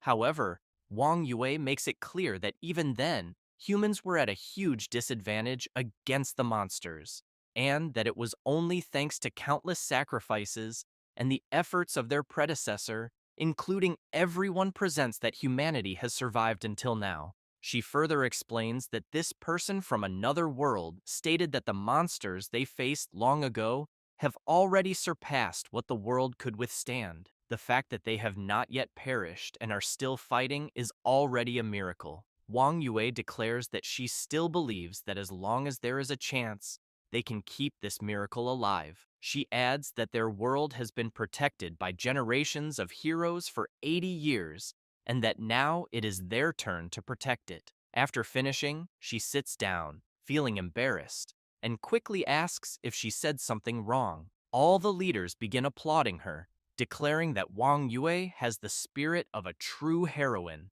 Yuaning smiles and comments to leader Yingzhen that choosing Miss Wang was indeed a wise decision, saying that she feels as if she has regained the fighting spirit of her youth. Wang Bu then asks Yan Chuan if, in other words, these monsters have become difficult to defeat because they have already exceeded the limits of everyone present. Yan Chuan laughs and says that he is not entirely sure, but after hearing Madame Wang Yue's words, his spirit is once again burning with fury. Yingzhen states that he believes everyone agrees with President Wang Yue's opinion. He then announces that the next topic to be addressed is how they should confront the gods in the future. After all, this incident has taught them a great lesson. The gods are not necessarily the hope they once believed in. Meanwhile, Kalan is now in the protagonist's world, wondering how an omnipotent mage could possibly live in such a place, a lowly world that rarely attracts attention. Soon after,